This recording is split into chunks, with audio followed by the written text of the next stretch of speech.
Nobody's perfect. That wasn't me. I was I clearly think he- channeling Larry Flint. It's a $10 million fine. But he started to laugh. Well, the FCC should forgive that because they've been forgiving it for other places. So, I'm a professional. right. What is it, Ralph? Don't you think if the FCC finds you again that K-Rock's just going to throw you out? No, I don't, because first of all, what the FCC does in my particular case, they single me out. Michael Powell singles me out and fines me for shows 3 years ago. Right. He doesn't do that with anybody else. I mean, they could do that when we're not even here. Yeah, so they could be fining me even when I'm gone. Yeah, I but think if if the they FCC start finding the station and you're not going to be there, they're just going to let you go, right? Let me. I mean, I think we can't. It's about you, but it's not just about you. The fight isn't about just your freedom of expression. It's about all sorts of different entertainers, a lot of whom the company has working for them. And no, I don't think the fight's over. I don't think the fight's over about freedom of expression. Once I'm gone, it's over. Tom, who's there now who's really going to fight? Mel was there who would fight. Who's there now who's really going to fight? Ralph, you don't know the management. You don't know what their commitment is to fight. Well, I know Joe Hollander's a fighter. He's fighting with me right now. Hey now. And he's fought for you. Everybody fights with you. No, everyone fights. No one has problems fighting with me. They threaten me. They fight with me. And put you on 9 new radio stations. I know. I love Joe. I've never said a bad word about this company, have I, Tom? Stop it. Could we hear some patriotic I've never music said a for bad Tom? word. No, let's finish that way. Tom, who did you vote for? I got to tell you, when I voted for Kerry, it's the first time I ever voted for a Democrat for president. And I got in there and I said, God, am I really going to do this? And I did it. How did this happen? What happened? But I'll tell you how it I voted happened. for Kerry? I'm not sure. No. How did Kerry lose? Yeah. I'm telling you, a country gets what it deserves. That's right, and we have a bunch of people. They did a statistic on ABC where they polled, they split out white women to see how they voted and what was on their minds. Everybody thought it would be terrorism. 32% said their major concern was morals. Yeah, morals. Morals. I heard that same report. Who? Housewives? I know a housewife who said to me, I'm voting for Bush. I said, why? She goes, abortion. I go, so you have one issue? She goes, no, it's not just the one issue. I go, what's your other issue? She goes, that Kerry looks smarmy. and that Teresa Hines doesn't know when to shut her mouth. She's you know what? She said that Laura Bush never worked. She was a school teacher. That's how they think. So that's how people think. Yeah, they have this moral like agenda. Ohio, They think the president is going to straighten out the country, and everybody will do what they want them to do. Oh, I can't believe it. Well, in the last year, I've done stand-up in Illinois, Ohio, Florida, and everybody comes out to me at shows and goes, "We love the show more than anything, but we're voting for Bush." And there's no talking to them. Right. Just absolutely, completely closed-minded. Yeah, they don't want to listen to reason. These stupid Republicans. They vote with the party, and that's like it. the pace. Well, I'm not against Republicans. I told you, I love Governor Pataki. I love Mayor Bloomberg. We're not talking about Republican candidates. Right. We're talking about Republicans. Well, you got to make the distinction. There is some good Republicans. Come on. No, you're talking candidates. I'm talking about the Voters. party. Yeah. What is DePace? Are you back? Ralph's a dope. You know nothing about this election. You couldn't even tell me anything about the issues. Scott, listen to me. Don't call me an idiot, Hey, Ralph. Scott, listen to me. Yeah, go ahead. Tell me how it is, Bush Ralph. was asleep at the wheel when 9/11 happened. That was his fault. He didn't listen to the Clinton administration. Listen, I got news for you. Another terrorist attack could happen tomorrow. In a war that we should have never They're been gonna on. happen. That's It's enough how you reason deal to with throw You him don't have to yell out. at him. It's not going to help you hear him anymore. Anybody who has common sense would have thrown him out based on that. Why would you vote for him? You know what? I was yelling so loud I didn't hear you. Why would you vote for him? A tax cut or something? I was yelling so loud. Yeah, that is partially, Ralph. The economy is doing great. It's doing great. It's not. Hey, Ralph, let's see how well you know. Ralph, hold on. What's the unemployment rate right now, Ralph? What? What's the deficit at? So hold on. What's the unemployment rate, Ralph? Go ahead, Ralph. What's the unemployment rate? I don't know the numbers, but you know what? Yeah, boy, you really know the issues. It's up. It's How many people, it's how down. many people don't have medical Ralph, insurance? let me ask you this. In 96, when Clinton was running, the unemployment rate was 5.6%. Scott, right now, you got to get out. 5.4%. Scott, you got to get out of the Listen, room. I'm not going to argue anymore. I don't want to either, dude. I want you I'm out. happy. I don't want to argue. I want you out. I just want to tell Ralph I want you out of my studio. Bush can't even finish a sentence. Okay? He's an idiot. I want you out of my studio now. I want you directing me and shooting me from the right side. Please Yeah. You Go got on. to America job. made its bed. America made its bed. Now it's got to live in it. That's right. Yep. Yeah, and you know it's what? gonna be great living in it. We got a president again for you. You gotta just sit here and listen. I'm not gonna change my life. I have a life. Well, if the country changes enough, you will. I have a life. I'm gonna continue to live it and hope for the best, and that's it. I don't want any more discussion. Hope Let's for the take a best. break. That's what we need. Hey, dude, I think Listen we to should me. take... Look, listen. I'm not going to argue. If I wanted to sit and argue with the Scott DePaces of the world, when Bill Clinton left office, the unemployment rate was 4.2%, and it's now 5.4%. That's the facts. And But you know listen, what? I don't Let have to me say argue. It's something over. else that Hey, Scott Howard, how about DePace the is not national taking debt? Into consideration, lots of people just stopped or gave up looking for jobs, and that's why the unemployment rate dropped. Howard. We had a surplus, now we don't. I'm not going to. We stated the case. It's over now. Let's get back to the dick jokes. Wait. Did you see 60 Minutes this week? Yes. Did you 60 see how Minutes? they don't even have armors? Yeah, Plywood. They have plywood. They have to put plywood on the Humvees. Get in your plywood Humvee, Sergeant. How can you do that to people? They're buying their own walkie-talkies. They're buying Scott their DePace own will tell you that he walkie-talkies. likes the way the president is running the war in Iraq. He's a dumb redneck like Scott. That's We what got he likes. sandwiggers to kill. Yes, sir. Tom, it's time to get back to the penis jokes. Even you admit it. Do you do it. admit it? I admit it. You admit it. Hey, Dominic's on there. Anybody want to hear what he has to say? We should take a break. Take the final, may have the final. Let Dominic have the final word. That's always good. Tom, come on. Go ahead, Dominic. Dominic, you there? Yeah, two things. First of all, if the law is signed, that does not mean it will immediately be effective, and let me explain why. Viacom could sue in federal court, and I think they're ready for the lawsuit, which will cause possibly the law to be enjoined until appealed and determined, so it wouldn't be effective. Well, let me tell you something about that. Dominic's right on the money. Dominic's right on the money, but here's what's going to happen. I moved to satellite. What happens here at the company is they start to say, you know what, if we fight the Bush administration on this, we're going to be... How much trouble do we have? When we go with to buy our radio everything else? stations, when we go to sell, when we go to do business, they practice racketeering. You know it, Tom. You saw it with Mel. You know what they do. I know what they did. They suspend your license by not letting you renew so quickly. They let minority people challenge it. They have 20 different ways to screw with you. That's what's going to happen. Viacom will fold. And only because Viacom's a brave company, but they're not going to be able to stand up to the United States government. You never win against the government. Except in this situation, Wrong. they're ready to do it already, and I think And they're they will. alone. My fellow broadcasters are punks, and I'm talking about the major companies, Clear Channel, all of them. They will not stand by Viacom. That is why I'm going to satellite. I know I made the right move. One more scenario. Viacom buys a major part of Sirius and lets you Fine. go. I have lets me what? It lets you go into do their radio. That would but be only wonderful. If they buy a piece of them. That would be fine with me. I don't. Viacom's not the enemy here. No, I know that. They're not my enemy. No, I know I'm not that, looking but to see them I think destroyed. Viacom would be interested in getting into that market. Viacom is going to sell off the radio division anyway. They're out of the radio business. But Howard, can Bush screw with Sirius now as a vendetta against you? No. I hope not. No. Because you can't cut off free speech to people who are... it's a pay environment. Not only that, but it has to do with things that are international. I mean, you talk about Sirius radios and United States. You realize... Let me tell you something, Dominic. Unlike I think 6 moves ahead. You could see I'm a genius. Checkmate. I am. I'm a genius. I'm going to admit it right here. It's embarrassing to admit You were it. trying to keep it a secret. Yeah. You were trying to keep it a secret. I'm a genius. Listen, I knew what's... Howard Stern. Here's the exclusive. I'm a genius. I Now, think on that we should break. you realize from Sirius Radio, they piggyback all over the world in one button. Why are you oying? Everyone knows I'm going there. Calm down. No, I'm oying because you said the last word. Well, Dominic's getting the last word. I know he filibustered. Can I get the last word in? Go ahead. It's about burning books. And you represent the first book. Burning books. Yeah. That's Yes. right. All right.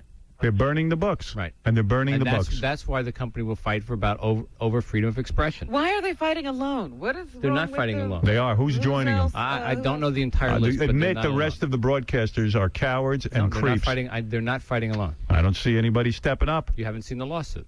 I believe that Tom is right. and some of the plaintiffs. I believe Tom is never right. What do you think of that?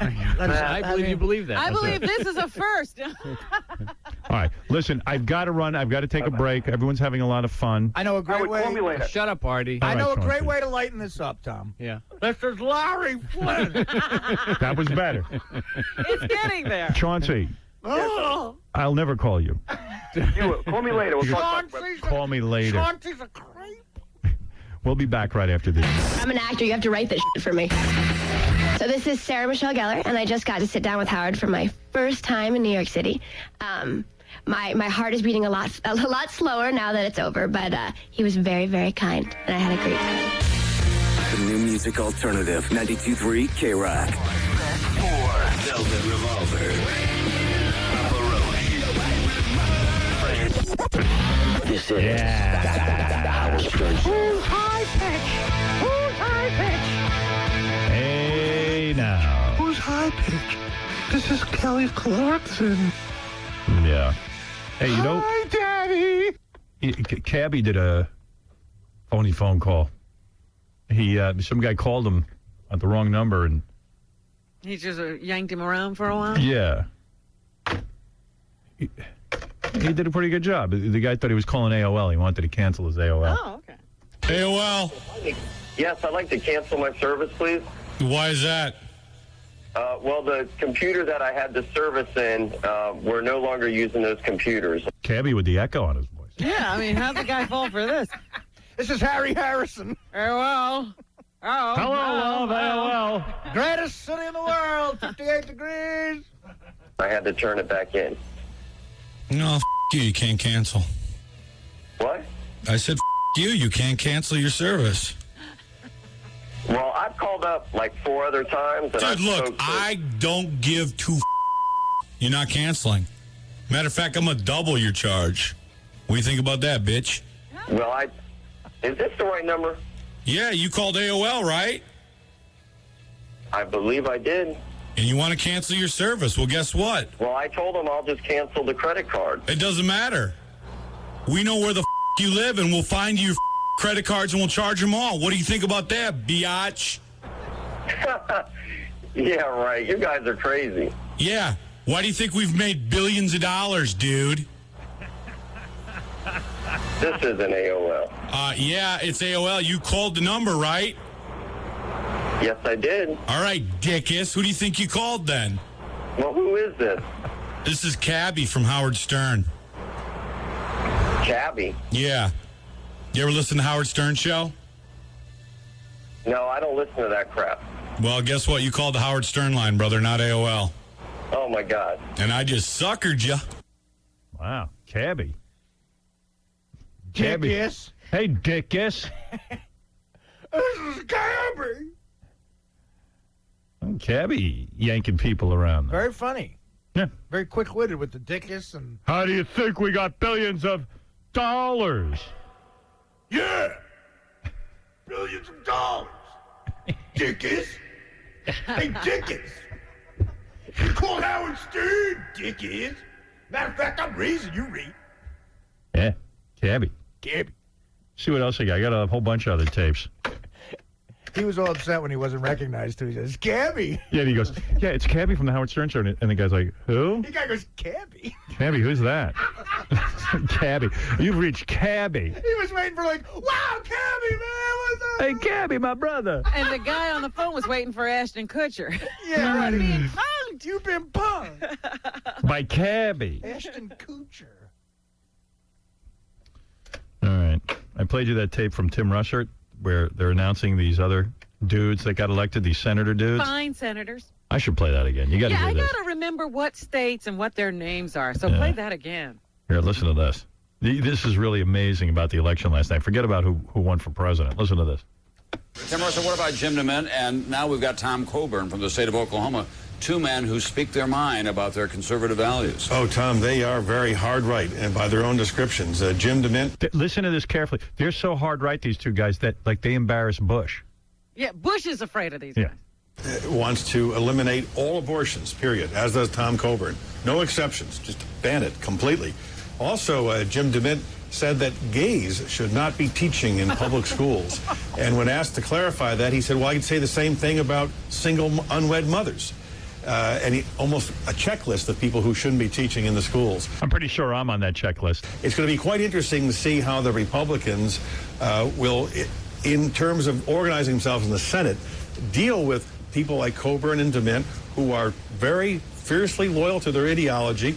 They'll be loyal Republicans, and yet they will say some things that the National Republican... They also want to execute the Queer Eye guys. Leadership will try to talk about it to the country and tone it down a bit. Also, Mr. DeMint said that he co-sponsored a 23-cent sales tax. Replaced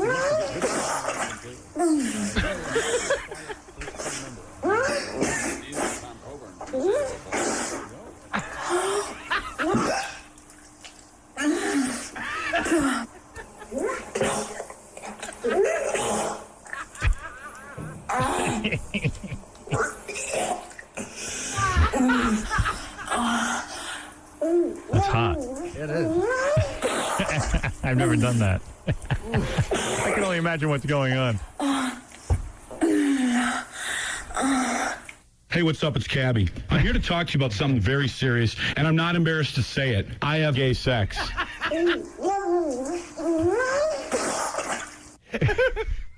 Jickies. Jickies. Jickies. We're raising your rate. As that said. I get some other tapes, too. The real scary part is like Brownback, Wilson, those guys getting elected. That's what's scary. And Jim DeMint and Tom Coburn. Yeah, those two. So you wrote it down, didn't you? Yeah, I Jim told you. DeMint. I got got to 'em. watch this government now. They're on Robin's S list. Let's see. Cabby's prank call. I played you.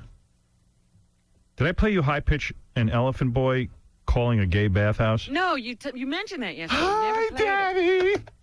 You want to hear that? Yeah.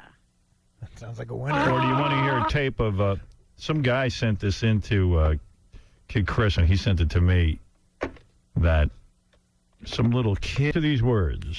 The agenda of the current administration. That's the only basis on which I serve. And finally, what is your definition of useless? Virtually anyone who sits in my position. There you go. Proof positive. A lot of fortunate sons happy today. Yes. Howard Stern exclusive. Let's go to the phones. Eric, you're on the air. Hey now. Hey now. Just wanted to tell you, I thought that was a great little tickle segment with Miss Bagwell. Bagwell's wife on the E! Show last night. Dude, can you stop eating for a minute? Oh, I'm sorry. Do a bong hit. What? Do a bong hit. Stop eating. I was hungry. I just did a bong hit. Save your bong hits for the air, man. Come on. What's up with this other guy that was doing bong hits? I'll do a longer bong hit than him. Do a bong hit, Bill?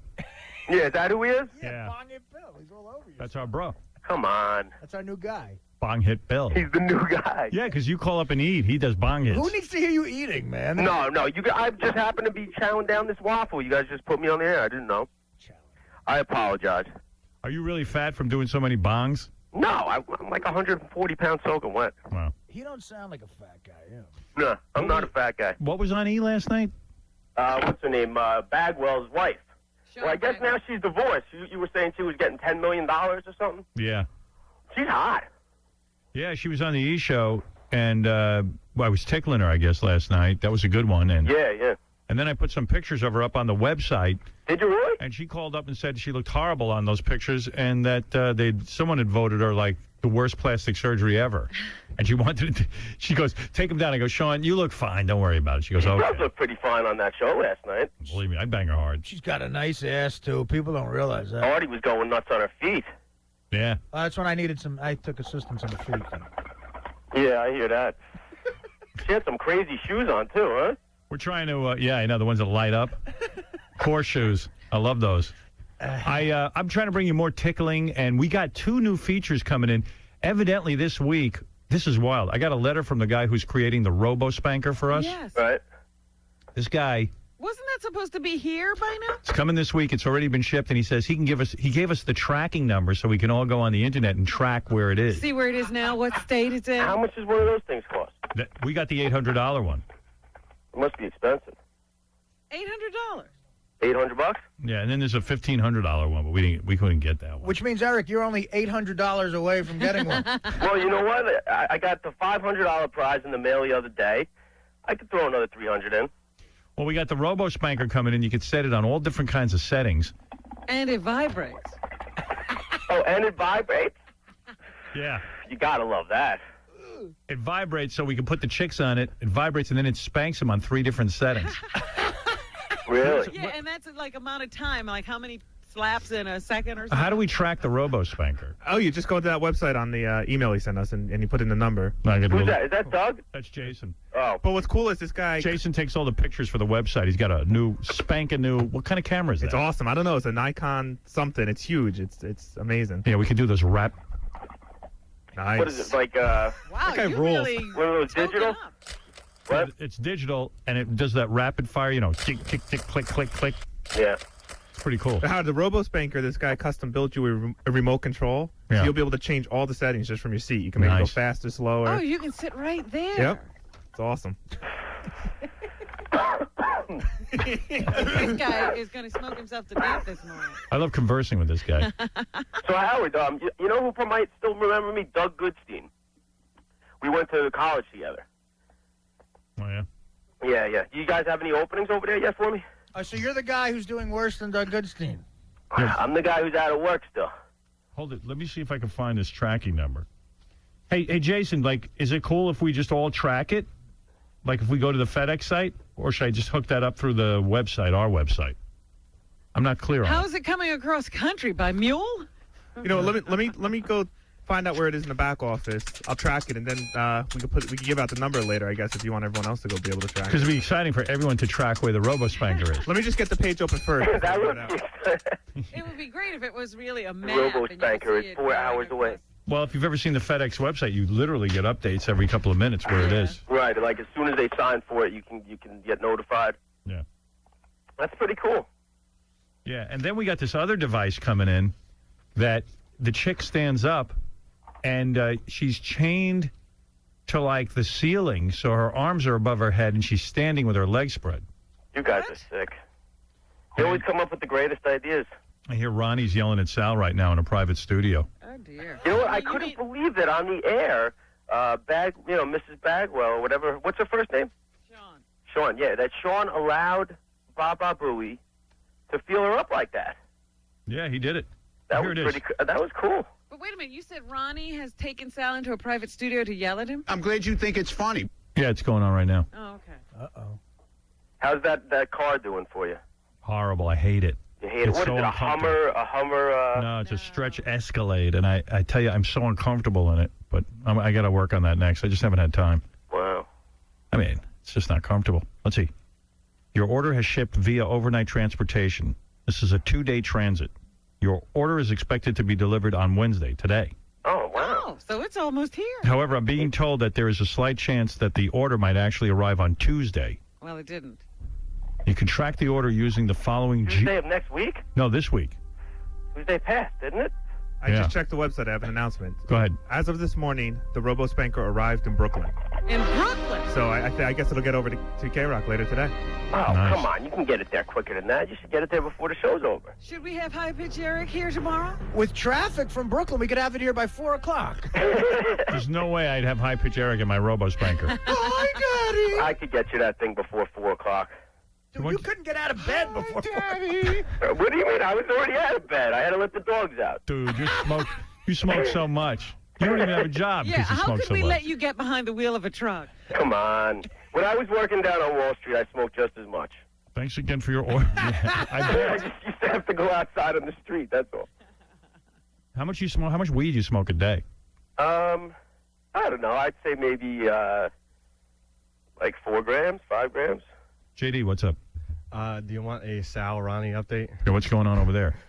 I don't know, but... Oh, that's a great update. Thanks for the update there. What weed are you smoking? Thanks for that, Sam Donaldson. I don't know. What is the... What is... Ronnie walked in. I don't know. And told me and Steve to leave the room. He told you what? Told me and Steve to leave the room. I don't want Ronnie doing a show out there and berating my employees. When are we going to get this straight? Did Sal say something to him? Isn't like JD and Steve being in the room really like having no one in the room? Is he always angry? Is Ronnie just always angry? I mean, like, why is this guy... Ronnie, what are you doing out there? This is really getting out of hand, man. You know what? Why is everything me? What are you your doing? goddamn problem What are with you me? doing in a Huh? private room? You're supposed to be on guard. He's always pissed off. Oh, shut the hell up.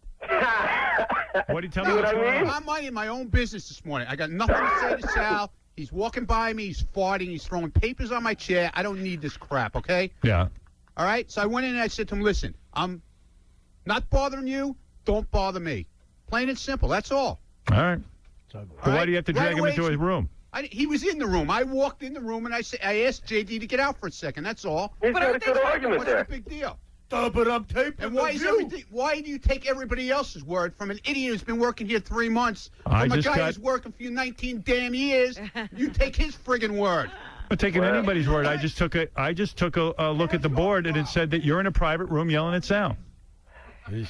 Maybe we should leave so he can. He's angry for. You know what? He's angry for a change, right? He's going in the robo spanker. Sal got reprimanded by management yesterday. Why? Actually, an intern complained to Tom that Sal had farted, on her. Yeah, Sal's got to get his act together. Yeah, I heard. He's running around farting on people. Yeah, I love Sal, but he's got to really pull it together. What's wrong with him? Doesn't he realize he doesn't understand any lines? Or... I'm supposed to take his place. You said it wouldn't be till 2009 though when he got promoted. No, Dan the Song Parody Man will take his place. Oh, wow. Dude, Sal, what's going on, man? You gotta chill out, man. You're farting on people and you're getting reprimanded. Interns aren't here to be abused by you. I didn't fart on anybody. I was in the middle of editing work, and sometimes when you're caught up with something, you're not paying attention to other things. You can control that. I can, and I Stop it. apologize. The girl flipped out. She went screaming in the hallways like a lunatic, like there was a fire. Do you fart in front of your mother-in-law? No. That wonderful woman? No, not to do it there. You know what? That's one of my biggest problems. I do. Seriously, Sal, you got to pull yourself together. You want me to give you a special lecture? I'll pull you into a room. But Tom actually had to speak to him yesterday. Hey, Tom, what'd you have to say to him? Well, the intern walks out with this disgusted look on her face and says, I just won't tolerate it. I'm not going to be treated that way. Not her specific words, but that was what she was saying. agree. In effect. I agree too. I'm sorry. It was just something I didn't control. It was just. But it's not the first time you've been talking If I about didn't, it. I intentionally farted in front of Baba Booey, and I've done it in his office as a goof. But I'm now like the boy who cries wolf. When I fart mistakenly, I'm blamed for it. But how do you? I'm the boy who farts wolf. He's saying it slipped out. It slipped. All right, we'll give you the benefit of the doubt this time, but no more. But then don't. wait a second, walk down the halls But wait a second, that's what Ronnie's complaining about today. Right. That he did it again today. Are you farting on He Ronnie? farted on Ronnie. Ronnie That's what Ronnie's saying. Ronnie thought I did. Ronnie came into the room and says, "Don't you fart in front of me. Don't you smirk behind my back." And I said, "Ronnie, I have no beef with you. And once again, I'm sorry." All right. I just want to get along with everybody. I mean, what the F is the problem in this? You got to stop Yeah, passing gas. if it's such a dump, you can leave, okay? Oh, and Tom. The problem, no, I mean, but I don't like people referring to it as a dump. And It is a the dump. issue is, Have you looked at this place? You're the one who has the problem apparently fitting in. So why is it everybody else's problem and not your problem? Did I say I was sorry? Did I say that? You're not listening, Tom. No. You're not listening. Oh, here you go That's why again. Howard's leaving, because you don't You're right, listen to him. Sal. You know what? If You can listen- leave too, Sal. Okay, I You're will lucky leave. No you're problem. here. No, I'm not lucky I'm here. I earned my spot here. I'm You not did? lucky. Luck You is did? something you win through a lottery. You lost the election, Sal. I You're voted John for Kerry. You know what? You lost Howard Stern, stupid. How do you feel about that? He's going to satellite. I didn't have a vote, okay? You had an election, you lost. Sal. Howard, have you ever had Sal, a silent... listen to me. Go ahead. Forget silent but deadly. I can control my ass. Yeah, nobody wants that. Yeah. Come on. You can't control your ass. Tom is still here. No, I can control my ass. Okay. And don't worry about Tom. You got good ass control, Howard? I sure do, pal. clever. Although in my sleep I seem to let I loose. can't believe I actually said, you should bring this guy in for a short term. I know. It was Tom's idea. And Sal, before you call this place a dump, please look at the brand new hair that's stuck to the coffee machine. That is a brand new hair that's stuck disgustingly to the disgusting coffee machine. Robin, what would you do if he farted on you? Oh, he would not see. He knows better than to do that. I would never do that. That would never happen. Yeah, Robert doesn't need to go to management to handle that situation. I'd like to refer you to the brown ice in the freezer before you call us. All right, Sal, thank you. I apologize. All right. My apologies. Yeah, refer Gentlemen. everybody to the men's room. I took him in a room by the two of us. Didn't say anything to anybody else. I just asked JD to walk out of the room for a second. But JD had to come in and start a whole thing here, so now it turned into this whole big thing, which I'm going to get blamed for, of course. Well, how did you get blamed? I said to him, "Are you in a room?" He's a maniac. I said to, I'm not blaming. I said, "Are you in a room alone with Sal lecturing him?" Gary, answer me a question, Sure. Gary. Do I do a good job out here for you? Yeah, I think so. Okay, that's all. No, but Ronnie, I think what he's saying is, if you would have just that's not all. If you would have just explained yourself the way you just did, I think it would have gone away. I think you're making it a bigger issue. You make everything a big issue. I wasn't dude. quite. Too much drama, So you took him in a room. You asked Steve and JD to leave. You asked. What did we say wrong? You asked Steve and JD to leave. You took him in a room and you talked to him. Why did JD have to come and make a federal? Because that's how the show goes. We talk about stuff. Too bad. Don't work here then. Yeah. Hadn't he noticed Wah. how the show works? I got an enormous limo and Sal's farting.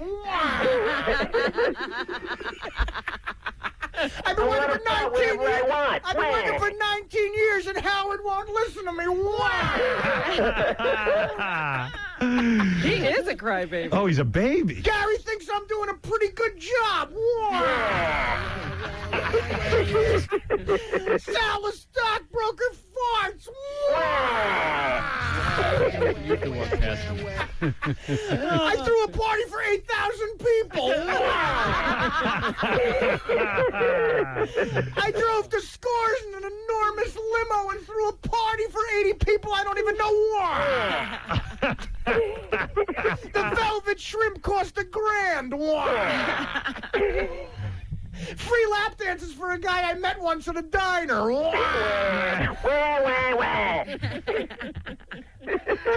Don't start with him. Don't tell me what to do. You tell me what to do. Right. Talk to me for 1 second. I want to hear your side of the story. Wait. I want to hear your side of the story. I just want to hear your side of the story, Ronnie. Please don't start with me with this crap. Please explain to me what's going on. You know what? Go away. Just go away, because every week is something else. What happened? Go away from me, man. You think there's some kind of vendetta against you or something? Full advantage. You don't want to talk to me? I just want to hear your side. I'll talk to you later. How about that? Come on, get back here. Every week. Come on. You, Sal. You know what? You're worse than John. I swear to God. You know what? Just get the away from me. What the? Get the away from me. What the hell did I do? Howard is calling you back. I'm telling you to go back. Go yourself, Sal. Please. I can't stomach you. You know what? I try to get along with you. It doesn't work. Why don't you have a sweet 16 party? Yeah. Why don't you go yourself? All right? We'll put you. Go home and your wife's ass. Go ahead. Go home and your wife's ass. That's what you're good at. Nobody else is. Yeah. Go ahead. Go home and take care of your wife. We'll have a sweet 16 party for Ronnie next. We'll put him in a dress. Yeah, I'm surprised you let you out of the house. This is Ronnie. You scumbag. I'm the man. This is my party. Let me tell you something. Howard Stern has made you, and if he has a problem with not attending, you should simply change the schedule. That's your problem. Change the schedule to accommodate your boss, who has made you a superstar. In your mind, that is. That's what you should do. Change the schedule. Accommodate the man who has made you. You need that quiet room? You want to just take why don't you go somewhere? Quiet room. Relax. Take a deep breath. Meditate.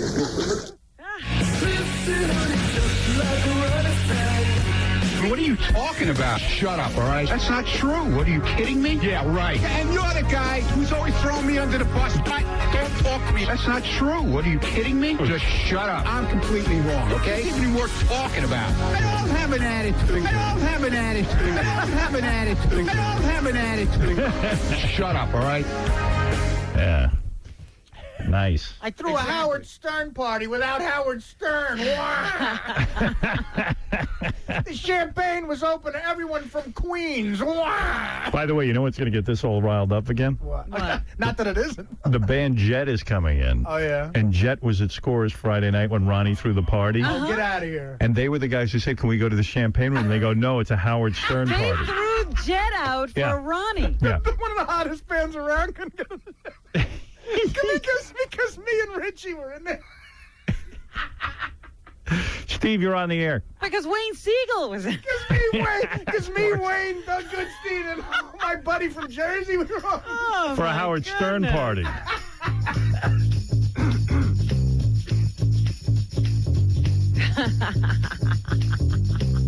Is this Jet? Oh. Is this what they're doing today? Oh, good. I don't even know. They're big. Wow. I don't care anymore. I know the story. Great. Are they doing this acoustic? Are they? Nodding is doing me no good. Yeah, I'm saying thank you, yeah. Because you look so fine that I really want to make you mine. Nodding. You look so fine that I really want to make you mine. Whatever. They couldn't get in the champagne room. Well, let's show him the guy that kept him out. Steve, you're on. Hey, Howard. Hey, now. Hey, now. Hey, I'll tell you what, man. I work as a medic over here in Fort Lauderdale, and you guys take the edge off in between calls. But you know something? Around maybe 20 minutes ago when you were playing that Walt Disney, that parody, that Mickey Mouse parody, they just totally walked all over that by playing commercials. And I got to tell you, man, we can't wait till you go to the dark side, okay? Yeah, well, that's why I'm going to satellite. I mean, now the election's over. I did my best to get Kerry elected. I'm not sure I didn't get him elected, but they're saying on the news that he's not elected, so... Hey, man, it worked down here. I'll tell you what. Broward and Dade both went for Kerry. Okay, I don't know what happened with the rest of the state. Yeah, went Bush. Wherever we were on the radio and we had some influence, we helped, but... Is this guy talking about the kid with the rap song? The N-word. Oh, okay, yeah. The kid Yeah, with the yeah. N-word. Hey, actually, my partner's a black guy, and he was listening to that, and he thought it was funny. I don't know. You know what it is? In Miami, we got the guys filing complaints against us all the time because... Hey, we're lucky to have you. We're lucky to have you. Yeah, and so I appreciate the Miami station for them stepping up and putting us on, but I've had it. That's why people say, well, why are you going to satellite? This is exactly why. I don't want to have my show made into Swiss cheese. It's over, man. It's over. And how smart was I signing this deal? I mean, Bush won. Michael Powell's going to come after me with a vengeance now. They're going to sign a bill that fines me personally every time I say something they don't like. It's checkmate. They win the presidency, and I go off and build a whole new world in Satelliteville. And I can't wait for the opportunity because this is ridiculous what's going on. This is ridiculous that I'm not on in every state in this union, that I literally got stopped from doing business by Colin Powell Jr.'s and President Bush and Clear Channel. It's all a stinking conspiracy, and not just against me, against free speech, period. Against free speech. You're damn right. And I know what I'm doing with my future, and, I know, hey, whoever comes with me, but I think it is the future. Well, there's a few of us down here that are coming with you, and as a matter of fact, when you get on there, we're going to ask you to fully explain what an angry pirate is, okay? Don't worry, I'll be explaining a lot of stuff when I get there. But, Thanks, never mind. I gotta shut up. I'm bitter.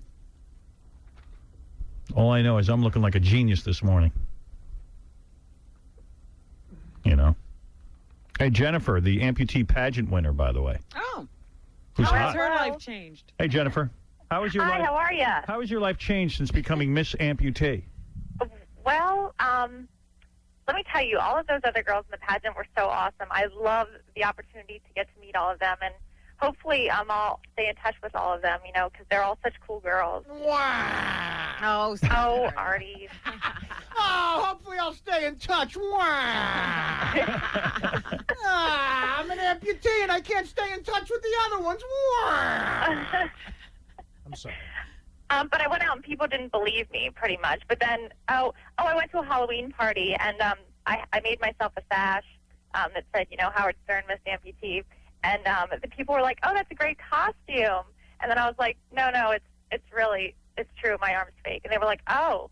Yeah, this Jennifer is really hot. Yeah, it's probably because they took back your crown. Yeah. I had to make myself my own sash. There's nothing more humiliating that this chick won Miss Amputee, and then she went back into the green room, and we took pictures with her sash and her crown. And then one of the guys from me walks over and goes, we're going to need the crown and the sash back in case we do another pageant of some kind. Yeah, but I got to keep the rose. I want Miss Amputee. I couldn't keep my crown. I got to make my own sash. Oh, what beauty pageant doesn't at least give you your sash? You got to admit, we're pretty lame. I mean, that's the lamest thing I've ever heard. I mean, how do you go and ask this amputee chick to give us back the $3 crown so we can use it in another promotion? And when are you going to ever need a sash that says Miss Amputee? In a year from now when we choose a new one. Oh, that's true. I'm sorry. Yeah. Anyway, Jennifer, what can we do for you because I'm running out of time? Well, I called because I wanted to know if I could be the first one to be robo-spanked. No. Really? Hell yeah. I would be more than willing. Are you into that? Well, I'm pretty much up for anything. There's not much I won't do for, the heck of it, so. Will you get into like a bikini and let us robo-spank you? I absolutely will. And can you queef at the same time? Because you're bent over. You ever do that thing, the horse in gym? Well, of course, you never did it. You didn't have a hand. But do you know that horse thing in gym class? Yeah, like the pommel horse thing. Right. Yeah, like it looks like that kind of, and then we lean you over it, and we can vibrate you and spank you at the same time. That would be, I would be up for it. I don't know if I could cleave at the same time, but I think you could. You think? Yeah. I'll have to try. I'll practice. We'll see. All right, cool. Hey, you know what we could do? I just realized. What? With the robo-spanker, we could take her fake arm in her hand and spank her with it. We can attach it to the robo-spanker. You could? So we could spank her ass with her own hand. Yeah. Now, there's an insult. We could do that. We could do that. How cool is that going to be? Wow, my fake hand is spanking me.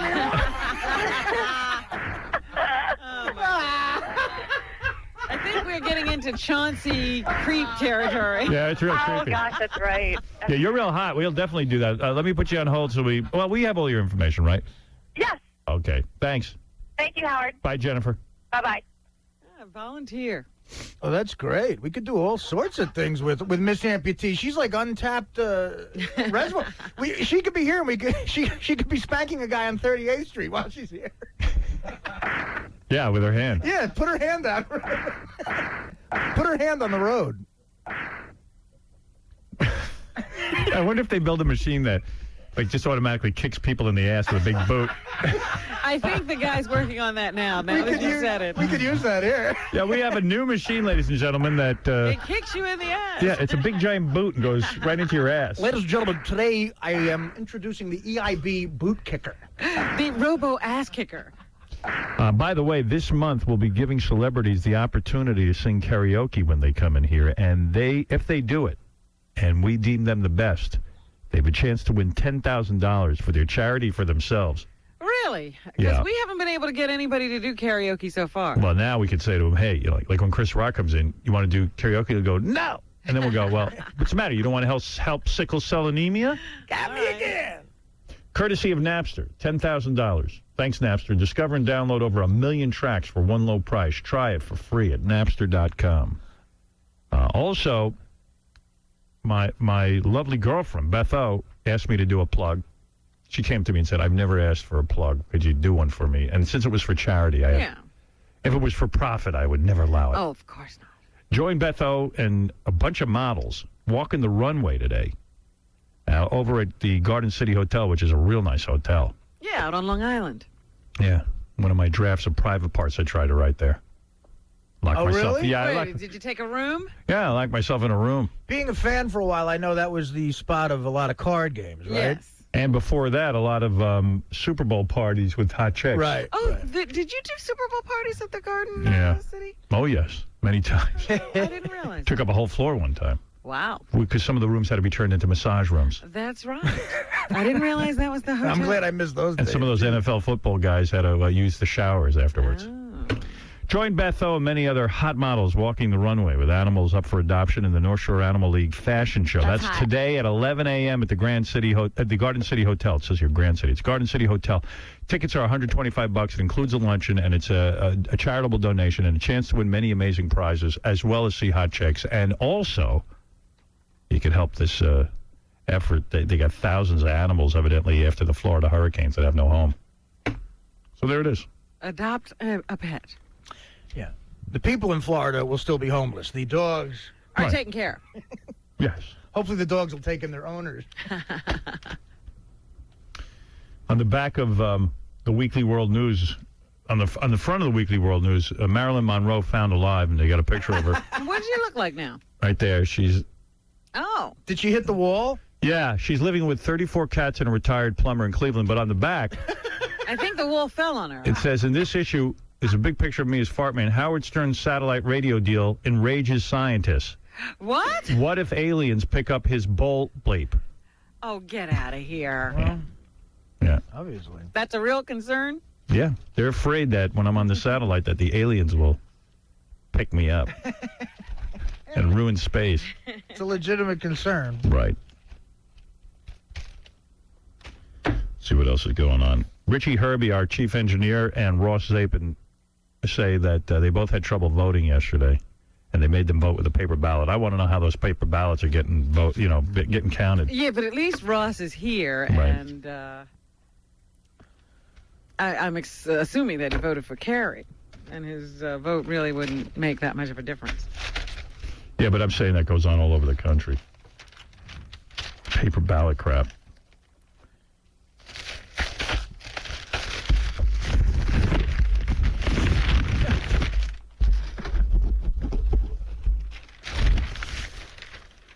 See what else is in the paper. Hot off the press. Hot off the press.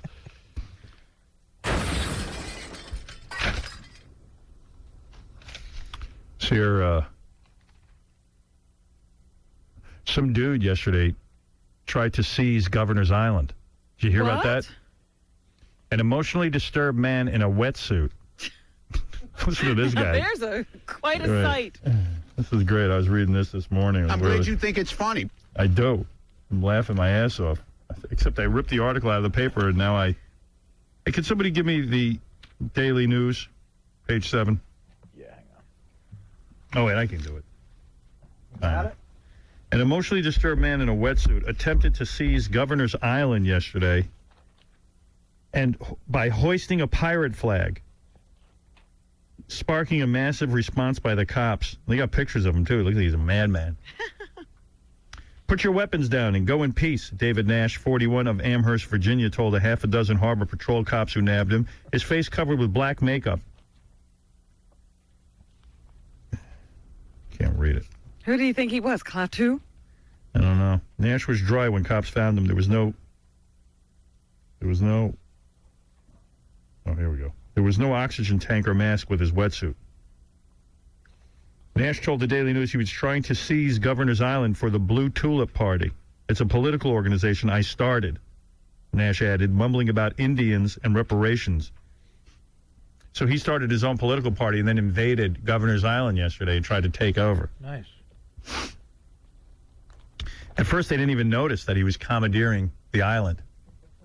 His move to commandeer Governor's Island was first noticed when workers saw the pirate flag hoisted at 6:40 a.m. Wow, he actually had his own flag. Yeah, he had already taken over. Aye. There's a skull at the flag center. It had a painted bullet hole between a set of red eyes. Police can't even figure out how long the dude was on the island or where he had landed. But yeah, he probably had made himself quite at home before they realized they had been overtaken. They contacted this dude's mother, and she said he was an aspiring artist who suffered from psychological problems, and he took a bunch of medication. Jeez. Lady, your son just took over Governor's Island. I own Governor's Island. I am a pirate. Hoist the flag. Then in other creepy news, there's this guy who is his name is Van Gogh. He's a relative of Vincent van Gogh, the famous artist. He's a great grandnephew. And this dude was living over in, like, Sweden. Where's Amsterdam? Amsterdam is Holland, isn't it? One of those places. He's living in Amsterdam, and he's a filmmaker, and he makes a film criticizing how Muslim men treat their women. Right. So some dude, he had been threatened. He goes, I'm not concerned about the threat. Boom. Took a couple of bullets right on the street. That was the end of him. Those dudes don't mess around. So he's gone? Gone. He killed him. It's freakish. I don't know what they're doing. I think they got someone or caught someone, but, man, it's all out of control. Yeah, I love the religious. Religion's great, huh? Brings everyone together. They're so wonderful. The gates of hell are open. I'm telling you. Enrique Iglesias was interviewed. Remember him? The original one, not his son? The son, Enrique. Oh, Julio is the original. Okay. Right. Enrique is the son. Yes, what does he have to say? They asked him, what would you do if you were president? He said he'd pass a law saying that good-looking girls should walk around naked at all times. There's a well, deep somebody thinker. should have voted for him. Yeah. I wasted my vote. I would have wrote him in, but I couldn't spell Iglesias. That creep Ralph Nader, I think, cost Kerry at least one state that I saw on the news. Like, there was a 1% difference, and he's such a Because in freak. most places, he was really not a factor. Right. I don't know. Want to talk to Lexi Fox, a porn star, who's upset about the election? Yeah, well, you know, the porn industry came out heavy for Kerry. Yeah. Lexi? What movies are you in? Not there. Lexi, you're gone? You rang? Oh, I never played you High Pitch Eric. Oh, and Elephant Boy, that's right. Calling a gay bathhouse. I haven't even heard this. It's got to be good, right? How could it be bad with the two of them I heard collaborating? very little of it, and it was funny as hell. All right, let's hear it. Here's High Pitch Eric and Elephant Boy calling a gay bathhouse. Speaking. Hello, can you speak to your boss? We have a problem here. Hang on, let me change your phone here, guy. Or can you speak up a little? Maybe it's your phone. Yeah, I'm sorry. Okay. I'm in lots of pain of what happened Saturday night. Okay, what happened? I was with my boyfriend. I was giving him and your bouncer came up, hit me, gave me a sore tongue, and made me beat my boyfriend in the A customer did? No. I can't wait to start playing this stuff without the bleeps. I'm trying to catch what Elephant Boy's saying, just like the guy. Elephant Boy's saying he was at the gay bathhouse with his boyfriend. Yes. And what were they doing? he was giving him, sex with his mouth. Okay. And then the bouncer came up and kicked him in the mouth. Now he can't talk right. And he bit his... He bit his boyfriend's... Okay. It starts with a B, and it's a very sensitive part of the male body. Okay. He bit his boyfriend's B's. Okay? All right, I didn't get that. I can't wait till this whole charade is over in a couple of months. About a year, if it goes that long. One of your embodies. Which, do you know his name? I don't know his name. That's why I want to find out who was on duty that night. My mouth is so swollen I can't even talk regularly. Were you on crutches? Yes, that was me. And my boyfriend got bit in the and now you sound like a girl. Honey, come here. Okay, so you were one on crutches. I did hear something this morning. Hey, I'm his boyfriend. Do what? Listen to my voice. I got bit in the you know what I mean? Yeah. Well, I don't know. I sound like a girl. Now, what was the reason for him hitting you, though? I don't know. He must be psychotic. Because he said something about he was trying to help somebody in, and they fell against the wall or something or something. No, it's making up. Hey, let me tell you what happened. All right, hey, well, hey. I'll tell you what, hold on. Let's talk business, man to man. Okay, go ahead, guy. Were you there Saturday night? No, I was not. I think you were there. I do not work on the weekends. What do you look like? I have brown hair and a gray mustache. Are you muscular? A little bit. Yeah. Are you shave? No, I'm hairy. You like a bear? Rawr. Enough of this bull. Listen to me. I want a party for 20 guys. A lot of and a lot of ass. And I'll drop the charges. All right, hang on one second. Is that a deal? Hang on 1 second, guy. Make it snappy. Come on. Hello? Still hanging, guy? Yes. Let's talk game to game. Do you know what it's like to go on your boyfriend and have somebody kick you in your mouth? I tell you, it's not a good experience. All all I did was, you know how here says. Do you know what it's like to get from a guy? Do that what can now? kick in the face? I can't talk properly. It's hard for me to talk. That may be the greatest phony phone call ever. My How favorite great is that? My favorite is when high pitch goes, enough of this bullcrap. Let's talk business. I want a party with a lot of ass. Goodness, I love it. Are you ashamed? Your hair like a bear. Are you the bear? Wow. Why are we believing anything Elephant Boy says? You can't understand anything. I'm not sure what he said. Go try to decipher the word balls. Yeah, the band Jet is here. That'll be nice. Have a little music this morning. Interlude, a musical interlude. This is one room they can get in, unlike over at Scores the other night. Yeah, Ronnie's not having a party in here. Yeah. I got a ton of email, but it's depressing. What? Hey, listen to this, then I'll take a break. Rosie O'Donnell opens fire on Star Jones' boyfriend. What? I guess Rosie O'Donnell, this is according to the National Enquirer. Okay. I guess Rosie O'Donnell criticizes Star Jones. Uh-huh. And Rosie O'Donnell was at some political rally. And she implied that Star's recent weight loss was due to plastic surgery. She made light of nasty rumors about Star's fiancé, Al Reynolds. Witnesses gave this startling account of Rosie's October 23rd verbal attack. Star Jones is my body double. She's getting smaller every day. I'm telling you, ladies, it's diet and exercise, she said sarcastically. And then made popping noises and hand gestures indicating plastic surgery. Rosie then targeted Reynolds, who's been hounded by rumors he's gay. Rosie incorrectly referred to the couple as already married and then added, he's a cute boy, and I'm going to leave it at that. And because I see the camera rolling. That's not that funny. No. She didn't really say much. Man. I thought she had real info. Wait, there's rumors that guy is gay? Nah. Who would say that? I didn't hear that. Why is she mad about it? What's the problem? It is funny, though. What?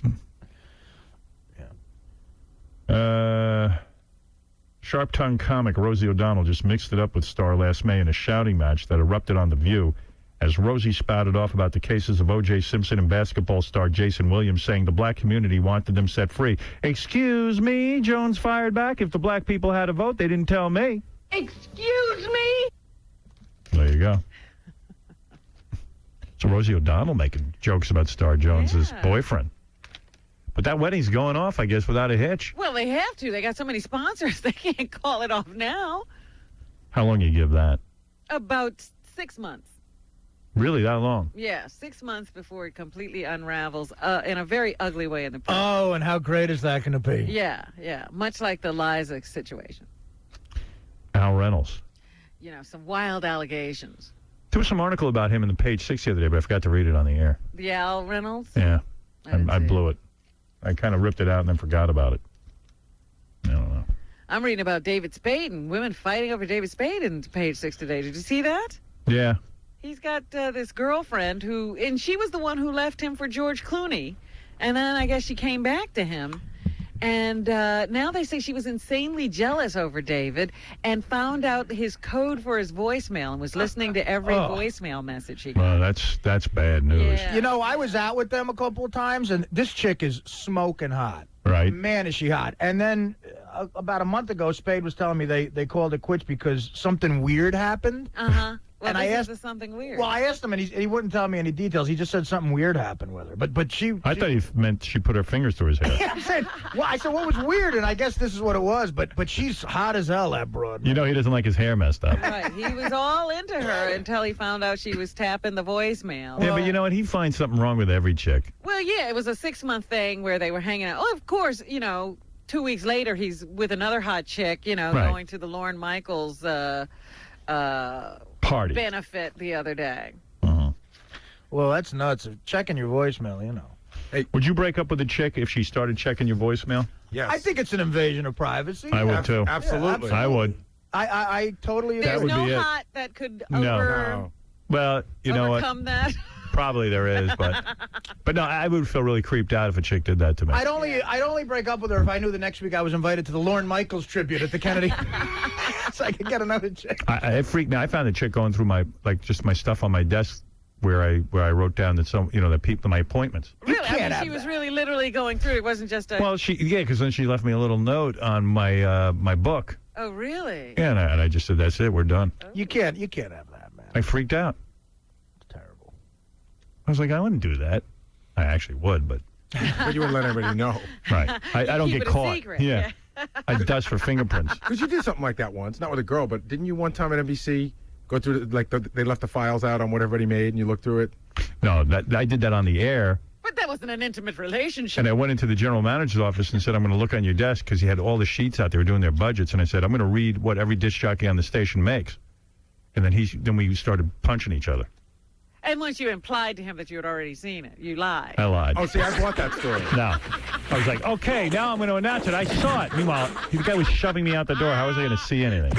Hey, I got to just tell you a quick Star Jones thing. You know, the people on that show really ought to do an intervention with her. You know when, like, fat chicks lose a lot of weight, but not all the weight? Yeah. And they think they're thin? There's a picture of her in the Star this week. On Halloween, she dressed up as a genie, and it's all belly, man. Her whole belly showing. Oh, no, she really did it. Yeah, because she thinks she's skinny now. Right. She lost 100 pounds. She's just got 50 more to go. Yeah. She's still got 100 more to go. You know what? It's funny that you should say that, because when she did that red carpet thing, she was in this very tight gown. Yeah. And I was like, yeah, she's not ready for that. You're not up to that gown. Not yet. What's going on? Jet's here? Yeah. They look like some fun guys. Yeah. Yeah, they can't get in the champagne room, though. You know what? It turns out it wasn't actually them. It was the guy from the record company went there, and he said that they might be coming by later. And the record company guy was told that, It wasn't them. It was The Who. Was the record company guy here now? Yeah, he is, actually. I'll go out to interview him. But the guys, I was just talking to the guys from the band. They're huge fans of the show. They're from Australia, and they went to L.A. like 2 years ago to make their record, and all they would do is watch your show every night. So they know. They were asking me about, anal ring toss and what happened with Anna Nicole. Like, they know all the shows. Well, they can play if they want to. Did you tell them? Yeah, we could set up an anal ring toss. Yeah, Sal will do that. He'll hold it, right? Did you tell them that they can go to howardstern.com and see Uncensored? I did tell them that. You can see anal ring toss Uncensored. There you go. And world's largest hemorrhoid contest. And about 100 other. I don't know how many are up there now. 30 shows Uncensored. What? Do you want the page 6 story about what Al Reynolds did? Yeah, give me that thing. What was that? Yeah, what did he do? Wang. I missed this one. Al Reynolds, Star Jones's, fiance, stayed away from other women Saturday night when he partied without his fiancée, Star Bridezilla Jones, who's in Dallas with the crew from The View, but he wasn't alone. Reynolds went to a gay-friendly Halloween bash at Balluna on East 40th Street. Balluna not. Balluna. Balloon knot. Balloon knot. Balloon knot. Yeah. Balloon knot. Al Reynolds. Balluna knot. Balloon knot. Some friends. Al was there as a male stripper, said our spy. He had on a tiny, tiny Speedo with a white bathrobe over it. He has great abs. He was there with some friends who were dressed as King Tut, a leather man, a cop, a cowboy, and a pirate. Oh, my. They were all clearly gay. Some of them... Clearly. You mean gay guys wear King Tut outfits? Some of them he knew from before Star, but he was getting to know others. So some of these guys he knew from before. Yeah, some were old friends and some were new friends. Reynolds introduced himself to our spy, who mistook him for Jones's makeup man. Reynolds quickly corrected him and said, "No, I'm marrying her." One of Reynolds' entourage added, "And he's very scared." The speedover is a holdover from last year's Halloween party, where Reynolds wore it as part of his Bam Bam costume. Oh, no. He was Bam Bam? Star Jones's representative sends page 6 a statement saying Star and Al are happily planning their wedding, which is less than a month away, and don't plan to entertain anything that would rob them of their joy, even these stories. Right, yeah. She's going ahead no matter what. Yeah. It's like a freight train now. You can't stop it. Right. Balloon knot. You don't hear about anyone on the Yankees dressing up as King Tut. No, you don't. Guys who are really into celebrating Halloween... Right, exactly. You might want to question. Yeah, we know what you... Hey, man, who knows? You mean guys who might bail out and go as Tony Soprano aren't gay? And how would you know those gay guys from before her? All right, we're going to take a break. And when we come back, Jet will join us. They're going to do a little acoustic, right? Yep. Acoustic of this song here. What is this song? Are You Gonna Be My Girl? Yeah, I'm out of the whole music scene lately because. Yeah, but I can't pick up our radio station in my apartment. You know, I can't. not only is the song well known, but it was like the iPod song for the commercial. Big hit. Yeah, I know this song. So fine that I really want to make you mine. Robin, you going to sing with the whole song? Yeah, go ahead. Go ahead. Just do it. 4, 5, 6, come on and get your kicks. Now you don't need the money when you look like that, do you, honey? Wow, Robin knows all the new songs. Oh, she's very contemporary. Yeah. I just love this song. All right, we'll be back right after these words. The Howard Stern Show. Hey now. All right, listen. I'm glad the band Jet is here because I'm sick of talking. Nice to have some guys here, musicians. I already stated how I feel about the election. But listen, there's nothing I can do about it now. It's over, and I got to accept it. I'm going to satellite. I'm going to take that satellite. I'm going to commandeer it to the moon. I'm going to live up there. If anyone want to join me, you can join me. We'll visit on weekends, perhaps. Here's the band Jet. Look at you guys, all famous and successful. Big deal. What's it all mean? From Nothing. Australia. Australia. Yeah. As long as you're getting laid. These boys formed a band to get laid. Are you getting laid? That's the important question. Yes. You are? Yeah. I hear you're getting married, right? Yeah. To a supermodel. Or How'd something. you know that? I know everything. She's probably listening right now. How'd you meet this? You're like Which how supermodel old is are you? he getting? You're 22. I'm 23. And you're going to get married, dude? Yeah, why not? Ah, dude. It's a supermodel. What are you talking about? Who is this supermodel? Oh, she's her name's Alexi Wasser. She just lives in Hollywood. She's an actress. She's not a supermodel. What is she in? She just did Art School Confidential. It's a new movie with it's got John Malkovich is directing it. Hey, look at you, man. Did you ever think you'd be getting that kind of poontang? No way. Growing up in Dingley in Melbourne? No way, man. Look at you. Where'd you meet her? At some one of those parties? Just at a bar, yeah. Nice. Yeah. And then you told her. When did you... How do you drop that you're in a rock band? I didn't drop the J-bomb. I didn't drop the J-bomb for a while. How long did it take? An hour before you dropped the J-bomb? No, man. It took about a month before I dropped the J-bomb. Get out of here. But by then it weighed a lot more, so... No, you walked up there, you go, hey. It wasn't a bomb, then. It was just a J arrow. Yeah. Here's what I would do. I would walk up, I would go, oh, man, life on the road is so hard. And then she'd be like, what do you mean on the road? What road? They go, I'm a drummer in a band, goddammit. These guys, we're making millions of dollars. Is that your Australian? Yeah. I'll make a goddamn $1 million and no one's happy. We friggin' fight all the time. I'm in a band called Jet. Come to the show. So you waited a month before you told this broad you're in a band? Yeah, I waited a while. Anybody believe that? No, the first there thing... must have been something else he was doing, like he had a lot of money to throw around. The first thing I say to chicks when I meet them is, hey, I'm in Jet. Yeah. Hey, bitch, here's $1 million. Hey, I play guitar for this band Jet. You ever hear of it? Let's bang. Well, you two guys... It doesn't work for me, man. It probably won't work for you. You two guys are brothers, and you say you two guys are brothers? Yeah. Oh, and you formed the band to get chicks. And it worked. Here we are. I admire that. I would never form a band to make music. Seems lame. I would only form a band to get chicks. Yeah, well, you got to make some music, though, so you got to have some kind of skill. If Jet doesn't work, I use Good Charlotte. You have to say you're in any band. Then the Killer's Stain.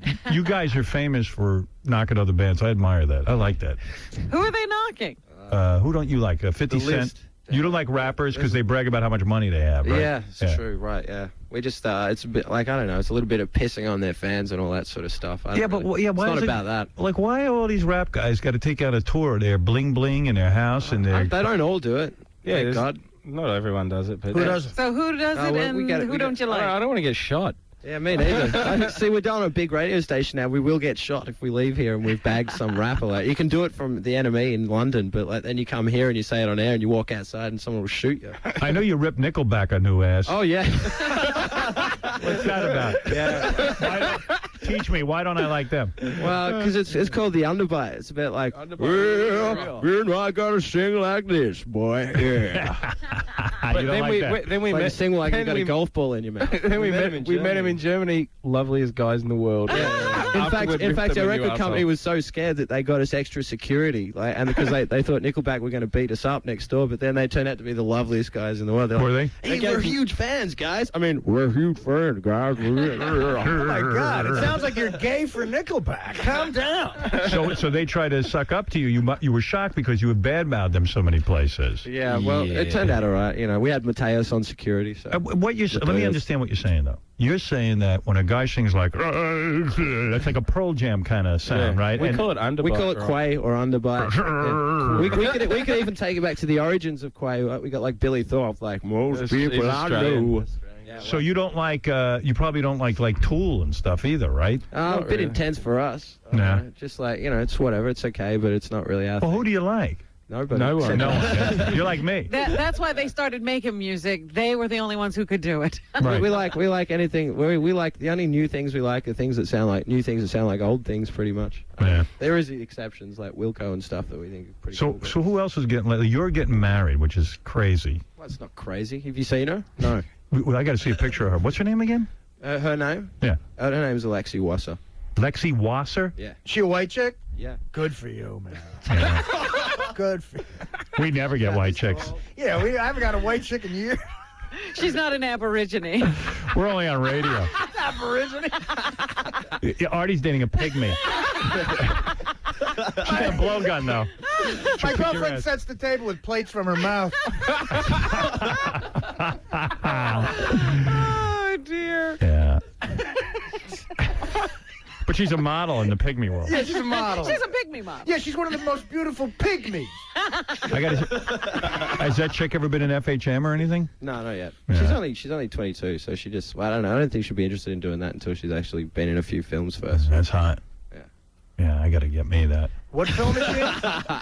After you dump her. No, you don't. Yeah. Nah, she'll be with you for the next year or so. So like you got down on your knees and you asked her to marry you and everything, traditional? I did indeed. How long had this been going on? Is there any other way to do it? Huh?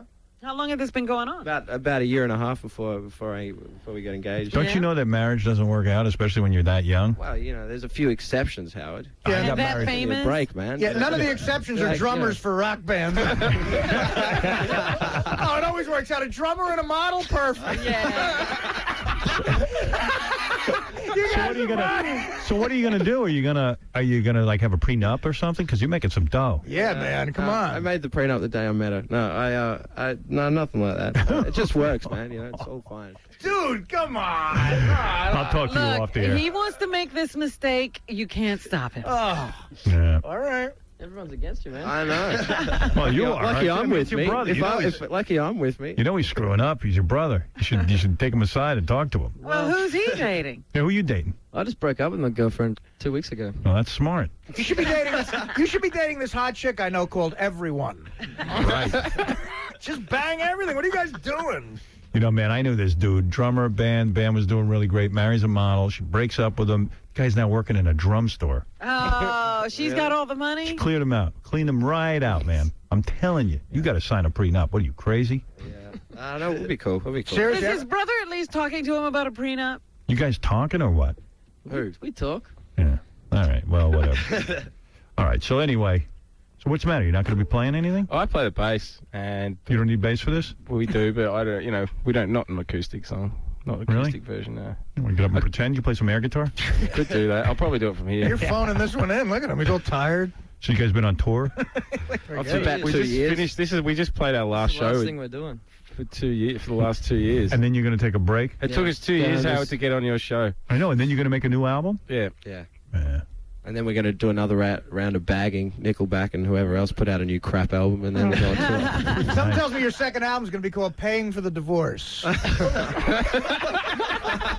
lot of pressure from the record company to come up with another great album? No, not really. We sold enough records now, so... How many did you sell? I don't know. It's like, enough. Good enough. Like 10 million? No. Nah. Not a band like ours. 3 million? We're not Nickelback. We're no Nickelback. They sold like 12 million albums, those guys. Did they? Nickelback, yeah. People love crap, man. People love it. They look at the election. Why do you think we're here? What did they start a band? What do you think those guys started a band? Ah, man. You guys sold 2.7 million albums. That's nice. It's a lot of records. I don't even know how much money that is. What do you get? How much a record? Oh, we don't know. That means that actress Lexi's worth like $8 million. Are you going to try to take her back down under? Hey, when you're a rock star, how long does it take you to get a hot chick like Lexi in bed? Chris, you met her before we made the album. We met her before we made the album. I met her before we made the album. Oh, that's good. So true. Like a month before we even started making it. So she believed in you. Well, yeah, she just believed in me, Howard. Yeah. That's cool. All right, that's good. She just fell in love with your natural good looks. Well, then she'll get more money because she'll take all the credit for standing by you. Did you get laid in high school at all? Prenup, man. Well, that's the way she's going right now. You know? Did you guys get laid in high school at all, or never? Never. They went to a couple of times. You know, there's a few people that you can always fool. You know that. They went to an all boys school, so. You know, you hope they didn't get laid. Did you do any dudes? No teachers. Thanks, Mark. Well, hey, you know what? Seriously, I wish you a lot of luck. I know the odds are against you, but I hope it works out. My prediction: she's going to stay with you until she be able to play now, man. She'll stay with you until she meets Lenny Kravitz. My prediction is you're going to be wishing you were Keith Moon in about 6 months. He already does wish he was Keith Moon. Rich, you're on the air. What's up? What's wrong with these silly boys? What do you mean? What's wrong? They don't like any good music. This fool's getting married at 23. He doesn't have a prenup. The girl's going to leave you. Well, I'm trying to educate him, that's all. Howard, you're the man. John, go ahead. You're on the air. Yeah, John. No, John. Yeah, I'm here. Well, then say something, for Christ's sake. Okay, when you asked him if he was married, he said something, and then you all got cut. Where are you listening from? From 923. Oh. Really? Well, maybe they're bleeping us. Here we go again. I mean, you know, I can't take it. They make Swiss cheese out of my goddamn show. My art. How would you boys like it every time you made your art, they cut it up and made holes in it? I'm an artist, too, you know. Maybe I don't look like one. But I'm an artist. I'm not stupid like everyone says. I'm smart. I can handle things. I'm smart. Not like everybody says. Like dumb, I'm smart, and I want respect. Where the hell's that coming from? That's from some film. What is that? Yeah, a little thing called The Godfather, dude. Yeah, that's the film. It's Fredo. You boys have to see that one. Go ahead. Not a thing was cut. Oh, okay, good. Hey, you guys, so what about drugs? You doing a lot of drugs? You doing bong hits? What are you up to? We've done our fair share of that. You do a lot of drinking, or is that for Man, both? we're like 24 years old going around the world in a rock band. What would you do? I'd be drinking. I wouldn't get married. This joke's getting old. Well, you know, that's what I do. I'm an old joke comedian. So what are you doing? You drinking? What else? Anybody addicted to anything? Anyone going in rehab? No, not yet. We're working on that. But Oh, the brothers get along? No fighting? they fight about stuff that happened like 15 years ago. Yeah. Which is quite funny. You're not like, oh, wait. They'll put a hole in your show now. Yeah, exactly. Thank you. They don't really fight. They just kind of, I mean, maybe they do a little bit, but they're actually, they just know how to play the game. They're a little bit more savvy. But nobody's even got like a Vicodin habit? Nothing? Percocet? Well, you know. Heroin? No one's doing heroin? Come on. Doing smack. Yeah, this is the first record, man. Give me a break. Second record. Give us a chance. All right. Maybe like Charlie Watson, get on smack like when I'm 50. When I'm 55. Hey, yeah. allegedly. Grow a mustache like a Lebanese pimp and get on smack. All right. So, fellas, we're going to do an acoustic version, right? Yeah. All right. That's going to be good. I like that. I hope so. All right. I'll leave it to you. I'll lower my microphone so we don't interfere. And this is the band Jet. Got Nick, Chris, Cam, and Mark. Mark isn't doing anything. He's going to sit there on the couch because he plays the bass. I feel bad for him. Feels kind of weird not to have you playing. See, I already cut off your mic. What? I don't feel bad. It means I can just sit around here, watch them, be entertained. Are you going to be my girl? Not you, Mark. I'm talking about the song. Later, you could be my girl. All right, here goes the band Jet. Acoustic.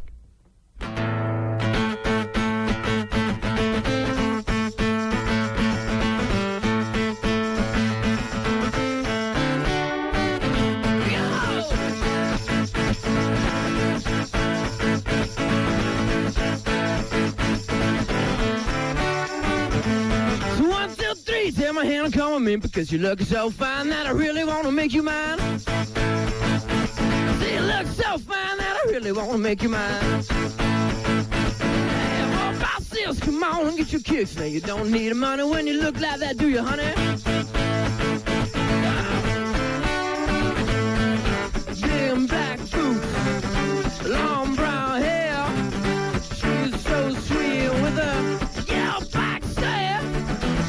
I could see you home with me. You were with another man, yeah. I know we ain't got much to say before I let you get away.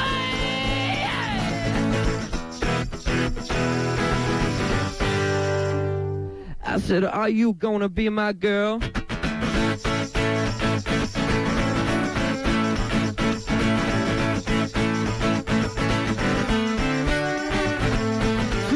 Three, tell my hand to come with me because you look so fine that I really want to make you mine. Yeah, you say you look so fine that I really want to make you mine. Oh, Brazils, come on and get your kicks. Now you don't need money with a face like that, do you? Big black boots, long brown hair. She is so sweet with a yellow back style. I can see you home with me. You were with another man, yeah. I know we ain't got much to say before I let you get away.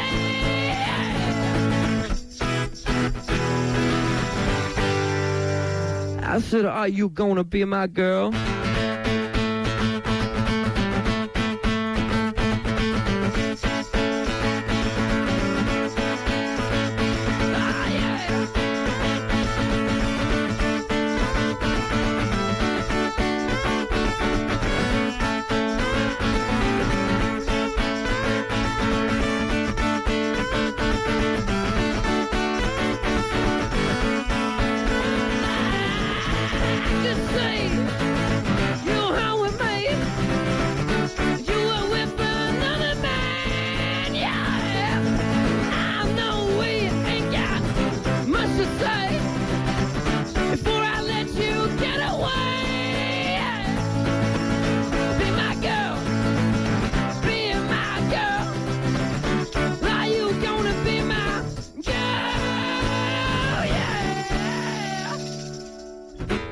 Nice job. Yeah, nice. What you got to do? You got to practice all the time? I got to get a band. I'm wasting my time here. With tambourine playing like that, would you divorce me? No. Hell no. You're talented. Thank you, You guys sir. sounded Thank good. So what do? You practice? How do you get that whole thing going? We've been playing together since we were 16 years old, so. Who wrote that song? Me. So you get the bulk of the dough? How's that all work? No, we split everything. Split everything equal? Now, the bulk of the dough goes to Lexi. Are y'all going to pay her? She wrote a lot. So you guys weren't at Scores the other night, the strip club?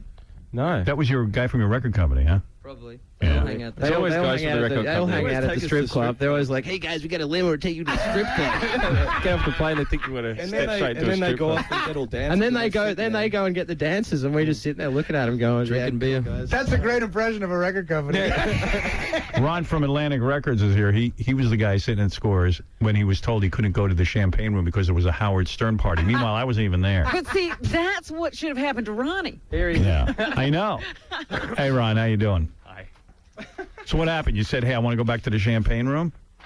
Well, I showed up there after the show the other night because K-Rock did the big Halloween show. Right. So I went with some friends over, and I said, hey, I'm coming from the K-Rock Halloween show, and with Jet and so forth, and I'd like to go back to the champagne room. They said, oh, no, you can't, because that's a big Howard Stern party back there. And by the way, I wasn't at the party.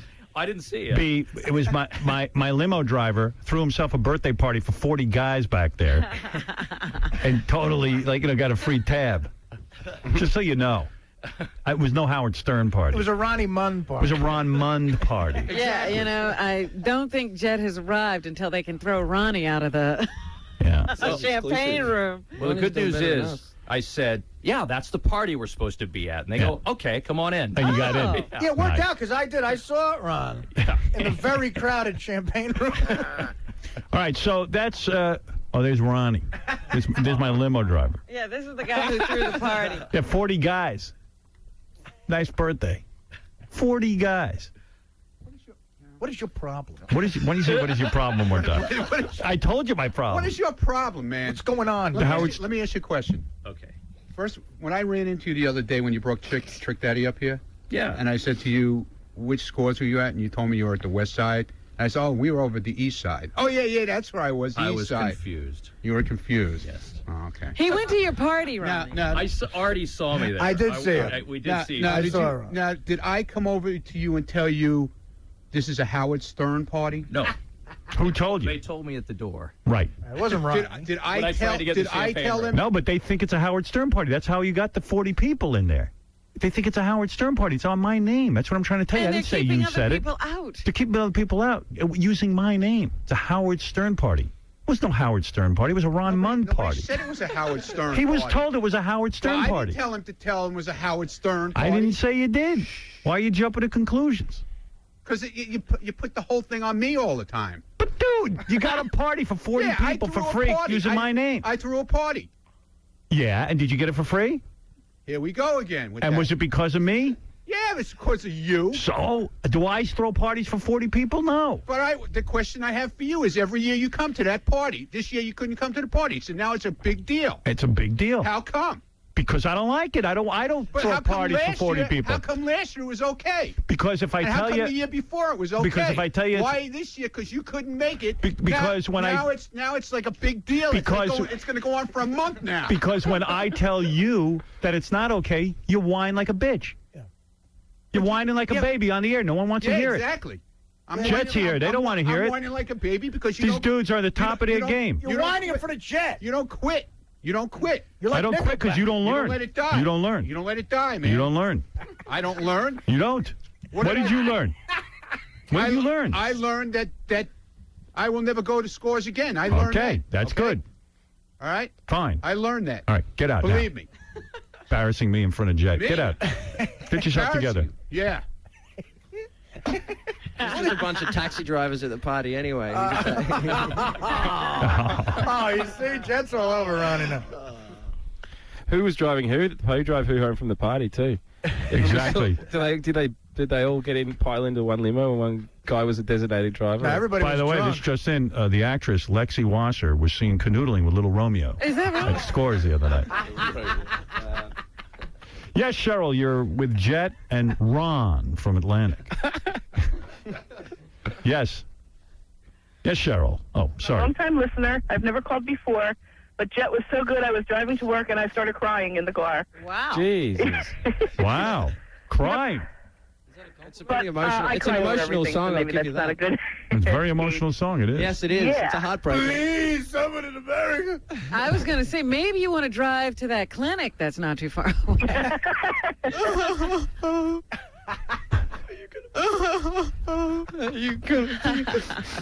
I'm real, okay? Please, somebody in America, give me a chance, please. There you go. That's what it sounds like in that car. Yes, yes, Paul, thank you. Yeah, I just wanted to say, man, I've heard that song on the radio before, but that was a great version. Yeah, nice Acoustic version. Really Thank you. kicked it, really kicked it. Well, that's because there was no bass player. And I gotta say, You know, it is better without the bass. hey, I gotta say this, guy, don't get married, dude. Yeah, come on, man. Don't get married. There you go. Please. We're your I'm 41 bros. We're years telling old. You you. listen to this I'm radio show too and I'm much, man. paying. We're your bros. We're telling you, man. Gee, We're men. between you guys watching like some porn star in here last week, putting her fist in her mouth trying to gag herself. So? You think I'm going to listen What to was your wrong with advice that? about marriage? Hey, yeah. don't get married. You could have that for the rest of your life. Got it on the... That noise. Is that it? What the hell is that? Oh. Jesus. Leslie Wasser. Now these That's Lexi Wasser backstage at Nickelback. That's her and 50 Cent. I'll see you after, buddy. Nice. Kick his ass. Yeah, I will kick his ass. That'll be the day. Could anybody here get like a Lindsay Lohan or a Hillary Duff? Does that interest you? Like just to like foul We call America's sweetheart? what's that called again when you When it's a celebrity or whatever, it's Yeah. badge of honor. Badge of honor. Badge of honor. That's what we Anybody got call any it. badge of Anybody honor? got a badge of honor story? No. No. No one. It's really sad. Actually, nah. Anybody get the Olsen? What? Yeah. You got a story, badge No, of honor? I don't have a story. I don't have a story. Anybody got an Olsen twin? No, we don't give. People don't like us, Got an man. ulcer. They don't? Nah. Chicks? No, famous chicks don't. No? Nah. Wow. Look at us, for God's sake. I got a looking guys. badge of honor if you count an extra from Old School, the movie. That's as close as I. Well, hey, anyway, the Jets' new DVD, Family Style, is available in stores November 23rd. Family Style. You know what that is? No, you can't. What is that? Nothing. You work it out. Talk about it next week. Jets album, Get Born, featuring the new single, Look What You've Done. What's that about? I'll play a little of that. It's a bit sentimental. You're kidding. What is that about? It's about when you look up to something, you realize it's crap, basically. It's Really? pretty much. It's not that sentimental. What is that, about your dad or something? It was, yeah. It was about your dad? Yeah. That's what came... Oh, never mind. You're kidding me. You wrote a song about you look up to the guy and then he turned out to be crap. Well, My when you say it goodness. like that, it sounds worse. Was your dad crap? No, he wasn't. He was not passed, crap. He only passed away like 2 months ago. Oh, he passed Yeah, away? nice one, Howard. That was really funny. Wow. Yeah, No, you're no, no, hilarious, you man. got- Everyone wait. needs a shock Wait job. a second. What You a wrote downer. Wait a second. You wrote a song about your dad Well, was... no, it wasn't just about him. It was just about a couple of things that were happening all at once. And What'd he do to you? he got divorced. And you mad at him for getting divorced? He wanted to get laid. I was 18 at the time, man. It was a long time ago. Whoa. Wait a second. You wrote a song bad-mouthing your dad because he got divorced? It's a little bit more complicated than that. Well, give me the info. Well, come on, no. well, Not on national radio. You act like that's not enough. Why would you be upset about that, Howard? I mean, what do you mean? He wanted to get laid? He was banging some chick? I mean, he's a man. Well, You guys got to get over that. it's a long story. Give me the story. I get it. Your mom He was bad to mom. caught him cheating.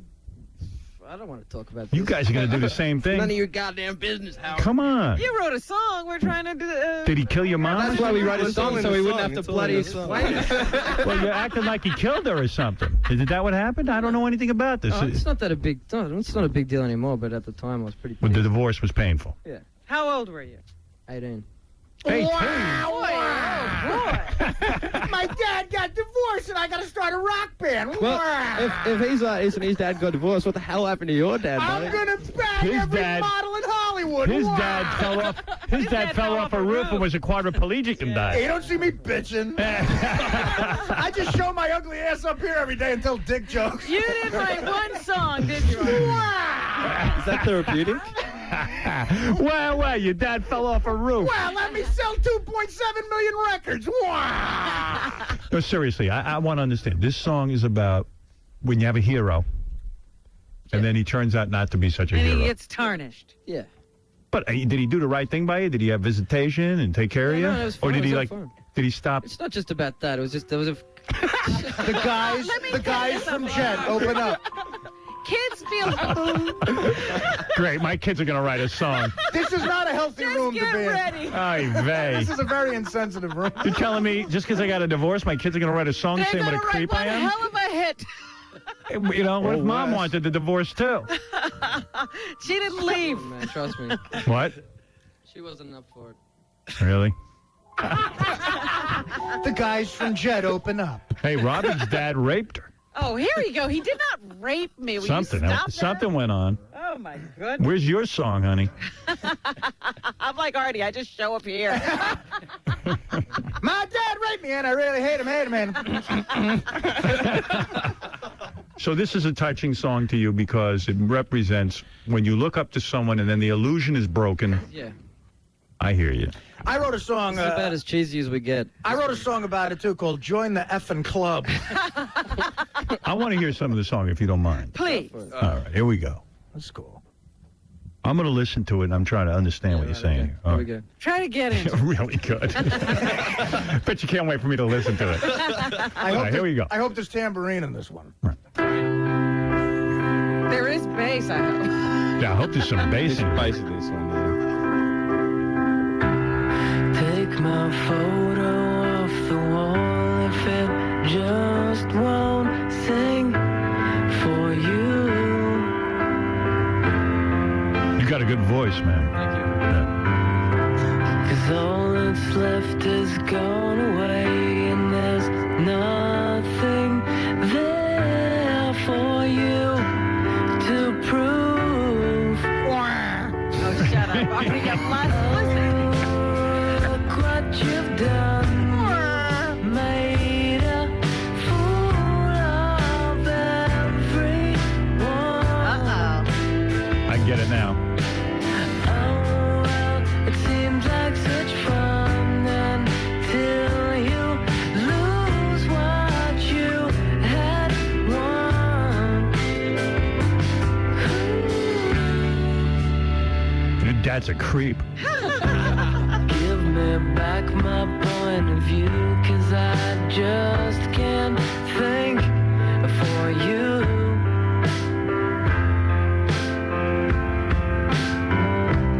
I can hardly hear you say, what should I do? Well, you choose. Oh, look what you've done. You've made a fool of everyone. Oh, well, it seems like such fun until you lose what you had won. Oh, look what you've done. You've made a fool of everyone.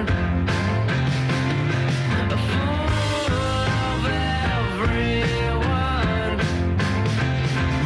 A fool of everyone. Take my photo off the wall if it just won't sing for you.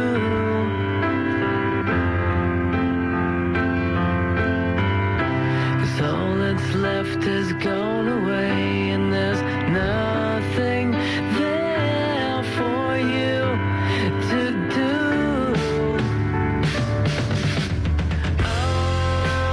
Look what you've done. You've made a fool of everyone.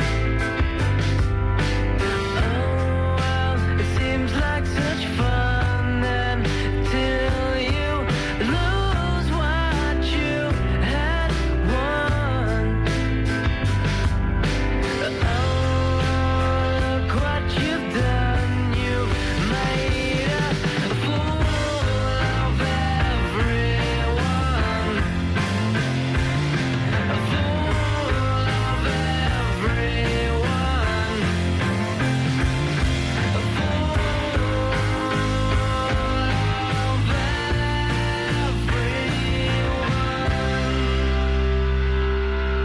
See, I'm too obvious in my lyrics. I would just write like, Dad sucks, dump mom. Fool of Everyone is pretty close to that. Pretty good. Nice song. Good that job. was good. Yeah, I'll give it to you there. That was good. Good job. Nice song. Very Beatles-esque. Yeah. Yes. I like it. Like A Day in the Life or something. It's very good. Very good job. You get an A. Thank you. Thanks. Thanks for that. Yeah. Boy, you do need that bass, too. You know, what if your dad wrote a song and said, Mom should have stayed a size 4? But no, that happens. Happens. You never hear that. Can't wait till your kids write a song.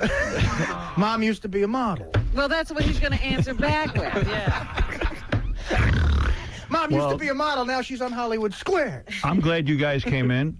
I guess you deserve a rest. You've been on tour for 2 years. Yeah, we go home tomorrow, man. Go home tomorrow. Have a nice time. I'm glad you, hits. Is home Australia still? For me, me and Nick going back tomorrow. Yeah. I'm glad you made this your final stop. Yeah, cheers for having us. Congratulations on the album. New single sounds great. What can I say? Very, very emotional. It was emotional. We're all superstars. right. We're all ready to cry now. All right, anyway, Jet, thank you. Thank you. And Jet, the new single, Look What You've Done, available in stores. The Jet album is Get Born, and it features the new single, Look What You've Done. It's available in stores now. So, okay. We'll be back right after these words. What up, it's your boy Jay-Z. No, I'm motherfucker. Ass motherfucker. What up, it's your boy Jay-Z. Had a great time on Howard Stern. Shout out to Robin. How y'all doing? Peace and love. Y'all ain't got to tell me that you're going on vacation together, but I know. I actually don't know what's going on in the world. I don't even know where we're at with the election. Has President Bush accepted? Has he walked out and said that he is the president again for 4 years? No, they're convinced that he is the president for 4 more years, but they're waiting for a concession from the Democrats, and the Kerry campaign is saying someone, possibly Kerry, possibly someone else high up in the campaign, will be making a statement at 10 a.m. this morning. So the statement might be, we don't think we lost. Right. We're not sure we lost. They want to wait. So that's where we stand with the election right now. The Bush administration is convinced the president has won another 4 years in the White House. Doesn't it bother Bush that, like, the second election in a row, and it's not even clear that he won? I mean, wouldn't there be some sort of legislation proposed how to upgrade our voting system in this country? Or maybe let's get rid of the Electoral College and or let's just stop make him all this stupidness. Why don't we just get rid of all the pretense and just make him king? There you go. Let's just not have elections. Projections are showing Ohio, Iowa, Wisconsin, and New Mexico too close to call. Bush currently has 254 electoral votes of the 270 needed, and John Kerry has 242. So if we're at that point, why is Bush and everyone screaming that he won? I don't know why they're celebrating. Because they think that Bush will win Ohio, and that has 20 electoral votes, which would put him over the top. Well, they don't know if he won Ohio yet, is what I'm saying. I mean, yes, but he's decided he's won. Oh, he always does. He decides. God told him. I mean, there's going to have to be an extensive, probably recount if you ever really want to know who won Ohio, because half the time they have people filling out pieces of paper at the poll because things break down. The key to the presidential race appears to lie in the 175,000 provisional ballots in Ohio. It's unclear whether he'll get the 20 electoral votes until the provisional ballots are counted, and that could take up to 2 weeks. Yeah, for the sake of the country, there really is no rush. Let's get a real count. I mean, I would like to know who genuinely won. Well, there are some people now calling for Kerry to just concede. Yeah, our director. Well, not only our director. Why should he? Yeah, Bush didn't think of the good of the country last time around. He wanted to fight until he won. Let him think of the good of the country and resign. You're right. Yeah. So, you know what? Since you didn't win the last election, give it to the guy who didn't win this time. Right. That would make it even. No, but yeah, count the votes. In the meantime, he's the president. He's still president. It's not like we don't have a leader. Right, and Kerry can prepare to move in. That's right. They can start transitioning. If I was Kerry, I'd start transitioning right now. Go, listen, I won. I don't know what you're talking about. I'm in my house naming my transition team. Somehow Bush bullies everyone into believing they lost. And they make you look bad while you're waiting. Fighting for the every truth. vote to be counted. Yeah. Oh, look at him, spoil sport. Well, he didn't win. Well, we got as many votes as you did. Oh, that's true, but I'm telling you I won. That's my state. Thank you. If you play... I ain't playing. Oh, come on. Play D1. It's Rudy Giuliani, the former mayor of New York City. He believes it's time for Democratic presidential candidate John Kerry to concede. D1. I love Rudy, but he's wrong about this. And Rudy really should be the president out of all these guys. Yeah, I wouldn't have had trouble voting for Republicans if he was running. But here's for the good of the country. The good of the country. There's got to come a time when somebody puts the country first and not just themselves. This is absurd. So let Bush put the country first. Yeah, what? Step down. I mean, really? What do you mean? We don't have a right to know who actually won the vote? He says that there's just no way that Kerry is going to win Ohio, D2. He'd have to win every single one of them. There's no place in Ohio where he won every 100% of the vote. So this is absurd. Yeah, but we want clarity. Yeah, let's just count all the votes. A lot of people put a lot of energy into this campaign. And stood in line. They did a lot of stuff. I stood in line for 28 minutes. Cut into my lunchtime. And you know what, Artie? Kerry carried your state. No, exactly. We took care of it in Jersey, my friends. Yeah. We knew what we were doing. So maybe those people who, and a lot of people did step off those lines. They were so long. And that's not right. Yes, Lauren. You're on the air. Hi. I heard you guys talking about you didn't know how close it was. There's 2 electoral votes difference. Yeah. Yeah, between Bush and Kerry. It's ridiculous. That's right. So, like, why is there such a rush to decide who won? I mean, it's too close to call right now. But he wants really them is. called in his favor anyway. But he's really good at that. He's really good at going, you know what, I won anyway. And it's like, well, no, you kind of didn't, not yet. He's like a whiny child that you just give in to. I mean, and we have in the past just given in, go, okay, it's your state. And the voting system is archaic. We got to change a lot with that. Every They said year that 4 now years we're ago. saying that, and I can't nothing believe it. changes. Where I Because voted, it works somehow. Where I voted in Jersey, the people running the poll, one of them was on oxygen. People had hearing aids. I swear to God. I know. I mean, I had to yell my name out. Show My ID. longest wait was for the woman to figure out where Q was in the alphabet. Trying to find my name. Well, we had a woman on here who said she volunteered for a couple of years in Pennsylvania, and what they used to do, whoever didn't show up to vote, they would just cast votes for him. Yeah, they just vote for the rest of the I mean, people. so the whole system's corrupt, so at least let's count the votes. I don't know why we need the answer as of today. What do you mean? Wait the 2 weeks. Since that's the way you put the system together, that it could take 2 weeks to count the provisional votes, wait 2 weeks. Right. Maybe it'll motivate some of these politicians to fix the system. So that's where the election stands right now. We still don't have a decision the day after Election Day. Right. Jon Stewart's right. Indecision. Guy's brilliant. He's a genius. The scrutiny on Ohio has focused on these 175,000 provisional ballots. So that's the way they work. The provisional ballots are given to voters whose registration status is challenged or unknown when they show up to vote. And the provisional ballots are little Xerox pieces of paper somebody threw in a box, a makeshift box. And under state law, those ballots are not counted until 11 days after the election. Yeah, That's all there is to it. So why can't we wait? I mean, really, why can't we wait? How does that affect the country? We've That's waited the this law. long. Don't be bullied. A Time exit poll showed that just as in 2000, Bush influenced a huge coalition of culturally conservative Americans centered on married families, rural voters, and people who own guns and regularly attend church.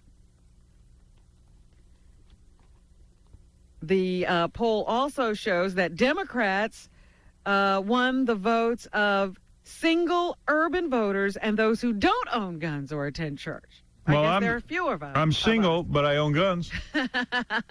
But you don't attend church. No, I don't. No, I don't. In the Times exit poll, over half of Bush's voters claimed moral issues as the main reason they threw their support behind the president. You hear that? People voted for moral issues, meaning how smart am I going to satellite? Come on, give me a hand. That issue was named more than any other, including terrorism. Can you imagine they're worried about moral issues more than terrorism? That's right. They don't care how the country's running. They don't care about the economy. They don't care about the war. They don't care about terrorism. I know. I spoke to a woman. She only cared about abortion. I mean, oh, my God. Mary Lou, you're on the air. Howard, hi, how are you? Good. First of all, I wanted to tell you that I'm originally from New Jersey, and I'm a registered Democrat, and I'm in the minority out here. I think in Ohio they're still counting the votes. Yes. And President Bush was out here, and I just want to tell you that he was rallying for the working class and the middle-income people. And where I live, it's a very, I guess my house is about $200,000, $230,000. I have a Reds player in my neighborhood, and he's up here preaching to the men about and the women about the, how the rich people. He's not going to give them any tax breaks. And he was preaching to these people, and they're all, it's just, he's such a hypocrite. And I just cannot believe that this state. Well, it's too late now because we might as well not bash the president. Yeah, the ballots have been cast. We need him. We need him now to be strong and maybe get some sort of insight. Yeah, I pray that the president doesn't hurt all those people who gave him their support. That's what I hope too. Hey, really, maybe it feels like to me like the gates of hell have just opened up on Buffy the Vampire Slayer, and we're in over a hellmouth. We're in a hellmouth, but hellmouth. You got to listen. After an election, you got to lick your wounds, and you got to say, "Listen, it ain't the end of the world. Maybe it will. Maybe it will be, but we'll never know." No, but we have to realize that we have to be vigilant, and you don't just wait every 4 years to elect a president. You have to be working every day of the 4 years they're in office. Are you going to be working? I'm going to be working. I told you. You know what? I've already been pulling up information on this Tom Coburn. I'm going to be watching him like a hawk. Here's his statement about his reasons for running for the Senate. This guy ran, I guess, in Oklahoma and won his Senate seat. I believe we have a deficit of moral courage in the United States Congress. We have many learned individuals who know what is right, but have not the courage to stand against moral corruption that is attempting to undermine our republic. Let me kiss the feet of satellite radio. Holy mackerel, am I in trouble? I believe we have lost our sight of the moorings of the Constitution. I can't tell you how I start. I'm a positive thinker, believe it or not. I started to think how good this is for me individually, personally. Radio is going to get so restrictive. All of the media is going to go back to the 1950s. And me on satellite, guys in cable, we're going to flourish. You wait and see. This is the greatest thing for me. Leaders who are unashamed of their faith and understand its importance in the maintenance of our freedom. I'll be speaking out where I can't be censored. So his attitude is, and he is totally for the protection of the innocent unborn. Hey, that Joe. is paramount to him. Hey, good morning, Howard. Big time fan. Everybody with this unborn. We got so many kids running around who are monsters. They have no rights. We don't care about them. We're worried about the unborn. None of these people will adopt anyone. Wow. Well, sorry, Joe. That's all right. Hey, big time fan, 20 years. I got to say I'm a Republican. I voted for Bush. But I'm always intrigued by the conversations that you and your old man have on the air, sometimes about politics. But who do you vote for? I'm just curious. I don't think my father would mind me telling you. He voted for Kerry. Did he really? Yeah, my mother voted for Kerry. Yeah, absolutely. My father is completely incensed at the administration. Listen, any thinking person knows if you really do a lot of reading about what's gone down in Iraq, we're in serious deep doo-doo. Serious stuff. And I don't think people who go, I'm for the unborn, I don't think they even understand what's going on over there. Right. These issues don't even interest them. I think it missed them. It went right over their heads. They went, well, we're going to be safe. I'll tell you what, I'm sitting here in New York. I don't feel any safer. Again, safety was not the issue that got George Bush elected. It was morals. Morals. And everyone ignored the economy. We can't even pay our foreign debts. Dude, we are in so much trouble. We went from having this. We believe we're going to pray that debt down. We're in big trouble. And you got a president who doesn't show up for work every day. So, you got Dick Cheney. Yeah, he's not going to be on vacation for another 4 years. But here I go again. It's over. But you're telling me that Bush is going to be the winner. So. And what I'm really afraid of is that once Bush has done another 4 years and kept us at war for 4 years, everybody will say it's Jeb Bush's turn, and that'll be like not handing over the reins to somebody else. Maybe. That'll be a continuation. That's right. Janice. Yes. What's up? Hey, how you doing? Who's this? Howard. Hey, I had a dream about you. Anyway, I'm talking about a bunch of schmoes running the polls. I brought my 11-year-old son in the booth with me. He pushed the buttons, and he voted. Okay. So why is there a schmo? Not that. The people running the polls. Well, you have a curtain closed, right? They're not supposed to be watching you vote. Why are they Exactly, schmoes? but they're not my mom used to take me to the polls, and she would let me pull the levers for her. Well, what are you saying? But they're not supposed to do that. Sure they are. You can go in with your mom and pull. It's still your vote. You didn't vote twice. Of course it's my vote. So then what are you worried about? Who are you calling a schmo? I'm not worried. I'm calling the people who run the polls. You're trying to tell us that your 11-year-old voted. He didn't vote. You voted. Of course I voted. I voted for Kerry, too. Good. All right. What is she talking about? I don't know. The real story is my father, I'm proud to say, who's been dead for 15 years, voted for Kerry. Yeah. He was still, I showed up and said I was him. There you go. Nice work. He was still registered. Meanwhile, same-sex marriage, a ban on same-sex marriage was on the ballot in 11 states and was defeated in all but one. And I forget why the one is still in question. But that was one of the things that helped to get people, conservative people to the voting booths in a number of the key states, including Ohio. This country really is way more morally religious morally conservative than I thought. Yeah. I'm blown out by people who would care if gay people get married. I'm blown out by and care so much that they would have to have it banned. Never heard anything like this. Well, I got to get out of it. It was not only ban gay marriage, but ban civil unions. We don't want gays being together in any way, shape, or form that provides them with any protection or support. All those people voted like that. I hope your daughters grow up and marry closeted gay men who are embarrassed to come out of the closet and live authentic lives, and they'll wreck your daughter's life. I hope they're out every night. Honey, I'm going for a pack of cigarettes. They're out bone smuggling right behind their backs. That's good. Keep them in the closet and keep them ashamed. Gay groups are looking at this and planning some court challenges in a number of areas. Here's Lambda Legal Director David Buckle, C1. The fight will never stop because it's about family, and if it takes 2 years or if it takes 20 years, the day is going to come when we'll be able to protect our families just as everyone else can. So the gays will fight on. Here's John Edwards, who did speak earlier when everybody was saying last night that, hey, Ohio's going Bush and, you guys might as well give up and concede. Here's John Edwards, who did come out to say that they are not going to stop until every vote is counted. C2. John Kerry and I made a promise to the American people that in this election, every vote would count and every vote would be counted. Good. Some of these... One state voted to ban men using hair products. They thought it was too gay. You can't use a hair product in South Carolina. Do you know that? If you're a man? Really? That's right. Get out of here. Hairspray, anything like that. Anything feminine. Really? That's right. Oh, my.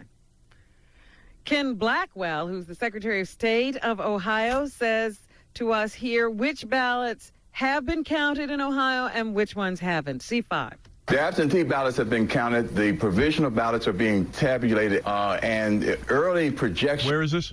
Ohio. Showed anywhere from a 30 to 50% increase, and that took us under 200,000. I don't know exactly what that all means, but there's still a lot of votes to be counted. Right. Let them count the votes. Let's make sure it's. I don't care. What do I care? It's over. Yeah, it looks now like. Move on with everyone. Everyone move over. Time to heal. If President Bush is the president 4 more years, you'll believe me, you'll get through it. You'll get through it. But he's appointing Supreme Court justices. Robin, just about 4 Robin, years out. that's it. It's over. I can't keep this up. There's going to be lots of I don't want to talk about it anymore. Fought. You're eating my kishkas out. A lot of battles to be fought. You're eating my kishkas out. Stop hawking us in China. Stop hawking in China. I mean it. Yes, Mike, go ahead. Howard, me and my girlfriend are really just disgusted with this whole mess and contemplating on, leaving the U.S., maybe going to Canada. I don't know. Where do you think we could go? I'll tell you where you could go. Go to space. That's where I'm going. There's no place left on Earth. I'm leaving and going to the moon. Now, listen, you're going to live here. You're angry and upset now because you didn't get your way. But President Bush is the president. It looks like he's going to win again. By the way, I think they should count all the votes. I don't buy that he won yet. See, this is the thing, though. I want to believe that, they swayed people and everything, because I can't believe that we're dumb enough to vote him in, all of these people.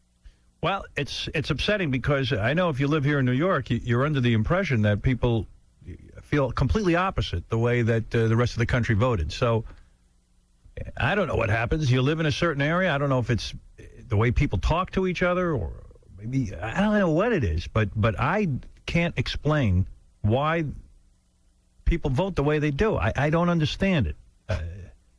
It's mind-boggling to me. But you got to now say, here it is the day after. It's finally over. I mean, we spent months on this. Who's better, who's worse, and we've debated it, we've talked about it, probably too much, as people write me all the time.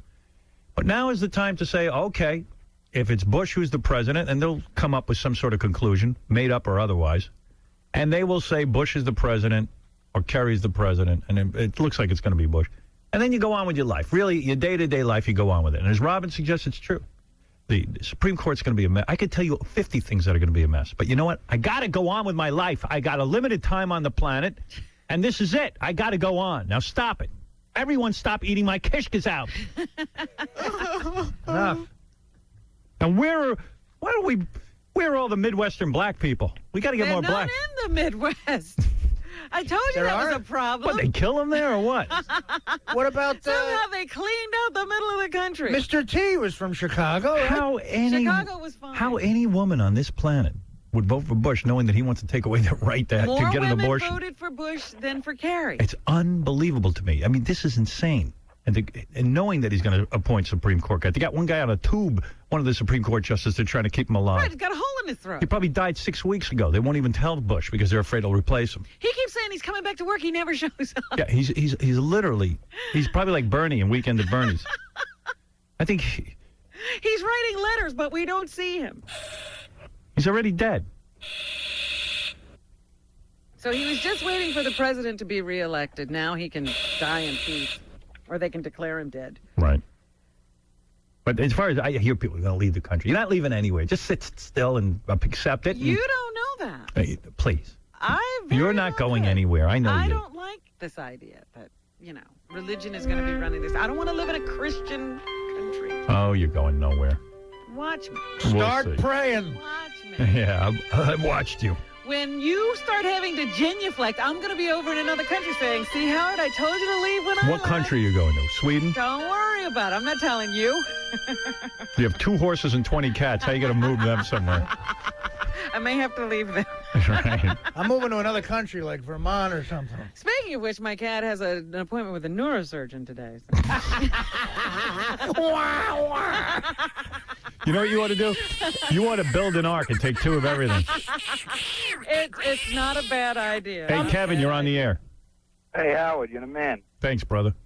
I know it's a little off the subject. I've been trying to get through for a while, but I think Jet's pretty bold saying Tool's a little complex and they don't like them, man. They're 10 times better band than Jet ever is. And, well, of course. I mean, listen, they're having fun. They're criticizing some of the other bands. It's fun. It's all in good fun. That's what I mean. It's kind of bold that they criticize anyone. Their stuff is kind of basic anyway, Right. That kind of band already happened, Oasis, they already broke up. Their little brothers had a little bitch fight, and look what happened to them. All right, there you go. What do I know about it? I tell you the truth. A lot of people get very worked up about music and musicians. Can't believe that musicians fight with each other. Yeah, I don't even care. I listen to the music and then I go, okay, there you go. They seem like talented guys, Jeff. They were good. There's nothing new anymore. Everything sounds like what's happened 30 Right, years just like ago. we said, their new song sounds a little Beatlesque. Right. What are you going to do? That's also the thing, though. Tool definitely doesn't sound like anything that ever was. If anything, they're ahead of their time. Repeat your point 20 times, please. We haven't heard enough about Tool. Anything else, Robin? Yes, all over the city they say people are losing their jobs, fighting with their spouses, and flunking out of school because of their addiction and their lack of control over it. But they're not hooked on alcohol or drugs. They're disappearing into the fantasy world of online video games. Ass wipes. And we've heard from some of these people. Jeff Carroll actually moved into one. He's in a video. I'm living in Donkey Kong. EverQuest is the most popular and has attracted more than 2.5 million players worldwide since it was released in 1999, according to Sony Online Entertainment. Let's go, baby. The interactive fantasy game lets players pick a virtual identity such as a warrior, a wizard, or a cleric. Who are you, Artie? I'm a cleric. To send on a series of constantly evolving adventures. I'm a cleric. The game encourages players to team up with one another as they vanquish monsters, Yeah, read a book. collect treasures, and amass enough points to get to the next level. Pick up a football. Get outside. You're a cleric. You're not a cleric. You're my son. God damn it. You're killing me. Oh, sure. Did you meet my new roommates, the Mario Brothers? Didn't he say he lives in a video game? He said something like Yeah, I'm moving into the game. Like I live in a video game. I mean, how long does that keep you occupied? Apparently, it keeps some people occupied quite kept him a long time. For Jeff, it's been about 37 years. I mean, at some point. King of the wow-wow. Take a walk. Yeah. Walk Get around. some fresh air. You got into a car accident in 1978. Get over it. An ex-football player has been charged with shooting at the home of Siegfried and Roy. That's the best story ever. A former Oakland Raiders Did he give a reason? No, I don't have a reason. Maybe he's a cleric. Is in police custody in the September drive-by shooting of the home of Siegfried and Roy. What's the player's name? Cole Ford. Who? Cole Ford? Cole Ford, who's 31. My goodness. He had a 3-year NFL career. It ended in 1997. He was identified earlier by cops as the owner of a white minivan from which the shots were fired. A lot of guys get out of the NFL and they don't know what to do. This guy clearly knows what to do. Right. Oh, my goodness. Look out. Luckily, no one was hurt. But police said shotgun pellets shattered windows and left a hole in the wall. When did that goddamn tiger come out and chew up the football player? I know. Where's Montecore? Yeah, where's when you need him? Montecore was trying to save me that night. Yeah, okay, yeah. Good one. Save you. Montecore, Trying get to the eat you. shooter. Hey, Tom, you're on the air. Good morning, Howard. Good morning, Robin. Good morning. Good morning, Artie. Last night I was at a bar here in Ohio, and there was a gentleman who said he was AWOL from the Army. He wanted to vote, but he was afraid to vote to be caught and sent to jail because he's AWOL from the Army. He didn't agree with Bush's going to Iraq. I'm kind of concerned. I don't know. I'm kind of torn. Do I turn him in? Do I let him go? Do I just pretend like I didn't hear it? And I wanted to get your opinion on it and what you might have done. It just seems kind of strange. I know he's AWOL. He showed me his card that he's in the service, and it still shows that he's quote-unquote active duty, but he's not there where he should be. And he says it's because he's afraid of the president. What would I do? That's a moral dilemma. Would you report someone who's AWOL? I think as a U.S. citizen, I should. Wait, let me think about I don't know that. if that would be stepping on toes. Well, what if he's you? AWOL, wouldn't they know it already? Yeah, and is it? He isn't working, and he's not able to vote because they would catch him. He's just kind of living with certain. He goes from one place to one place. So you're saying they don't know where he is? When is a man a wall? When he goes AWOL. What would you do, Fred? It's none of my business. Right, that's how I feel. Yeah, this one I can't say we. If he's we hurting turn him somebody. And Howard? If he was a killer. Oh, well, yeah. I mean, you know, you Yeah, can't, if the guy was a killer, I'd report him. in a way, you But I can't can't blame blame him. somebody for not wanting to go back to Iraq. Right. I mean, that's the thing. Yeah, I don't know, man. I don't know if I'd feel right. Like, you know what? I wouldn't get involved. Okay. I don't think Can I would. ask you one other question real quick? Yeah. A friend of mine and I, we worked at Cedar Point Amusement Park this summer. I don't know if you've ever heard of it, but... So you're that guy who stole that job from me. No, we started up a magazine called Pie, and it's like a, not political magazine, but it's just a bunch of, everyone has their own say what we can write. We do whatever we want. It's like a conglomerate and a medley of stuff, and we were wondering, we'd like to interview you, but we didn't know who to contact to try and set something like that up. Can you give us some direction on who we might contact? Would that be your agent? You want me to be honest with you? Yeah. I ain't going to do any interviews. Actually, there's your press agent, Phil McCracken, right? No. That's Jack Mayhofer. Oh, Jack Mayhofer. Jeff Mayhofer. Jack Mayhofer. I'm not doing any interviews. Okay, well, I'll be doing some interviews about, my move to satellite eventually, but But even then, you won't interview with him. yeah, I probably won't. I'll probably do 2 or 3 interviews and go with some of those magazines that don't get to do whatever they want. Right. You just have an agenda. that actually have some restrictions. I didn't want to interrupt the news. I know how you like to get out of there and get the hell out. But Yeah. Are there any games that we can play that you have available? You want to play a game with me? Sure. I do have games, but I'd have to get started with the whole thing. I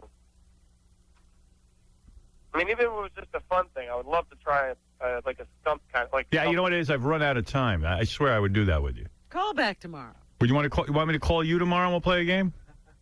Seriously. You could. All right. Let me put you on hold. We'll take your phone number. Seriously, I'll play a game with you tomorrow. Okay. Gary, take this guy's number. We'll call him in the morning. We'll play the Drunken Scores Girl game with him. Thank you. Okay. There you go. Line 3.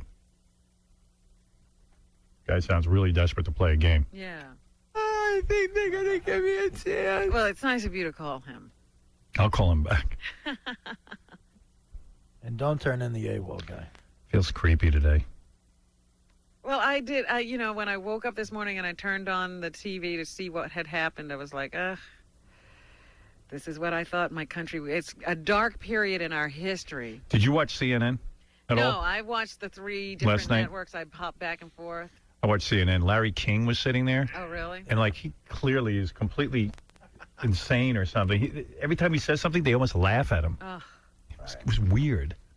What's up? I keep having this crazy thought that maybe somehow, because everything's so effed up, that maybe they'll find another 150,000 votes. They might. If they give it some time. I mean, for crying out loud, they don't even know where half the votes are. Find some votes anywhere in some of those other states. I don't know why everyone's ready to jump that Bush won. I don't understand. I mean, they found so many votes in Florida, in boxes and places. Right. Who's to say? Let's make sure it's right. Yeah. Scott DePace.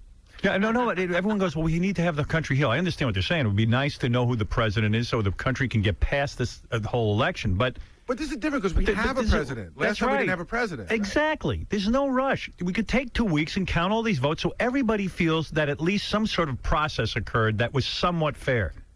It would make me, who didn't vote for Bush and doesn't like him, it would make me feel better about the whole thing. Did you see that report 2 hours ago? They just found 20,000 votes for Al Gore. They're still finding votes from last time. Anything else, Robin? Yeah, there's one other Senate race we didn't say anything about. Barack Obama won his Senate race. He will be the only black person in the Senate. Black? And, A black? Only the third to ever serve. A in the Senate black. Yes, a Senate black has now been elected. That's wild. There's I did not know something that. missing in Houston, a severed human penis. Yeah. Cops say a 45-year-old woman cut off her 33-year-old boyfriend's penis with a Nice. kitchen knife as he slept, discarded the organ, and won't say where it is. Sausage. So far, a massive search by cops has failed to find it. I wanted the sausage. A Swiss men's magazine is offering its readers free sex. OK Magazine said it was celebrating its 20th anniversary by giving readers something that bears or that beats the free music, CDs, and posters they usually give out, and that their rivals also have. They're giving out a coupon with a trip to an erotic studio. They say every man wants free sex. I love my balls and. And an 87-year-old Frenchman with a fear of being buried alive has designed a coffin with an alarm system, food storage, and water. Story that was lost as a result of this election was that Monica Lewinsky is a dry hole. Bill Clinton said it. Monica Lewinsky was a dry hole. But, Howard, this is something to address your fear. Now there is a coffin with an alarm system and a food storage, mini bar, and water. I will get that. So I want that. If you are buried alive, you could actually alert So somebody. clearly I'm not the only one with that phobia. This guy said it happened for him after he was in an accident and he was trapped. And they had, or he was left badly hurt, and a coffin had been delivered to his home. So he was like, hey, and that's never happening to me again. I want to be entombed in my limo. That's nice. Well, you'll have plenty of room to move around. Got a bar? Kerry Washington I'm glad you think it's funny. Oh, sorry. Kerry Washington plays Della B. Robinson, the Della wife Bite. of Ray. Ray, yeah. Charles Robinson in the biopic Ray. I don't think I'm going to go see Ray. It's a good movie. I want to see it. I've decided. I want to see it, but I don't think I'm going to go. I'm going to wait for the DVD. All right. Kerry says everyone working on the project was really, really passionate about it. A1. Everybody was there because they really wanted to be a part of this project. Ray Charles's life is so inspiring and so moving that people really brought their A game to the court, and you can. No, please. You'd be in any movie. We don't want to ever heard of you. She was so happy to be there. But my A game. Sarah Michelle Gellar is experiencing some box office success. Yes, some amazing success. Her movie, The Grudge, was #1 for 2 weeks in a row and has already made over $70 million at the box office. Was that any good? Did you see it? It's scary. I wouldn't say it's a great movie, but it is scary. Here is Sarah Michelle on the success of The Grudge, B3. I just think the whole idea was it made you think. And I think audiences like to be challenged. Oh, You little bitch. It's like a staccato. Freddie Prinze's head must be spinning. I think so often Hollywood doesn't give the audiences credit enough for being really smart and wanting to be challenged. It's also Or non-linear. she hardly breathed. I know. It's not beginning, middle, and end. We start kind of in the beginning, go to the middle, then to the end, then back to the beginning again. You have to pay attention and you have to follow it. And I think that's also why audiences are then able to get so scared, because you're so involved. I think most scary movies recently have maybe 6 or 7 good scares. I mean, this to me is 16 or 17. I just think the whole idea was it made you think. And I think audiences like to be challenged. I think so often Hollywood doesn't give the audiences credit smart and wanting to be challenged. It's also non-linear. It's not beginning, middle, and end. We start kind of in the beginning, go to the Non-linear. middle, then to the end, then back to the beginning. Start at the beginning and the end. You have to pay attention. Listen to her. Follow it. Middle, beginning, end, middle, beginning, end, middle, beginning, end, middle, beginning, end. Get so scared because you're so involved. I think I just think the whole idea was it made you think. And I think audiences like to be challenged. I think so often Hollywood doesn't give the audiences credit enough for being really smart and wanting to be challenged. It's also non-linear. It's not beginning, middle, and end. We start kind of in the beginning, go to the middle, then to the end. Then Challenge audience, middle, beginning, and end. Yeah. Well, credits, non-linear. Buffy, The Grudge. You get so scared because you're so involved. I think most scary movies usually have maybe 6 or 7. Beginning, middle, This to me is 16 or 17. No end. I just think the whole idea was Keep talking. And I think audiences like to be challenged. All right. Wow. Christina Applegate is in Surviving Christmas with Shut up, Ben Affleck. Shut up. And she's also about to star on Broadway. Here she talks about going to Broadway, A3. I've been a dancer my whole life, and you know, I Bring up I the did music. Sing when I was younger. So, yeah, I'm going to go do Sweet Charity on Broadway for a long while. Yeah, it's a big role. It's a long time. It's a lot of work. I'm so scared. Poor reporter. I've been a dancer. He's probably sitting there numb. You know, Has to listen to this. No one's ever going to play it except us. Making a noose. So, yeah, I'm going to go do Sweet Charity on Broadway for a long while. Yeah, it's a big role. Non-linear play. It's a lot of work. I've Beginning, been middle. a dancer my whole life, and you know, I did sing when I was younger. So, yeah, I'm going to go to Sweet Charity. Yeah, it's a big role. It's a long time. It's a lot of work. Big All roll, right, long time, a lot of work. Endless rehearsal. It's a lot of work for her. Lost weight, 4 roll. Long time. All right. Let's, Challenging accent. Rob Lowe yes. striking out a second time with Uh-oh. his own series. Dr. Vegas has been put on hiatus, I'm so sorry. along with Father of the Pride, which we couldn't believe ran as long as it did. I knew he was in trouble when he called in here. Yeah, that's got to tell That you was a something. sure sign. So that's what's happening. All right, Robin, thank you. Thank you to everyone. And that, too. That's it. All right. Thanks to Jet, by the way. Thank you. And their new single, Look What You've Done. Thank you. It's available in stores now, and the new album, well, it's not so new, the album, but I don't know. Whatever they got, buy it. Jet. Boosh, boosh. Sorry about your luck. Majority rules, and my first-time vote counted in Ohio. Yeah, this is the vote fairy. I got your 150,000 votes you're missing. I'll put them where you'll never find them, right next to Howard's integrity. Hey, Gary, this message is for the guy with the big nose. Hey, Howard, I thought you were going to bring Kerry in for the rest of the country. You and your listeners were going to take over Bush and bring in Kerry. You failed, Howard. You forgot to realize that there's a large part of the middle United States that doesn't give a damn what Manhattan and California do. You guys are totally out there, left-wingers. There's the rest of America. You guys blew it. And Robin, feel free to go to France at any time with the other yellow bellies. Scott DePace is the only one who has any sense over there. Keep it up, Howard. You make me laugh, but you're way off as far as politics. Well, Robin, you can move to Europe any time now since you love it so much over there. You're nothing but an overpaid newsreader. Robin, please go back to Europe, or wherever the hell you're from. Robin, I'd bang the hell out of you, but you're wacky. And also, Scott DePace, Cabby, you guys are the only ones with any sense over at that station for voting for Bush. Well, there it is. A polarized country for sure. A lot of people having their laughs.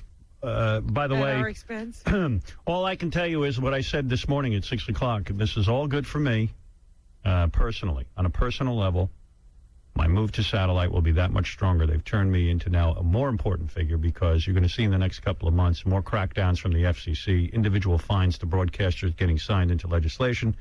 That's right. This remains a very large and important program. And people will come over to satellite in droves and join me there. And I'm looking forward to the change. I can't do the kind of show I want to here anymore. It's going to get worse. Whoever my replacement is and the guys left here on this kind of radio, you will see. It will sound like 1976 all over again when I first got into radio. And on a very personal level, hey, it helps me a lot. It makes me bigger. And by the way, I don't agree with you. I think we could have influenced a lot more people. Unfortunately, now I'm down to 42 markets across the United States. I'm not on in all the country because not because I'm not popular and not because we can't get advertisers, but because the government shut us down. Period. You put us on a station and the government shuts us down.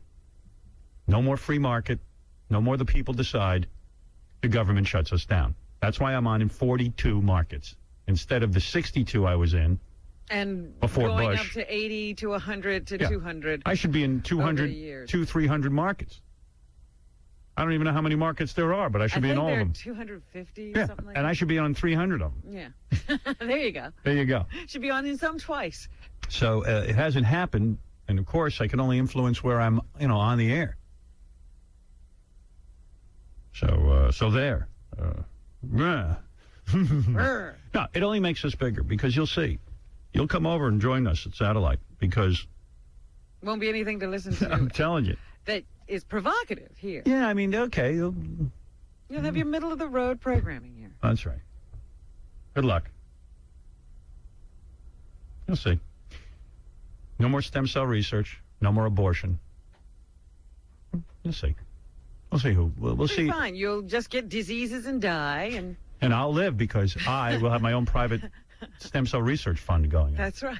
I'm going to hire my own doctors You're to do doing my your own research. Yeah, anything happens to me, I'll be fine. I have my stem cells. Just don't get sick or pregnant. You'll be fine. As long as you don't get crippled or whatever, you'll be fine. Yeah, don't accidentally fall in a pool or fall off a horse. All that compassionate stuff is right out the window. That's all. Don't get any diseases. Kerry called Bush to offer, to say, hey, to congratulate him, and they have that on tape. They're playing that all over the place. White House, George speaking. Hi there. Who's this? It's me, Kelly Clarkson. Oh, seriously, who is this? It's me, Kelly Clarkson. You're not Kelly Clarkson.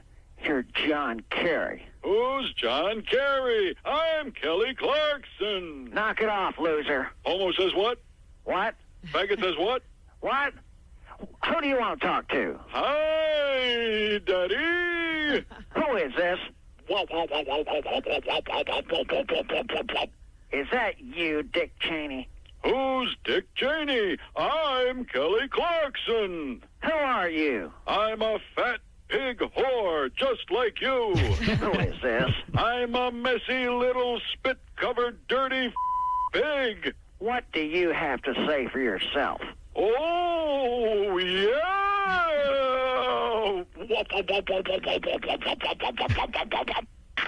Yeah. Well, that was some Hey, now. way to say I didn't win. Nice, huh? I wish the call had been that way.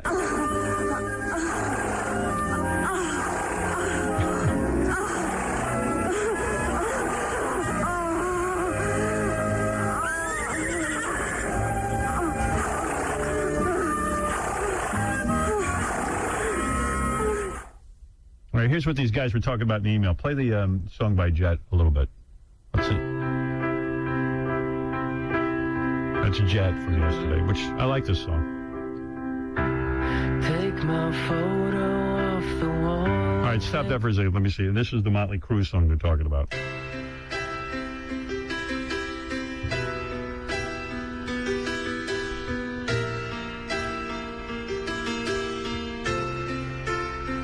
You know I'm a dreamer, but my Come on. I don't know if I bought into A that. little bit of Little bit. similarity, but not enough to say it's a ripoff. Okay, this chick I don't watch The Apprentice, and I'm probably out of touch on that one because a lot of people watch it. Yeah, it seems to be a very popular show. I'm sort of reality'd out. I'm way into Smallville, Lost this season, The Bachelor, ruling again, and See, I could care less about The Bachelor. great show. Great show. I can chicks, hardly watch Survivor. the chicks are insane. I'm watching Survivor still. It's not as good this year, but I'm watching it, and put in too much time to abandon the goddamn show. Now, I also watch Smallville. I said that. Yeah. And I watch... I'm trying to think. Smallville. Well, I watch all those detective shows. I like watch Law the and one Order that Cronin produces on VH1. Surreal Life is great. Surreal Life, I That is watch. my one reality show. I watch that. I watch The Biggest Loser. Much props to that show. That is great. I just can't seem to find that. When's it on? I don't know. TiVo. I love The Biggest Loser. Much props. God damn it. Because I watched the first show and I thought it was great, but I haven't Yeah. seen it again. That's way cool. But Apprentice, I don't know. I never got in. I saw the first one. It was really good, and I liked it. But this chick said this on The Apprentice, and then she got thrown off. She says it ruined her life. Well, yeah, I told you she lost her regular job. Yeah, wait. What else did they say on that damn review? It was those two old Jewish fat ladies. Really. They were like the pinnacle of the New York jaded old bags. Old who talk that about... Well, there it is. Old what? Old bags. Yeah, but she got bleeped there. What did she say? I don't know. With all those bleeps, can't tell what's going on. Maybe she was complimenting them. I don't know. This is Gen C, who claims she was there the night I met Beth. Well, let's find out. Let me see if I recognize her. Hey, baby. I don't know why I didn't give you a second look. I picked you up, huh? I didn't pick you up? Big mistake. Should have banged both of you. How are you? Hey, how you doing? Gen C. Gary says Gen C's very taken with herself. Gary said that? Yeah. Thanks, Gary. Jackass. What does that mean? Why are you saying that, Gary? He says she's out there in the... Hi, Robin. Hi. She's out there in the lobby talking about how her Q rating is the highest. That's why they're bringing her back. You know what? A bunch of the guys have spoken to her, me and Will and Jason, and these are some of the facts that we called. That you have a very high Q rating. That's why they asked you to come back on the show tonight. That you're from Albany, and whenever you go on the show, radio show in Albany, that they see this incredible spike, and that they know that there's way more listeners. You were talking about. And by the way, well, that's where I'm from. But honey, anyone who knows in radio, you can't see There's any no spikes. such spike. I don't know any of this. I mean, I don't know any of this. But you're going around talking about it. She was bragging about her People magazine shoot with Mr. Trump yesterday. Bragging, Gary, you were my buddy like 2 minutes ago. I mean, how's sabotage? He's like, I'm so excited to have you here. This is so I know. great. This is part of my job. Yeah. But you're talking about. He's worse than Than Satan. Than me. the NBC people and Mark Burnett. Thanks. Yeah, You're really great. You're really great. You are great. You're cute. Let me too. hit you over the head now and Is knock you Gary down. is Gary worse than the Jews? Howard, let's go there. I heard you had good things to say, though, about that whole thing going up and down. Well, I just didn't think that you saying she looked like an old Jewish lady means that you're anti-Semitic. I don't think so. I mean, I really don't. No. I think you lost your job. You were working in the real estate business? Yeah, Douglas Elliman, I think it was. Yeah. You worked for Douglas Elliman. Yeah. And after you made that comment, you lost your job. Yeah. And what did they do? They came to you and said, we think you're an anti-Semite. We don't want you working here? Actually, it was the New York Post that called me. You're kidding. No. They're good at breaking the news. Yeah. They're great with that. Come to think of it, when I got fired by NBC, the New York Post broke it to me. Yeah, so what do they I mean, do? we filmed the shoot the entire show, The Apprentice, back in May and June, and then what happens is you go back to your life. I went back to real estate, did it July, August, September. Were you and successful at it? Yeah, I was Real doing estate? really well. Yeah, I started about a year ago, and in the beginning, I mean, my manager thought I would be up for Rookie of the Year, and I was doing really well. And then I got cast in The Apprentice, so I took a leave, did The Apprentice, shot it. I'm like, it could only be better for me. I mean, this is publicity you Why can't do really people pay for. think they're going to be on a reality show? It could only be better for you. I mean, all your flaws are going to come out. Everyone assumes they're a great person. Yeah, they think you're they're right. going to be shown in the best light. Nobody could ever find anything bad about them, and so this is only a plus. Yes, yes. Boy, you got big jugs. Are those real? Yes. Ah, nice Oh set. my God, I'm on Howard Stern. You got a nice rack. Thank you. Awesome.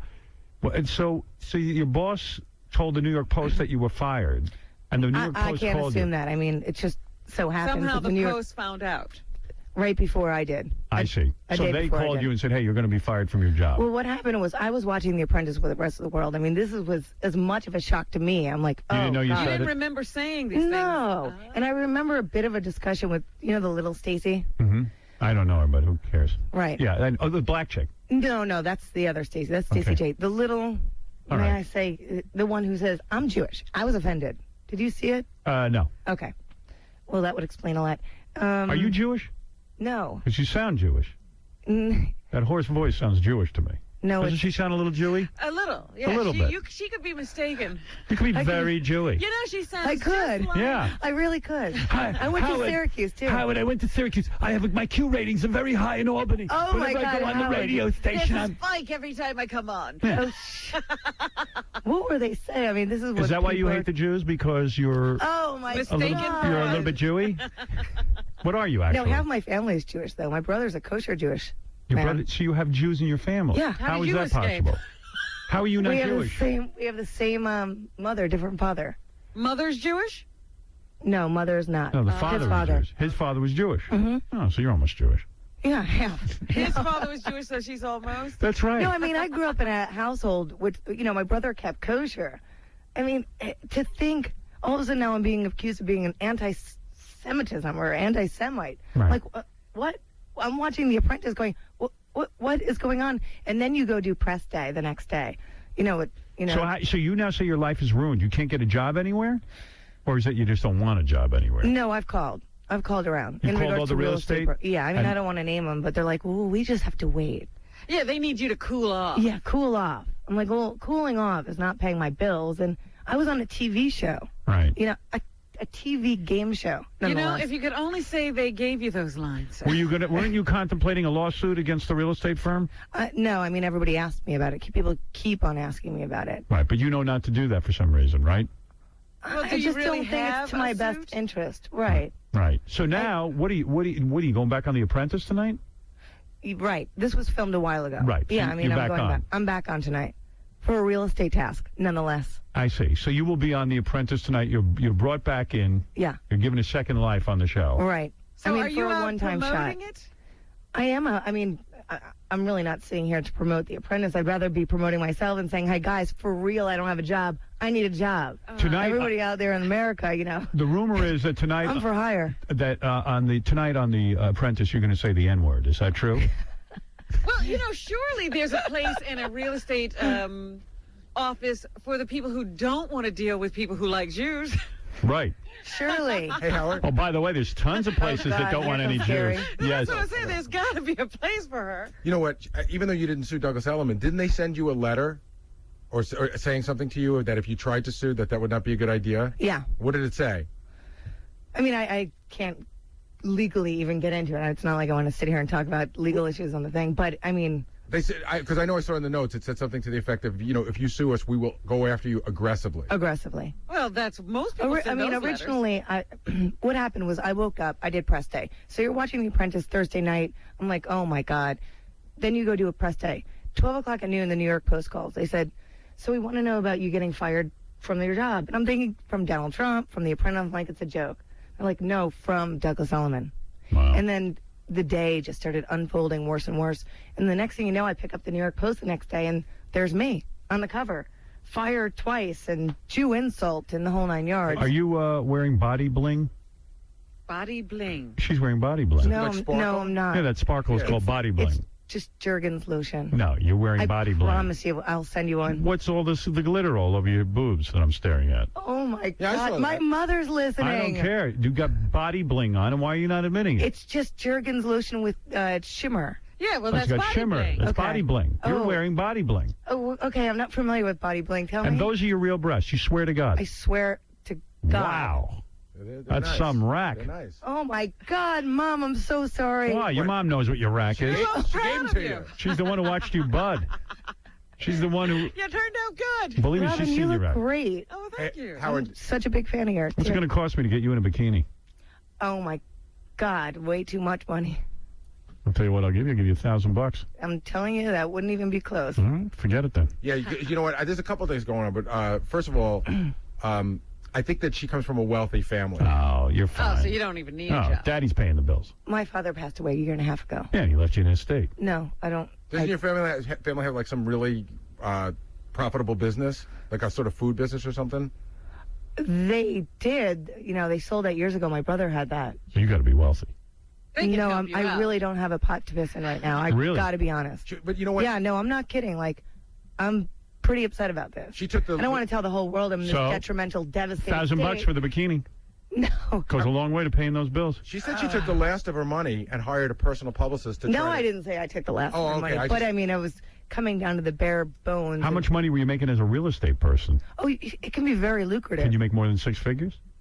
I was thinking I could make about $300,000 this year. Wow. Yeah. Wow. Yeah. Oh, no, I mean, really, I had about $7 million worth of clientele I had to let go. If you're getting a bikini, I'll give you personally $1,000, and I'll give $1,000 to the PLO. PLO? That's right. They don't like Jews Her either. favorite cause? Who's your guy that you always have on here, your favorite? Who? Some, like, crazy Ku Klux Klan guy. Oh, They Daniel came on for your birthday, All right, so too. you're here to say you don't hate the Jews. Yeah, I mean, this is You craziness. just said, hey, it's like an old Jewish lady. I don't have any problem. Gary's in the back calling little Stacy a Jap.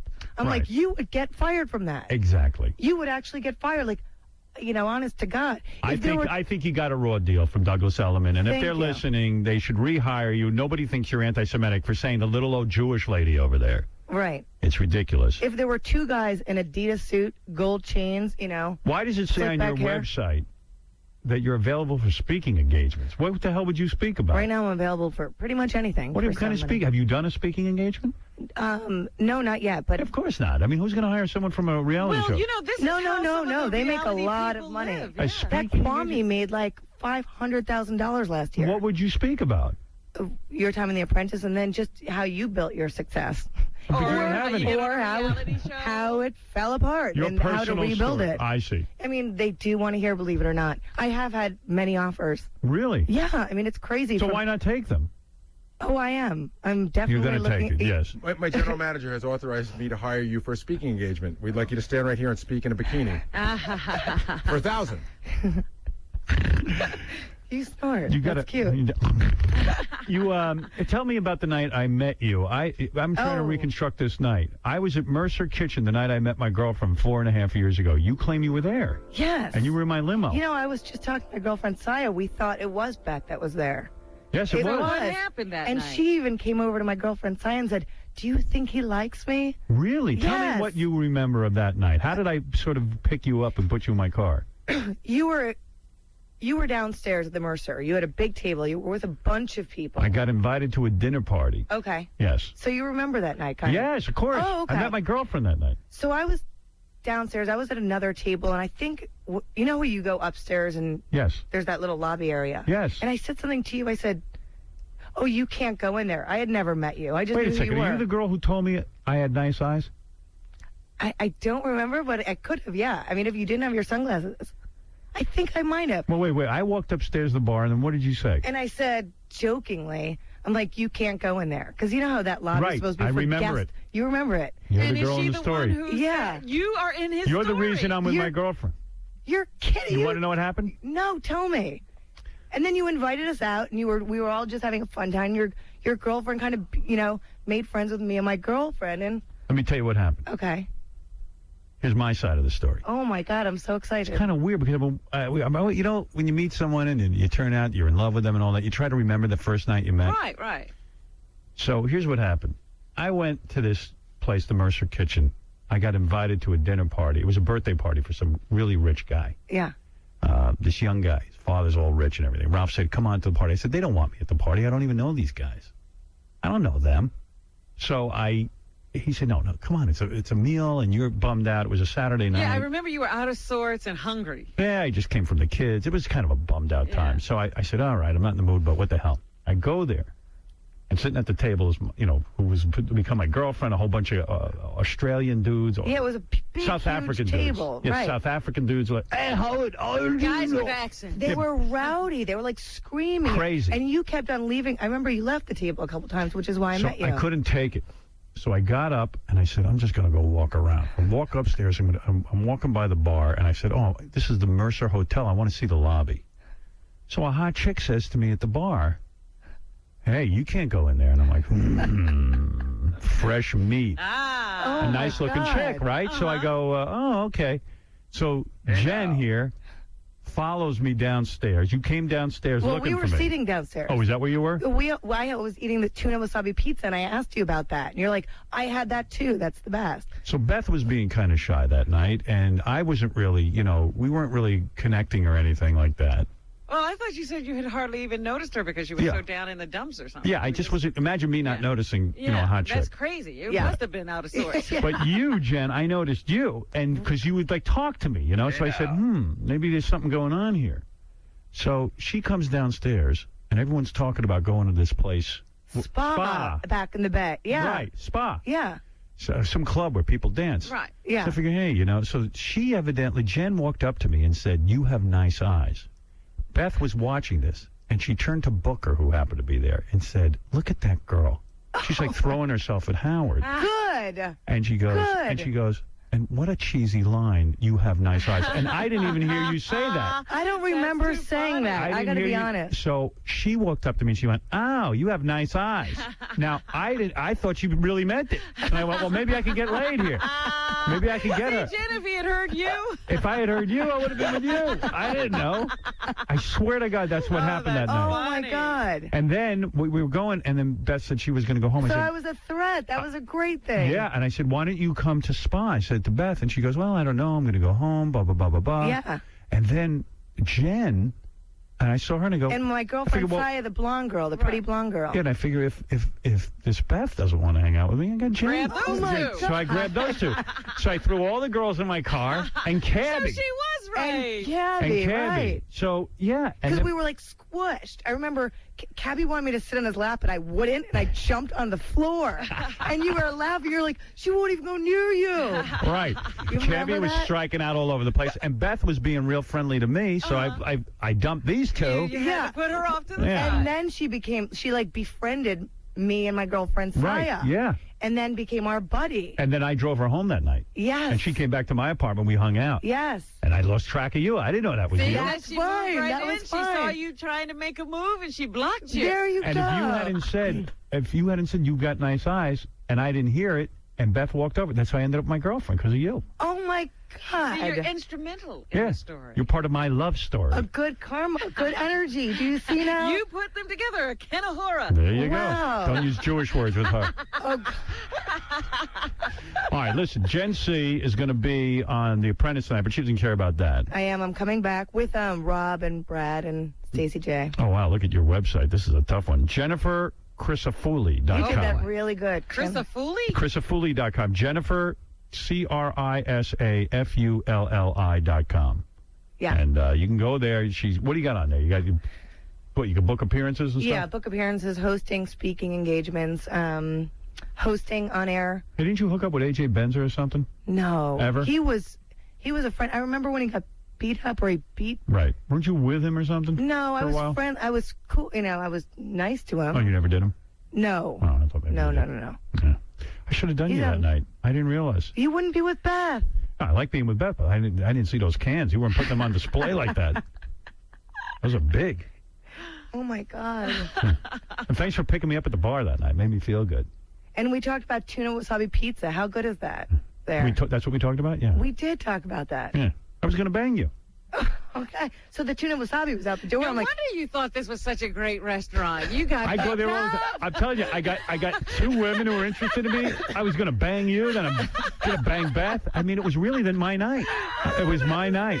That was such a fun night, It doesn't always go like that. Yeah, no, that was such a good night. I remember. And then I lost track of you over That the was spot. it. And then, I had friends there, and you went your way. And I remember Beth, the last thing, she came up and she asked us, do you think he really likes me? Yeah. And we were like, yes, he really likes you. You went to the bathroom with her. Yes. I remember that. Yes. And that's when we gave her a big pep talk about how much you like her. Yeah. Yeah. Wow. So she gave her the... go get him. He really likes. Look, he's so into you. And yeah, it was a weird night. Yeah, and you're the girl. Yeah. You were that girl. I knew it was some cute girl, man, who was picking me up at the bar. I thought. See, and now she's famous. Look at that. That is funny. Yeah. See how the world works. And I should have given you my salami. How? Hey, maybe, you know what, leave your number with the desk. And things might not work If out. things go wrong with Beth, I'll give you my salami. Believe me, that's some salami. It's over an inch long. It won't hurt you. That won't hurt you at all. You won't even know it's there. Dominic, you're on the air. How you doing? Hey, brother. Oh, my God. Long-time listener. Right. Hi, Dominic. Hey, I got a real estate company, and I could hook you up with some work. Really? Where is it? Connecticut. Are you interested in relocating? I'd have to get a license in Connecticut. You don't have a license? Well, no, your license is for, you have to get a license in every state. Well, maybe I could set you up, as an escort until you get that work. Oh, well. Yeah, escort work. How's Yeah, the thing called? You know, broker, escort. Yeah, it's like, what kind of real estate guy doesn't realize you have to have a license? Yes, Shuli, you're on the air. Hey, Howard. Morning, guys. How you doing? What's up? I'm a big fan of Jen. I watch The Apprentice, and Jen, I'm a typical Jew, if you will. I have a quick story for you, Howard. I have a friend of mine that she actually took out to go look at houses. Yeah. Yeah. First of all, she dresses in a real hot outfit, right? Suits. I dress in suits when I take people out. And then she gets in the car and she looks at him. She goes, "So you want to live near the Spits or the Chinks? Because I'm not driving." I did not. Shuli's still writing those jokes, aren't you? That's Still very working good. overtime, buddy. Still working overtime. Hello. Eddie, you're on the air. Hey, Howard, ask her how many other reality shows she tried to be on. How many other reality? Also, yeah. Ask her about Bob Guccione Jr., because this girl's a total little liar. She is a total... Who is this?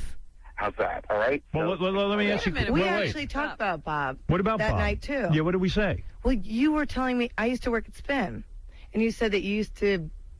I could go to dinner with him, but he'd be making out with hot chicks. Also, something about a California hotel, like by the pool. Yeah. Remember you told me Jen, that story, too. Yeah, but what do you know about Bob? Hey, Jen, how many reality shows did you try and be on other than this one, huh? No, this is it.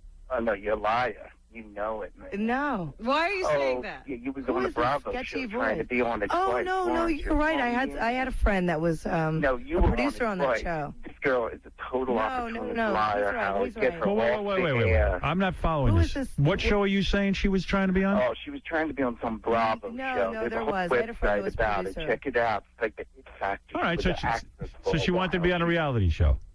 Two of them, I think. And Ooh. the girl's full of she's nothing but an opportunity. I am. You know what? In a way, I am an opportunist. I like opportunity. All right, you don't deny the charge. No. Chauncey, you're on the air. Hi, Jennifer. Hi, Chauncey. So, do you have a problem with Stacey J? No, I don't. I think Because she's I actually just a really interviewed her. nice girl. I just interviewed her, and this is what she had to say about you. You ready? Oh, my God. Go But ahead. Howard, Stacey J is the hot black model from The Apprentice. Okay. She goes, Jennifer C. is a big mouth. She talks way too much. She doesn't shut up. Chauncey, I'm not kidding. She never shuts up. Even Donald Trump had to tell her to shut up. And it's even worse when you're with her in person. She's horrible to be around. She just said that? Mm-hmm. Well, how long ago? About 2 weeks ago. Oh, I read that, and then she denied it. I talked to her. I'm like, Stacey, it showed up in the Daily News or something like that? Well, Chauncey, you Want me to play the tape Oh, tomorrow? I can't say that. I'm do sorry. you have the tape of her saying it? Oh, if you do, have I it mean, at by all home, means. And I can bring it in the show. I can play it tomorrow on the air. Oh, I emailed her because someone emailed me that. But Jen, I was do you like, think what? that she's saying that, I was misquoted? Or because Chauncey says he has a tape of it? Okay, he can play it. I mean, I'll play it I don't tomorrow. really. You know what I did, Jennifer? I said to her, I named each cast member of the show. Yeah, I And read said, it. And then she even talked about black women. She's like, something. I mean, it was a horrible quote about black women and how everybody's husband is in jail. Yeah, she said Is that the same article? She said, I'll tell you what she said. She said black women have to be strong because all their husbands and boyfriends are in jail. I know. Well, so that's the same article. So, whatever she said about me, I mean, I don't think it holds much So more you weight. wrote her and said, did you really say this? And she denied saying it? Yeah. She did? Yeah. So But that's funny. She said, you know the press. you know the press. Yeah. So Chauncey has Yeah. tape of her saying it, and he'll play it here. Sure. If he can produce that tape, what will you say then? And by the way, he probably has the tape, but what will you say then?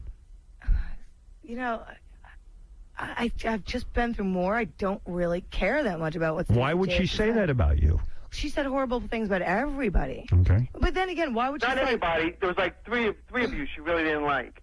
Well, that's all right. You know what I mean? I'm not living and breathing by You Stacey can't have J. everybody be your friend. Trust me, I've got bigger problems than Stacey J right now, you know? You got to get a job. Yeah, thank you. Joey Boots, you're on the air. Go ahead. You're on with Gen C, JenniferChrisafulli.com. Go ahead. Hey, Howard, you got to get a picture up on the website later so I can have something to beat my meat to, man. Oh, my mother. Yeah, we're going to take some sexy pictures. Baby, I want to spray it all over you. I want to suck on your toes. I want to suck on every inch of your body. I want to run my tongue all over it. That's honey, what I want to do. I hate to tell you this, but you're being come on to by Joey Boots right now. That's it, baby. I mean, that's the it. one and only right now. Come on, you and me. You're a celebrity. I'm a celebrity. Let's get together. Let's do it. Turn it off, Mom. Don't say you never get late. Joey chooses to be particular about the women he bangs. I'm very particular. He's very Thank particular. you, Howard, for Consider explaining it an that. honor. Consider it an honor. Howard. Oh, my God. Mom won't know what these sounds are. I know. She's asking my brother right now.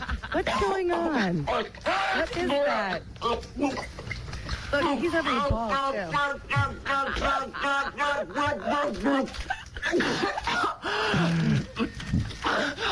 He's like a kid over there. Oh, this is his new toy. Oh,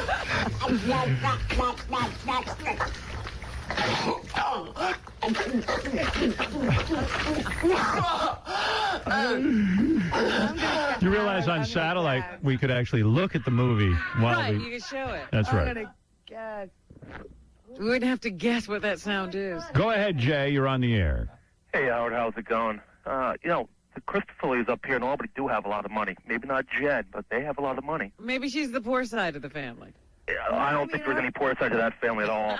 Yeah. Where do they have all their money from? Howard, Do you Kerry tell said me about before. my family? Yeah. Do you really have a lot of money in your family, or is that just No, ridiculous? I mean, my father worked very hard, and, you Right. know, What did he do? everybody in our family has started their own business or done something. I was Right. the one who broke off and came to New York and tried to do it on my own. And Yes, Mark. Hey, Howard, ask her about Marilyn Manson. What about him? She used to work at Spin Magazine. They had a blind item in the post about this chick. She used to bang all the rock stars when she worked No. That wasn't you? Brian Warner, no. Did you ever have sex with Marilyn Manson? I worked with all these guys. Yeah. I used to, I mean, I was friends with everybody. But you never had sex with any rock star? No, I mean, my ex-boyfriend was a musician, actually. Say, I swear on the Lord Jesus Christ. Swear on Lord Jesus, except for my ex-boyfriend. Who's your ex-boyfriend? He played, actually, just got married last week. I'm really happy. Brian from a band called the Verve Pipe. Oh, Verb Pipe. Yeah, I mean, you know, I was with him for several years. And See? I thought all those guys were gay. he was he's such a nice guy, too. You're really happy he got married? I'm thrilled for him, you know. He's a great guy. All right. All right, there you go. That's good. Well, Jen, you're bigger than ever.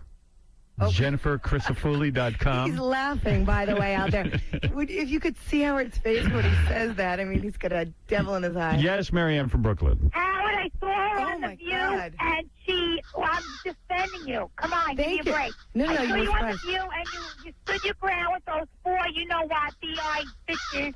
And Howard, I got serious radio, Howard, in my house as we speak. Let's get serious. Serious. Let me hear my Howard talk. My Howard talk. Howard, you thought I only had one song in me. All I need is Howard in my life. I wrote a new song for you, Howard, baby. I'm coming to Serious Radio with you, and I love you, man. Thank you. Thanks, Love Marianne. you, Howard. We'll see you there. Talk about that later. I want to hear all about the fashion show. All right. I want to know, too. All right, thank you. Thank you. Bye. Love you, honey. Love you. Love you. Wow. You always on, have to, I like, jumped. go get a little quiet after she is on the phone. Okay, Bob, you have the last word with Jen C. from The Apprentice, who is out of work because she said some old Jewish ladies. It sounds ridiculous God to me. forbid. Hey, Howard, I just wanted to tell you, I heard that Jen was banging AJ Benza. Really? You heard that. Yeah. You didn't see it. Yeah, she Yeah. used to bang AJ Benza. Everybody. definitely. Everybody in the entertainment industry. Say, in the I 10 swear years to I've been God on the here, Lord Jesus Christ. Swear to God on Lord Jesus Christ. I never had sex with AJ Benza. AJ, didn't he get married too? Yes. Yeah. And he has a kid too. Now. Talking about before that. Yes, I understand. All right. No, AJ was cool. Yeah. He's a nice. I mean, until he beat Who? Baba Booyah? No, he sort of sucker punched somebody in here. I don't know. He sucker punched the announcer from the Tonight Show.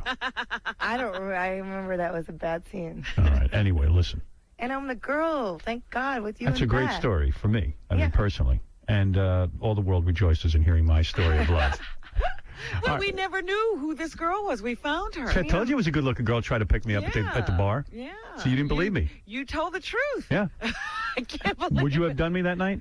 Howard, if my mom's listening. Forget your mom. Not that night. I thought you were just such a great, down-to-earth. We had great conversation. Howard, you're killing me. Is this a new toy of his? Oh, yeah. I should have. Yes, Howard, I would have. You would have. Wow. That would have been hot. Believe me, you wouldn't have known what hit you. I'm like a tornado when I go through a woman. Oh, what, 2 inches? What do you claim? Not quite 2 inches. I don't want to lie. I have probably, my brother and I have listened to you since 86. Thank you. Everything. My poor mother. This would have been all night. I don't. Everywhere in the apartment, right? Oh, At yeah. every surface. I would have put her head out the window. Right through the window. I would have made love to you and then thrown you out the window. I can't. My mother is always asking, tell me when you're going to be on the radio. Tell me when. And I never do. I called her up last night and said, I'm going to be on Howard Stern. Say F me, kike. F me, kikey. Oh, my God. Call me Kike. Call me kike. My poor mother. All the same night? Yes. All the same night. Wow. Call me. I can't believe you remember so vividly that whole night. Even like Beth going to the bathroom with us. Yeah, I remember it all. Yeah, such a wild thing. I was out there talking to Cabby going, you think she likes me? So you were And having she the was same saying- conversation? Yeah, with Cabby, however. With the maniac. What did he say? I think she's into you, man. Funny. That's a riot. That's what. Oh, it's so cute. That's what we're saying. Yeah, that's great. All right, anyway, Jency, good luck to you. Howard, Keep us thanks. posted. I Yeah. hope you do get a job. I don't think you're an anti-Semite. Thanks, Howard. I mean, I think you are, but who cares if you are? I mean, yeah, if we're going to get rid of all the anti-Semites, there'd be nobody to sell real estate. No one will have a job. Tell that to Douglas Elliman. No, really, I don't get the vibe that you said anything that wrong would there. be, yeah, I mean. a little bit stiffer in the spine. Yeah, JenniferChristofulli.com. CRISAFULLI. JenniferChristofulli.com. Yeah, And, maybe a sensitivity class or two, but you don't fire them. Yeah. And you two can join me, okay? You'll be Right. sitting right next to me There on you either go. side. How many times has this one said Yenta in his life? You don't hate old Jews. You just hate old Jewish ladies. I don't blame you. The typical. Midgets, typical fat ones. people, short people, tall people. All right, we're going to be back. Thank you, Jen C. Good luck Thanks, on The Howard. Apprentice tonight. We'll be back right after these words. There was a big report on Extra TV that American Idol might not be on next season. Oh, thank goodness. The winner of American Idol. Will we ever hear those words again? Extra has learned Fox's mega hit American Idol may be in jeopardy. We're told 3 of the show's executive producers walked last Friday. Sources say they wanted to make changes to the format. Fox said no. Other sources suggest the producers wanted more money. Welcome to the show. Idol, which grosses hundreds of millions a season for Fox, is set to return this January. But just this week, a Southern California gathering of the top 30 finalists for the upcoming season was suddenly postponed until December for unexplained reasons. None of the Idol judges were talking today, and Extra contacted the Fox network for comment. Not surprisingly, a spokesman denied any turmoil and assured Extra the show will go on as scheduled. It's a play for more money, by Of the way. course, but how would Fox ever let this show not air again? Yeah, they're having an argument over money with the producers. Yeah, Howard, you're on the air. Hi, good morning. Morning. Hey now. Hey now. I can't wait till you get on satellite radio. Thank you. Yeah, and can I play the game Guess the Sound Effects with Fred? Well, we're not doing that now. I was going to talk about the anal gangbang. Oh, the anal gangbang? Yeah. What? What's that like? Anal gangbang? It's not a game. Sir, it's not a game you want to play, I don't think. Oh, no. Sir, would you like to play anal gangbang? That's the game we're playing right now. Yeah, we have a little game for you. Yeah, it's not quite the sound effect game. Ah, yeah. Yeah, I met Fred 2 years ago. Yeah, that's got to be exciting. I met Fred 2 years ago in Atlantic City. People who meet Fred say their life has changed after the meeting. Yeah, how has your life changed, sir? Yeah, we were joking about Jackie the joke man. He was imitating Jackie going, yeah. That's one way to get Fred to talk. Yeah. He's more comfortable talking as Jackie. Yeah, that's what I have. Hey, how you doing? Oh, you Fred? All right, thank you, sir. Okay, thank you. Right. Bye. I would have played the sound effect game with him, but I got too much stuff to get to. You were calling somebody today to play a game, right? Yeah, when we get to the game, we got a guy. Baba Booey's got to remind me of that stuff. You know what, Howard? We had him scheduled for today, Yeah. and then I had a full schedule, and then Nancy O'Dell canceled late last night, so we have a schedule for tomorrow to play the game. Baba Booey. Why does she keep canceling? She keeps booking herself and then canceling. She was up in Boston doing something with Kerry or something. Nancy O'Dell is a nobody. She's on the TV show, I don't even know. Extra or Inside Entertainment Edition. Hollywood. I don't know what she's on. What show is she on, Gare? Access Hollywood. Okay. And she's a real hot chick. I mean, she used to be a lot hotter. She's not as young as she used to be, but she's still hot. And so, you know, it was kind of like Gary came to me the first time and said, "Do you want to book Nancy O'Dell?" I said, "Well, she is a hot chick. She'll look good on E, but she's so goddamn uptight." We had her on once before, and she doesn't answer any questions. Was she on?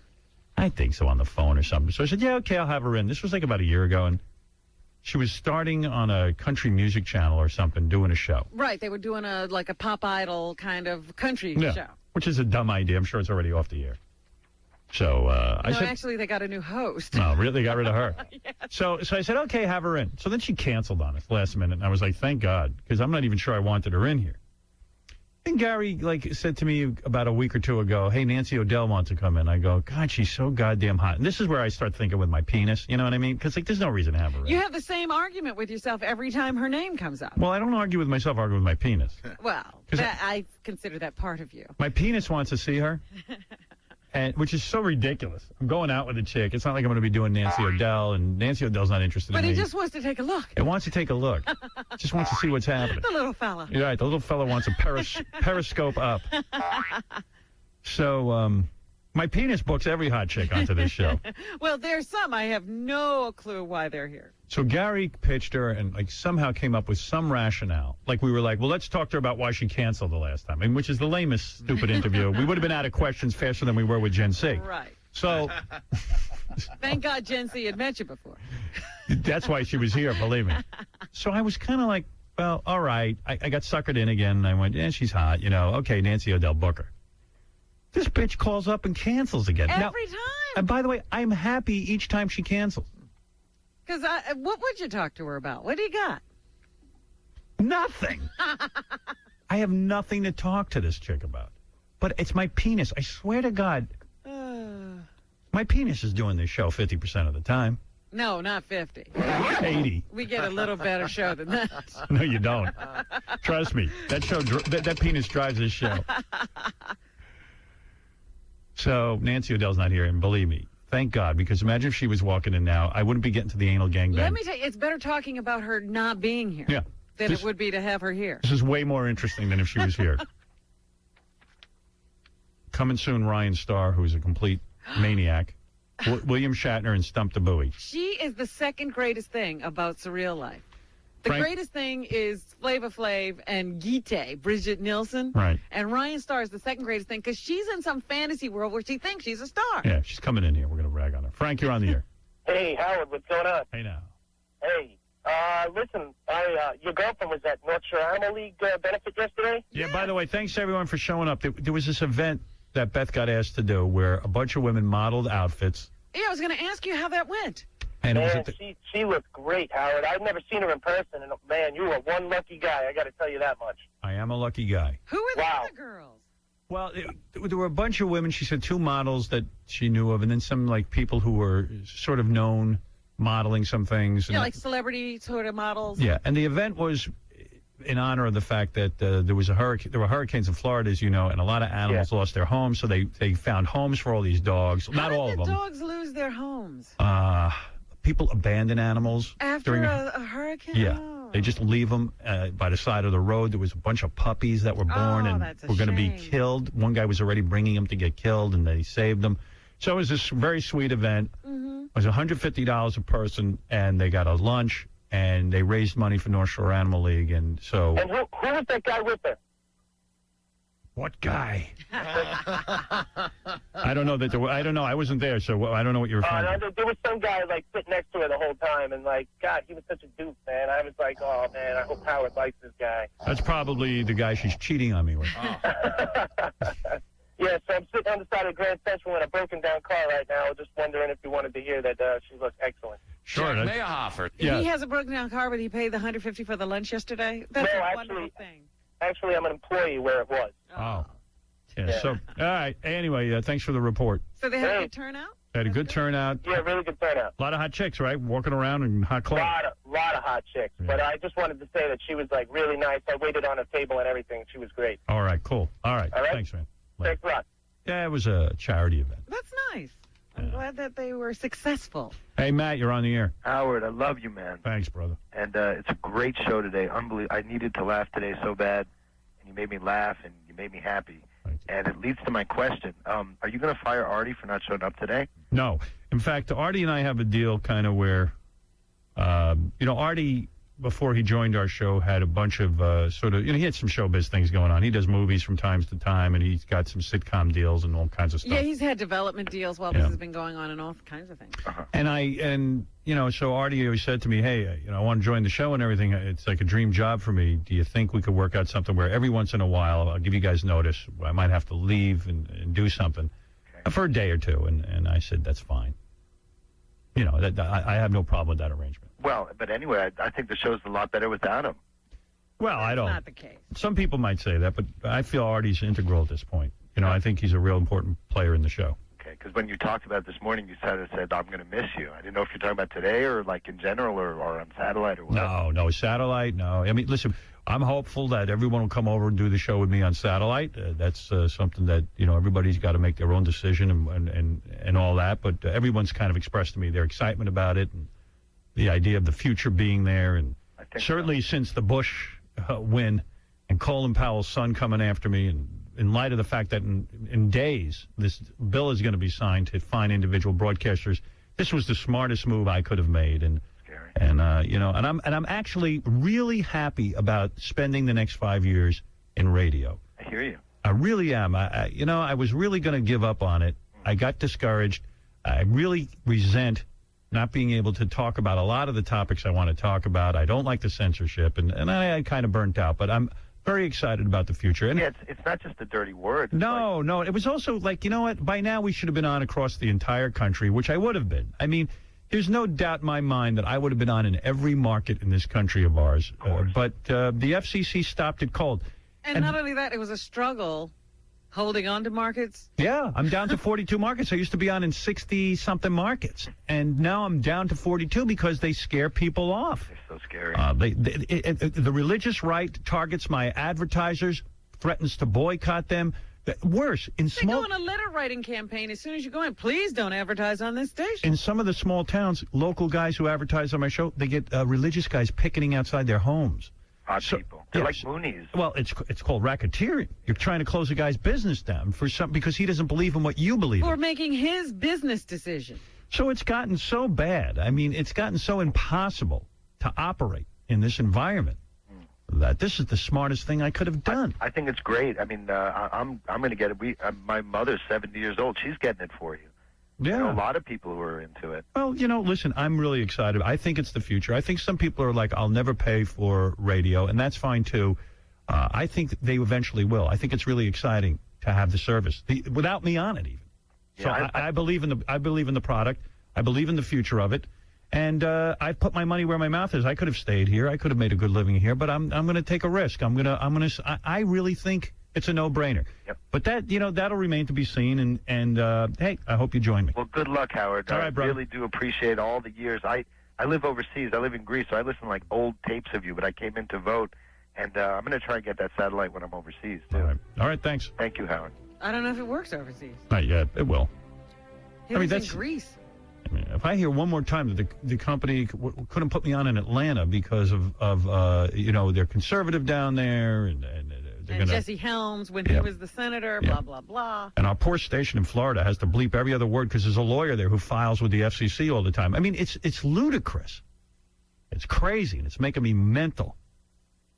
So it's I think I'm free for the first time. I know I'm free, and I do love radio. I just have become fed up with the censorship and the racketeering, not letting people do business. One of the darkest days of my life was when I walked into Mel's office years ago, and the FCC, we were battling them. We were going to go to court with them over the fact that we didn't think we did anything wrong. And Mel looked at me and he said, you got to see what they're doing to me now. I go, what are they doing? We want to buy a couple of stations. They won't process the paperwork, and the guy who's going to sell them to me is getting fed up. He's going to sell them to someone else. I said, oh, what do you mean? He goes, yeah, the FCC, they won't process the paperwork. I said, I guess that's because you want to go to court with them. And he goes, that's not the end of it. They won't renew our licenses. The paperwork's being held up. It usually is a month process or 2-month process. And suddenly they were sitting and listening to black groups who feel... there are challenges. The FCC doesn't listen to that stuff unless they want to get you. So I said to Mel, what are you going to do? He says, well, we got to work out some sort of arrangement where we pay them, but it looks like we're making a donation. Or we're not admitting to anything. Right, a way for everyone to save face. And I said, that's a sad day. He goes, it is a sad day. He goes, because in court, I know you would be found not to be doing anything decent. He said to me, as a broadcaster, I would never allow anything indecent on my air. I don't think you're indecent. And by the way, we've woken up. This is a religious country now, whether you want to face it or not. The president has spoken. He said, I am religious. I listen to God. I'm against gay marriage. I'm against abortion. I will pick judges who know how to think rightly about the Constitution. And our country even just elected 2 senators who say gays should not be allowed to teach in schools, and neither should single mothers. And no abortion. Right. None. And no abortion, period, even if you get raped. Or if you're dying. Right. So this is a religious country, and in this environment, I make this move to satellite proudly. I am a pioneer. Listen, I'm walking away from something big.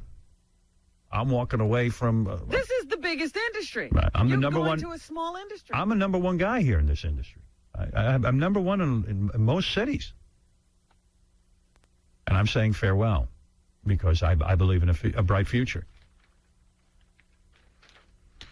So let's get on to something fun. We had a girl in here about a month ago who was trying to put together an anal gangbang. Yes, I remember that. Victoria Gibbons, I put pictures of her up on the website, and she was on E! She's really hot. She looks real good. What happened? Well, Jason said to me, Jason, who works here and takes all the pictures for the website, and he's a producer, he said, I want to go cover the anal gangbang. I go, well, what's your story? He goes, I'm dying to go there and cover it. I want to see it. Jason said this. Jason said it. And then someone said, I think it was Gary said, don't go to a porno set. It's like watching the beheading video. Once you see, I think Doug Goodstein said it. He says, once you see the porno set, you'll never want to have sex again. Really? So Jason said, all right, forget it. I ain't going. I don't want to get completely You don't want to be ruined. He says the smell of a porno set will never get out of your nose. Really? Yeah. Oh, I didn't know this. So the very brave Gary Garver. He went. He went down to the anal gangbang. Nothing to lose. Yeah, he went down there because he's like, I ain't getting laid all that much. And he kind of didn't buy into this whole Doug Goodstein thing. Right. But I hear Gary's like totally wrecked. He says the smell, it's really gross. Oh, dear. And I saw a video of the anal gangbang set, and it's pretty hardcore. It wasn't even an anal gangbang. I watched portions of one gangbang, and I never want to see anything like that again. But anyway, we got the tape, and since the guy risked his entire sex life to get it, and again, I don't even, I'm like, hey, I could go watch an anal gangbang and not get disgusted. But according to these guys, it's you like... mean live you could go? Yeah. It's like that movie, The Ring. Once you watch it, it wrecks your life. Yes, now you're going to die in 7 days. Yeah, right. So let me give you a taste of what went on there. First, it's a bunch of guys from the public who all come down, and they line up. And there's a bunch of fluffer girls there who fluff up the guys, get them ready for Victoria. Yeah, they're the warm-up act. And Victoria sits in a big, chair. Oh, she's in a chair? Yeah, looks like a king's chair, a throne? A throne. And all these dudes line up. And then they got a master of ceremonies. First, this guy comes out. He does a gangbang introduction. He gets them revved up. Like their version of Michael Buffer? Yeah, he sounds like Michael Buffer. Swear to God. Oh, that's too funny. So here they are at the gangbang event. How you guys feeling out here? You guys feeling pretty good tonight? Yeah? Come on, guys. If you're feeling pretty good, let me hear you make some noise in here, guys, if you're ready. I'm not going to waste your time. I'm going to get this party started. I'm going to start introducing you a couple of our fluffers we've got here tonight. Ladies and gentlemen, this is Julie Robbins. Come on now, sweetie. Now, one of the fluffers, I'm not sure which one, she had done her gangbang film just weeks ago, so now she's fluffing for how nice of her. Victoria's. Let's get ready to get ready. Hey, well, guys, we've got another lady in the house, man. I'll tell you what, she just got in from Poland. As a matter of fact, she just did a shootout there. She just flew in from Poland, and boy, are her arms tired. Hey, Gary, is it true? Once you're on the set, you're totally disgusted? Oh, Howard, it was so disturbing. Really? It was unbelievable. Yeah, it was. The smell was horrible. You got 75 guys that are in T-shirts with no underwear on. Rubbing themselves. Right. And you're all around it. Yeah, it's pretty intense. From what Doug Goodstein told me, it was like he didn't want to have sex for weeks. It was way intense. I mean, I physically got sick right after the shoot. Did you? Did you vomit? Did you throw up? Yeah, I did. Oh, really? I got out of there and I was dry heaving on the way home. And once I got home, I threw up. Wow. And I've been sort of sick since. You've got Gulf War syndrome. Yeah. Battle fatigue. Now, where does he go? There's no VA for this. No. All right, well, so let me play the rest of your tape. This is the guy still doing the intro, okay? Okay. She broke the world's record in gangbang, guys. 919 guys. Clap your hands. Give it up, Lisa Sparks. Guys are fired up. 919 guys. And then, and is she good looking? She was decent, yeah. Yeah. And the other one, there was a blonde there that was really hot. That was the other fluffer. Uh-huh. And they said they did over 100 guys each. Because guys would go back and come back for seconds and thirds. Yikes. Let's finish the intros. Now, I tell you guys, if you guys are ready for showtime, if you guys are ready to do this, let me hear some noise. Ladies and gentlemen, somebody make some noise. Give it up, give it up, give it up. Ladies and gentlemen, your Triple X film star, Victoria Givens.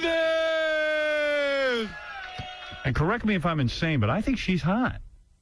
Yeah, she is hot. But are there a lot of ladies there to keep addressing ladies and gentlemen? Well, the only ladies are Victoria fluffers. and the fluffers. I tell you what, I'm not going to waste any more time. Are we ready for let's get down to business. for this? Are you guys ready out there? No, one more time I said, are you guys ready out there? Ladies and gentlemen, it's showtime! Yeah!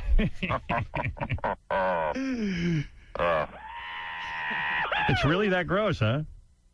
It's just disturbing, Howard. I mean, you got a bunch of guys that they flew in from New York, North Carolina.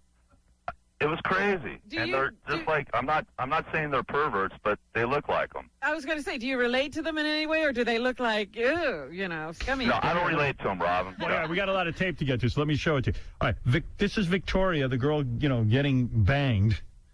This is after 20 guys. Now, how many guys did she end up doing? She did 101. All right, this is after 20 what was guys. the record? 51. 50 was the record. Wow, she really shattered it. Yeah, so this is after 20 guys. And, I mean, she was really doing it. How you doing, Victoria? You just got done with, how many guys? 20. Yep, just... Sounding fresh as a daisy. Yeah, she sounds good.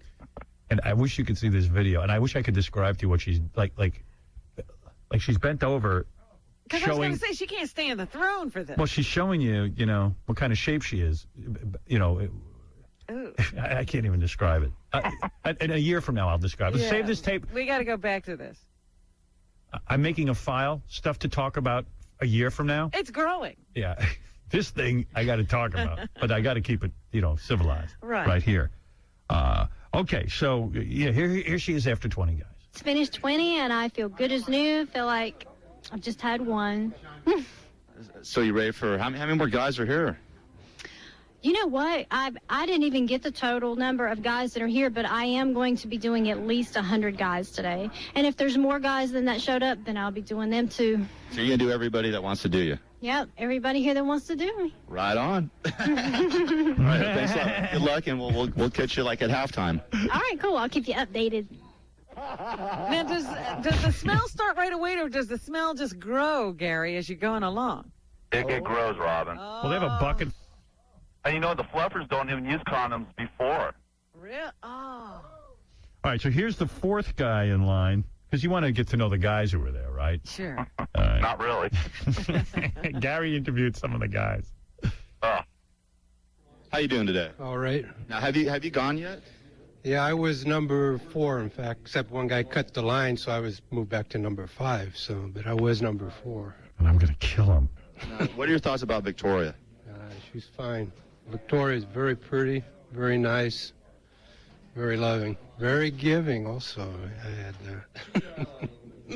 Would you ever participate in a sex with animals tape? like the other guy said, kind of like sheep or maybe a cow. Yeah. Oh, really? Yeah. And why anal gangbang? Why not normal gangbang? Well, this is what was offered, so this is what I'm taking. Okay, thanks a lot. Thank you, Gary. Whoa. Anal gangbang, here. Gary. You would do a sheep. All right, so here's a guy. This guy actually sounds like this other guy, but it's a different guy. Everybody sounds the same there. There's another guy who would do an animal video. He's one of the guys in line. Hey, what's happening? What's happening? How you doing today? I feel pretty fabulous. Yeah. Have you already done Victoria, or are you waiting? No, I'm waiting in line. I kind of want to let everybody go first to see what was going on. And would you have sex with a guy for $1 million? Hell yeah. Definitely. Yeah? For $1 million, you would too. No, I wouldn't. Yeah, you would. No, I wouldn't, dude. Get out of your mind. No way. Not for $1 million. A goat for $1 million. Well, maybe a goat, but not a dude. Oh, okay, well. Speaking of that, would you ever participate in a sex with animals tape? Absolutely. What are some of the other wild or strange things that you've done in your life? I ate a turd one time. You ate a turd? Really? I was in prison. You were in prison? You were that hungry? I wasn't that hungry. I was just baffling the guards. Hey, thanks, dude. Appreciate it. Wow, that's hardcore. That's a hardcore guy. In prison, he ate his own bowel movement. Ooh, just to prove something to somebody. Yeah, I mean, to prove something to the guard. Wonder who he voted for. I got to figure these are all Kerry people. Do you know if what he was in prison for, that guy? No, I didn't find out. Yeah. No. It's hard to think on your feet when a guy tells you he ate a turd. You're probably a little woozy. Yeah, I was. Way woozy. Yeah, I guess I've done some wild things, like eating a turd in my own, but in prison to prove something to the guard. What could you prove to a guard? Stay away from me? Hey, look what I'm doing. You made your point. Hey, look what I'm doing over here. The guy goes, the Gary goes, well, what's the worst thing you ever do? Okay, I ate my own turd. He goes, I ate a turd. And you go, oh, and he sees the look of disgust, and he goes, but it was my own. And I was in prison. I ate my own hand. There was a good reason for it. I had to prove something to the guards. What did you prove to him? I don't know. Yeah, that really taught that guard a lesson. I showed that guard. Yep, he's not saying anything to me anymore. You guys aren't going to feed me proper prison food. I'm going to teach you a lesson. Yeah. The worst part, Howard, is like after I did the interviews, they'd want to like shake my hand. Oh.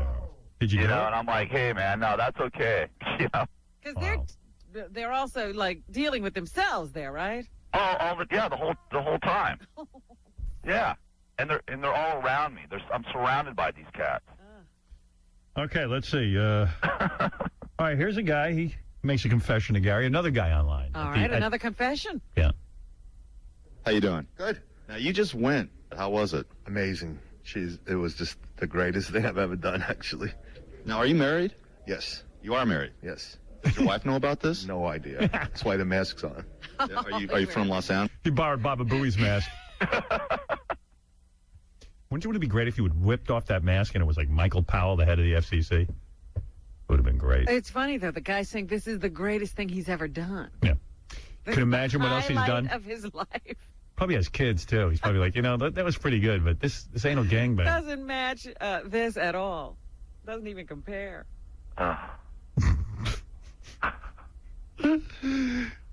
Bringing back bad memories. Yeah, you just gotten over it. Have you had sex since then? Yeah, I have. Yeah, it hasn't stopped my sex life, but man, I mean, seriously, I don't want to play with myself anymore. Let's put it that way. It kind of, you know what? It kind of, it does. It is sort of life altering. Huh? I mean, it kind of makes you think like we're just animals. There's nothing. I mean, I don't know what these guys are thinking. I mean, what's their mindset, to do this? Yeah, because I don't get following another guy, and Well, to say it's the greatest thing that you've ever done. Your life must suck pretty bad. And the cat was married too. I mean, there was a couple guys that were married. So if your wife found out, she'd probably divorce your ass, right? Probably. Yeah. But she's not going to find out. Well, I mean, how do you know she's not going to find out? She doesn't watch E. No. But she should. I do. Well, I hope your wife doesn't find out, man. Thanks to us. Thanks a lot. Thank you. So did he wear his mask when he did the interview with you? Yeah, he had a hockey mask on. Nice. Like kind of like a Mike Myers? Michael Myers, Yeah, Michael Myers mask. Yeah, that type of thing. Gee, that's romantic. I mean, that's pretty Mike cool. Myers was in my line. Gee, I hope he doesn't kill me. There was a lot of cats wearing masks there, believe me. Wouldn't it be a great movie if, like, one of the fluffers is wearing a mask and then she takes off her mask and it's that guy's wife? But, the greatest movie to me would be that it's all the administration. It's John Ashcroft. Yeah. It's Michael Powell. What other masks were people wearing? Any Shrek masks? No, not that. There was like a wrestling mask. What about that guy Crypt Keeper mask? This guy wore like a little kitty cat mask. What about the guy from Scary Movie? What's his name? Oh, I forget what they call him. I'm not sure. There was a mask like that there. I mean, I have a confession. I was the guy in the Homer Simpson mask. That went twice. The Double Dipper. it was out of control. Mike, what's up? Morning, Howard, you hook-nosed Jew bastard. Listen, I want to know if you could put this on howardstern.com uncensored. Yeah, we got a bunch of cool uncensored DVDs on howardstern.com. Yeah, we could probably do that. Yeah, because you shot a whole bunch of tape, right? Videotape. Yeah, we shot tons of videotape. Yeah, I'd like to put together a little documentary of this. Dude, that's got to look like the freaking Midtown Tunnel at the end of 100 Guys. Exactly. That's what I want to talk about, but Well, I does he can't. go back? Does she show signs of deterioration as time goes on? She thinks she doesn't, but I saw deterioration back there. Yeah. All right, After about 90. Did she cry or anything? No, she didn't cry. She was digging it, actually. All right, here's some more guys who were at the anal gangbang. Check it out. Okay, how you doing? Great. You just did Victoria. How was it? It was fantastic. It was great. Yeah. Couldn't miss it for the world. Just describe the feelings, the thoughts that went through your head when you were up there doing her. It was over so quick. I didn't get a chance to experience it. No. What were your thoughts about Victoria? Oh, awesome. Yeah. It's good. Yeah. Would you do this again? Oh, yeah. I mean, in a heartbeat. Thanks a lot. He's out of breath. Where is he from? I can barely breathe. I think a little Middle Eastern accent in there. Did you? Yeah, I think that was the Indian dude. I'm going to get her. Do you have asthma, sir? No. Something else going on.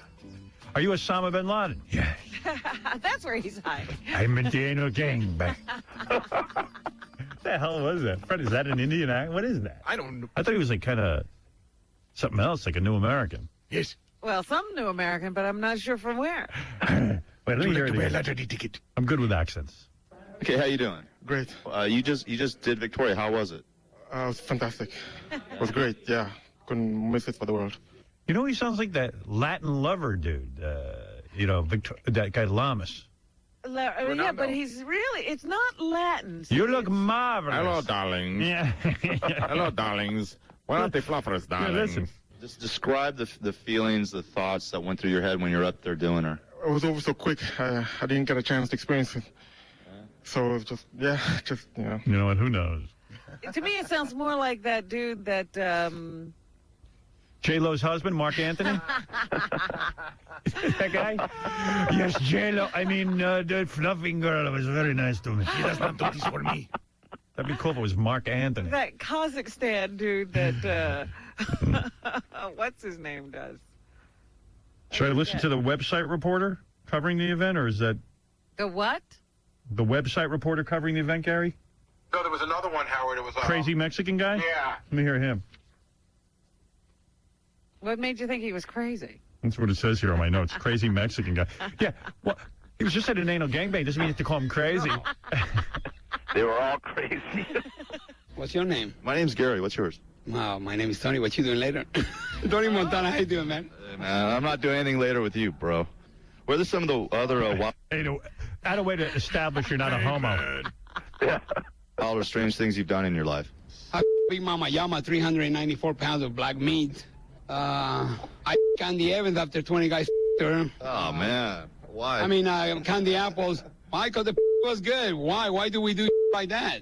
Why do people smoke crack? I mean, who the knows? Because I felt like it. Thanks a lot. You have a great day, okay? You too, man.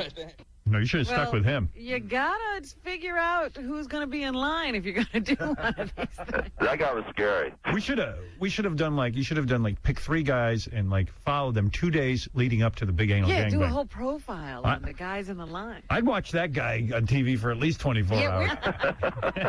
I taught this guy a lesson. I showed him. I punched myself in the face too. Why do we do anything? Hey, Anthony. Because we can. You're on the air.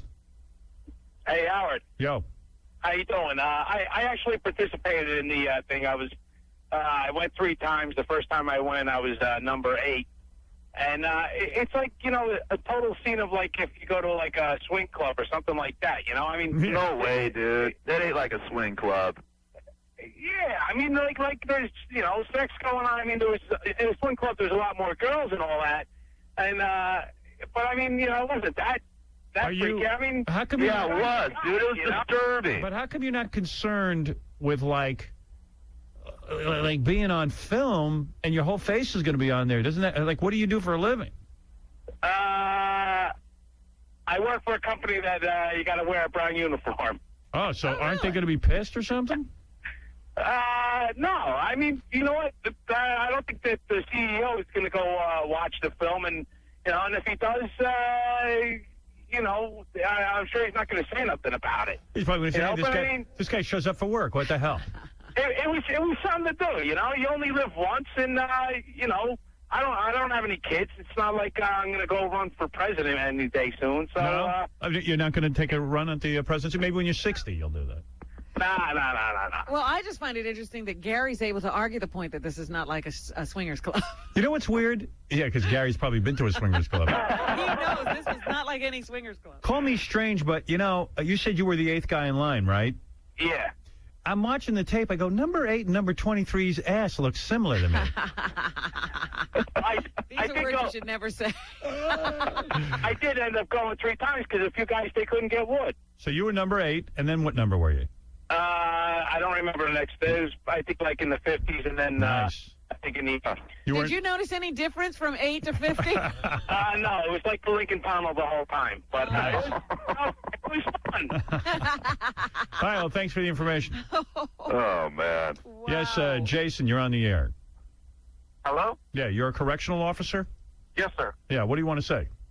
I want to talk to him about, and let me tell you what, I've seen him eat crap. Why would a guy do that? What lesson is he teaching you? That he's crazy. And what You is don't worse? go near him. What is worse What than is the eating crap? your? Yeah. I mean, what do people do that's worse than eating their own bowel movement? Well, you'd be surprised. I mean, you'll see him, if I can say, you'll see him rape another guy just to blow your mind away. Wow. Oh. Don't you have to break that up? Yeah, don't you jump in? Well, no, we don't jump in, but it's kind of like, you know, You send one of the new people down there to see what's going on. By the Let way, them this get is- initiated into the system. This is my version of Scared Straight. Anybody thinking of committing a crime, the guards don't break up when they're raping you because the guys are trying to freak out the guards. That's right. They let it go on. Hey, I ain't gay or nothing. I'm just trying to freak you out. Oh, it does. The first time's always the worst. I'm raping this here Stern fella just to freak you out. Then I'm going to eat my own feces. You know what? He's right. That would freak me out. All right. Well, let me finish with this guy. Victoria. Okay, that's the crazy Mexican guy. And then finally, Victoria's got one last interview here at the end of the... At the end of the whole thing. Yeah, this is like the finish. I haven't heard this yet. Victoria, you're like almost done with this whole thing. I'm almost done. I'm up to 90 guys now. Nice. I have 90 guys in my... And I'm taking a short break, and I'm going to save the last 10 a break for the big finale. Is it just going to be 10 more, or are you going to try to go for more than 10? At least 10 more. If there's more guys registered than 100, then I will probably do them.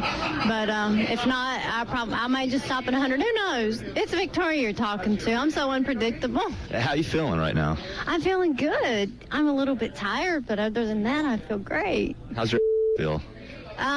No different than it did about 40 guys ago. No different. Yeah, Robin, let's see you do that.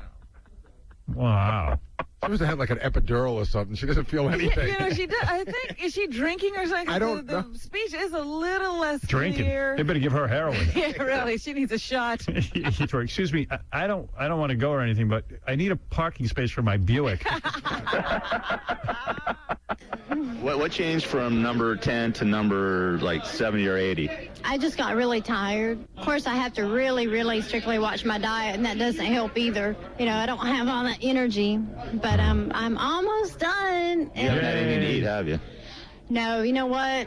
I baked cupcakes for the event, and You think the movie will be a big seller? I'm being serious. Like, I wouldn't buy that video. I always wonder, do these movies actually sell? They must. Is it worth making that movie? Or maybe just for the bragging rights. I She can think go that- on our show and say, you know, I'm the world's leading anal gangbang. I think once you put world's leading anything on these porn movies, guys just buy it. Right. It's a credit. I like that she baked the cupcakes for the event. It's like she made cupcakes for everybody. It's like she's a very giving woman. Did you have one, It's Gary? It's like a three-time. I did have a couple. It's like someone going, I'm a three-time Emmy winner. Right. You know, you don't necessarily watch the shows they won the Emmy in, but you respect them. Right, I See, guess. that's what I think's going on here. cheated, and I had one cupcake today. That's all I've had to eat. You baked cupcakes for all the fans and all the guys who did you? Did. I think it was 132 Halloween cupcakes. Yeah, it's pretty scary. And I baked them. That's very kind of you. Oh, thank you. Is she naked while you're interviewing her? Like, is she sitting in that chair? Yeah, she's sitting there, right there, naked, you know. I saw one part where Gary's interviewing her. She's just down on all fours, and Gary's interviewing her like a pony. Now, is her husband standing around? Oh yeah, he's standing around. He was really cool. He was helping us out the whole day. Were her kids there? No kids. Family event. Yeah, no, I know she has kids, right? Yeah. Yeah. Yeah, the boys are coming over later. Help Mom clean up and finish up the rest of these here cupcakes. Oh man. All right, dude, I gotta go. I'm getting the high sign. Yeah, that's what it was. Tom says we're way behind on commercials, so I gotta get to him. It's important. Anytime, Howard. Oh, is he upset with the content? Of course. No, is he really? Oh, we're not doing anything bad, are we? He just, I'm not throwing a dude under the bus. I mean, he would say it if he were here. He's not in the building, and he just said, anything you could do to make this go quicker would help. Man, they got to get rid of me already. They got to get me off this show. They really should. But you know what? I don't even get it. I'd love to know the process, because this is such a fascinating slice of life. There's nothing torrid or if anything, We're not advocating anything. We're not describing anything. We're just talking to the people who were involved. we're describing unusual behavior. And if anything, we probably turned a lot of people off going to prison. Yeah. That's the weird part of what we're doing. This is saying to people, Jesus Christ, there's something wrong out there. This is the best truth, man. This is the best morality lesson you could ever Absolutely. get. But Something's amiss. yeah, we'll do this all on satellite. Yeah, you know what I mean. We'll take this tape if you don't mind. I'll give you a call, Gary, and we'll go through it over there. Hell yeah, for sure. Hey, Howard, I would love to know what the whole scene is back there, because Dead Air Dave's back there by himself. Thomas had to leave the building for whatever. So it must have gotten to a point where it was too much of a burden. So Really? he, And I would guess there was not one edit in this. So it was so much of a burden that he had to call Tom.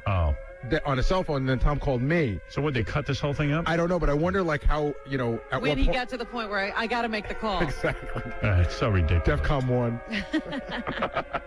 Well, I predict under the new administration that things will even tighten up more, and we will see. You'll never hear anything.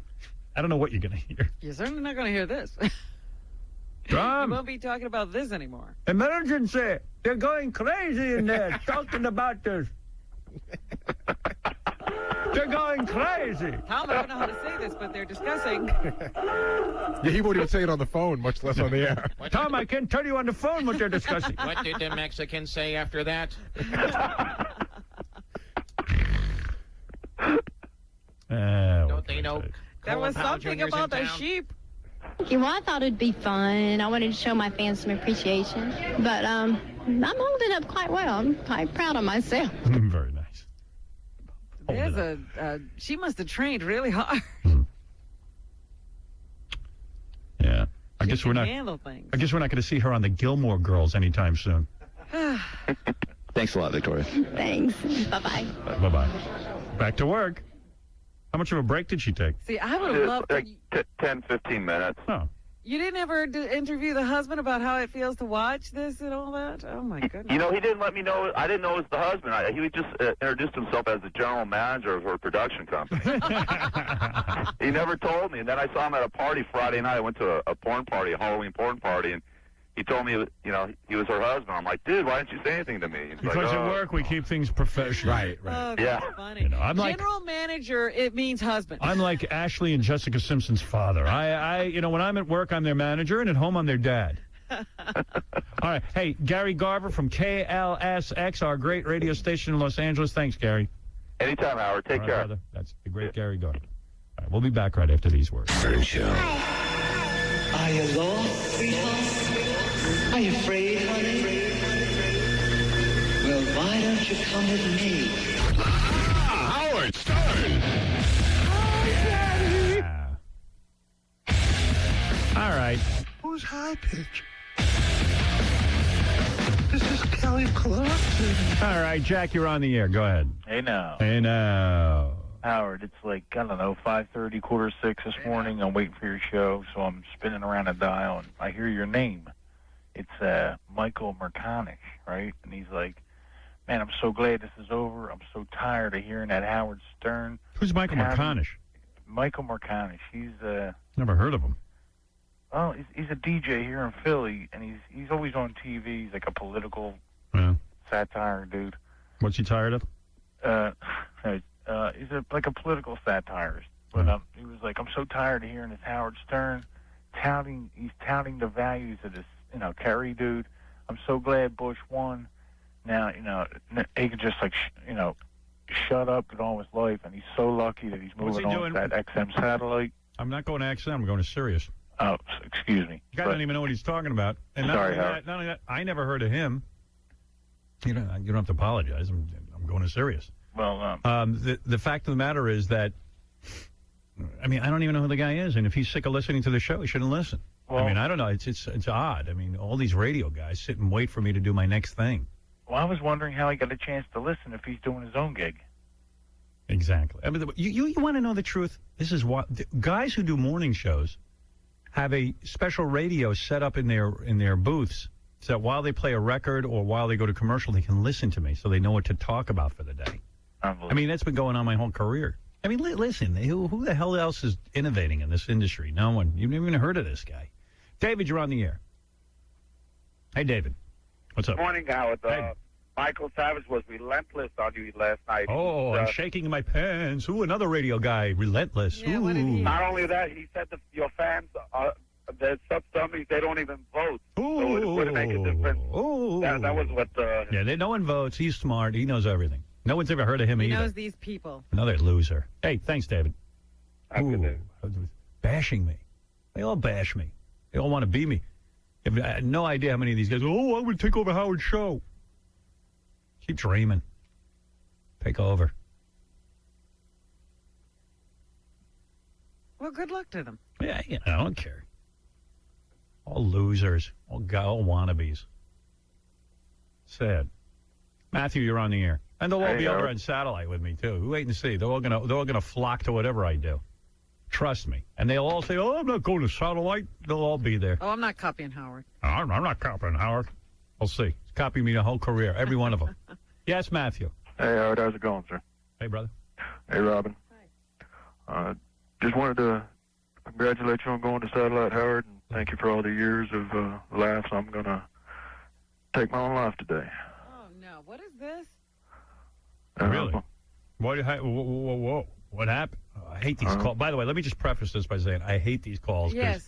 I'm not equipped to handle them. Suicide hotline. Give me the suicide hotline number immediately, Gary. I just want to know how he plans to do it. Pills, Robin. I've got a lot of pain pills that I've been on for years, and so I've got enough for a couple of people to do it. And why are you doing? Lost everything. Gary, don't put these kind of calls through anymore, please. He lost everything. What did you lose? Well, probably had nothing to begin with. Really? What did you lose, sir? Really? My wife was left. I've lost my house. About to lose the car. About to lose my job. That's called a divorce. No reason to kill Hey, we've all been there. Hey, what about 1-800-SUICIDE is the number? Seriously. Is it? 1-800-SUICIDE. Would you be willing to call them? I'll think about it. Do me a favor. I just wanted to say thanks, Howard. I've been a fan for years. We can't afford to lose fans, sir. Yeah, dude, you don't do it. Now, here I go. I gotta give a pep talk. Don't do it. Listen, you lost your wife. There's another piece of ass somewhere around there. It's not the woman. It's not losing the woman. It's everything else. What is it? Your health bad or something? Yeah, I've got a messed up back and implants. Dude. Implants? Yeah, I have a... You want to be a woman? No. It's a spinal. It's an implant in my spine. Let me tell you about... well, should I bother telling them about Dr. Sarno? Look, if Reeve could make it through, you can make it through. No, you don't want to hear that. Listen to me, dude. Please. You're being a baby. Dude, can I give you $500 cash to help you out? That would help, Howard. You know what you're going to miss, man? You're going to miss Robo-Spanker. I've got the thing sitting here. I haven't even had a chance to talk about it You mean yet. it's here? That's what's underneath that thing that looks like a piano. Oh, wow. You're going to miss that. At least hang in there till tomorrow when I introduce Robo-Spanker. See, you're laughing. Yeah. I'll give you $500 cash, courtesy of Seed of Chucky, if you promise me you'll call 1-800-SUICIDE. All right, Howard. I have your word as a man? Yes. All right. Last time Chucky took a bride, and you don't want to miss Bride of Chucky. Seed of Chucky. How often do they release something like that?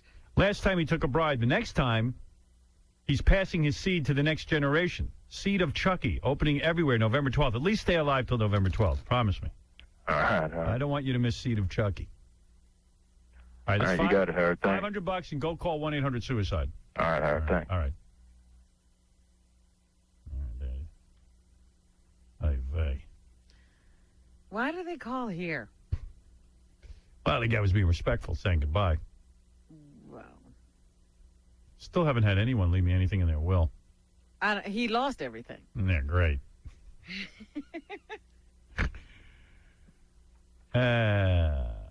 Yes, Susan.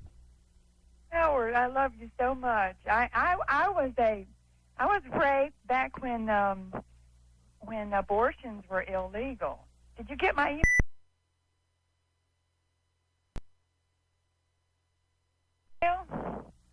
No, but tell me about it. You were raped when abortions were illegal, and did you have a baby?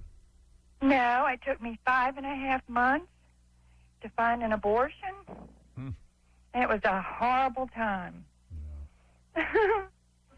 But I made it. I'm a creative survivor. Well, who raped you? Well, I didn't want to be that. I didn't want to be all that specific. Somebody raped me. All right, Susan, I gotta go. Well, was there a case? That was me hitting the button, by the way. Wow. Why don't you give the guy's address? Well, I don't think we should be protecting rapists, but we have no knowledge I have as no to whether proof. that was true. If that's true, that's a real good story. Wow. Rick, go ahead. You're on the air. Hey, Howard. Was there for 20 years. Too bad we got Jesus' only son back in office. I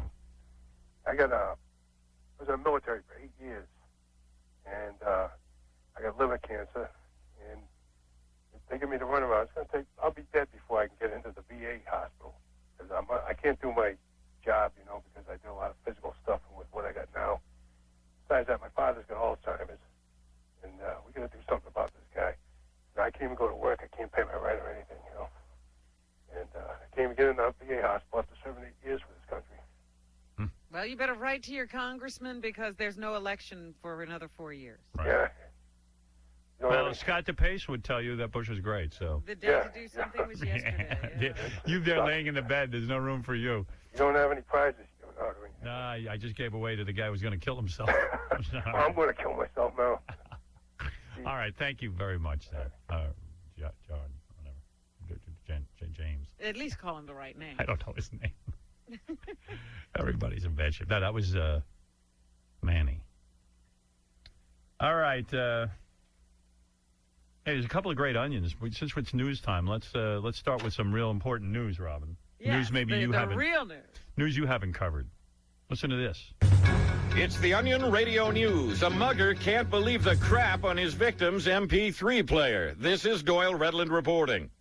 Following the successful mugging of a jogger in Boston's Franklin Park, petty criminal Derek Mesker announced today that he cannot believe the he found on his victim's Philips 20-gigabyte MP3 player. Wow. The incredulous felon had this to say after scrolling through the playlist. Oh, the Counting Crows. Man, I'm so glad I pistol whipped that motherfucker.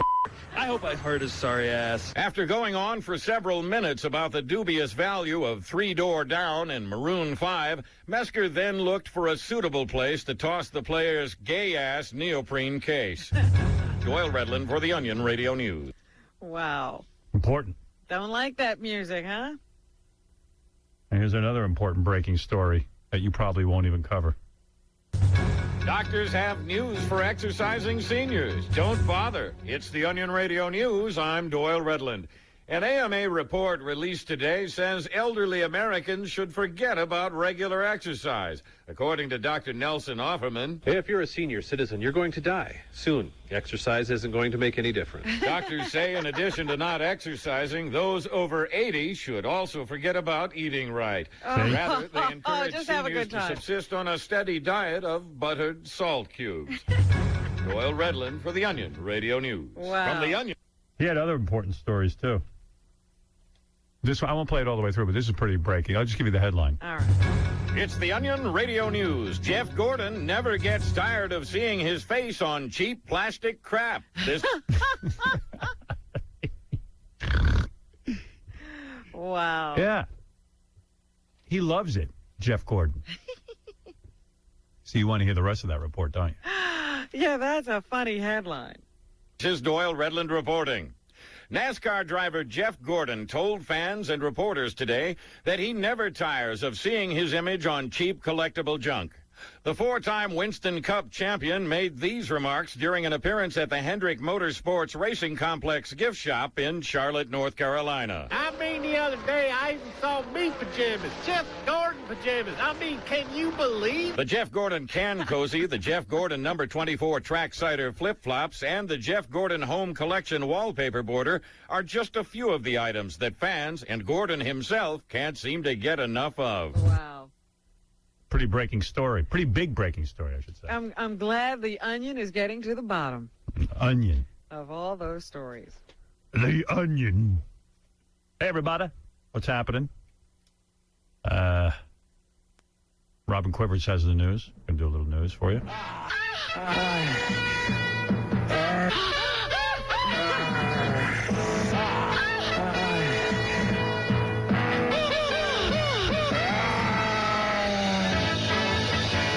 Guy in 60 Minutes yesterday said that we should break the country into two Americas. There should be the United States of red and the United States of blue. Well, the United States of blue has two different coasts. Yeah, well, you can break it. A little hard to... You don't have to break it right in half. Not everyone has to answer to the same government. Carve out the middle. Thought that was pretty cool. What guy on 60 Minutes said that? Well, this guy, Steve Hartman. I didn't get to hear the whole thing. Gary handed it to me. Tonight, we face a choice. We can once again half-heartedly feign coming together, but not really mean it. Or we can end the partisan bickering once and for all. That's right. I'm talking two nations, under God, divisible. The United Red States of America and the United Blue States of America. Some states, like Ohio, will have to be split east-west. Columbus will be our Berlin. Cement wall right down the middle. Democrats can build it, or Republicans can outsource the job to China. Just as long as it's big enough to keep Howard Stern on one side and Bill O'Reilly on the other. See? Wow. There you go. Well, By there's the way, an idea. I'm getting the impression that I'm the new liberal. You're the poster child. I'm so not liberal. I know, but somehow you know, just because you took on this fight, I know. you're getting painted into that corner. I'll tell you what. I'm a big Pataki guy. I'm a big Giuliani guy. Love Mayor Bloomberg. Doesn't matter. This was the biggest fight you took on. Right. Yeah, so for now, I'll be the liberal guy. I'll change that. They'll throw you out pretty soon. Don't worry, I'll change with the wind. But the liberals will get tired of you and throw you out. Oh, the liberals have hardly embraced me. I didn't get one phone call through the whole campaign for John Kerry. If one guy changed more votes toward John Kerry, it was me. I know. Not They're all talking one to phone Al call. Franken. They are having so much debate during the.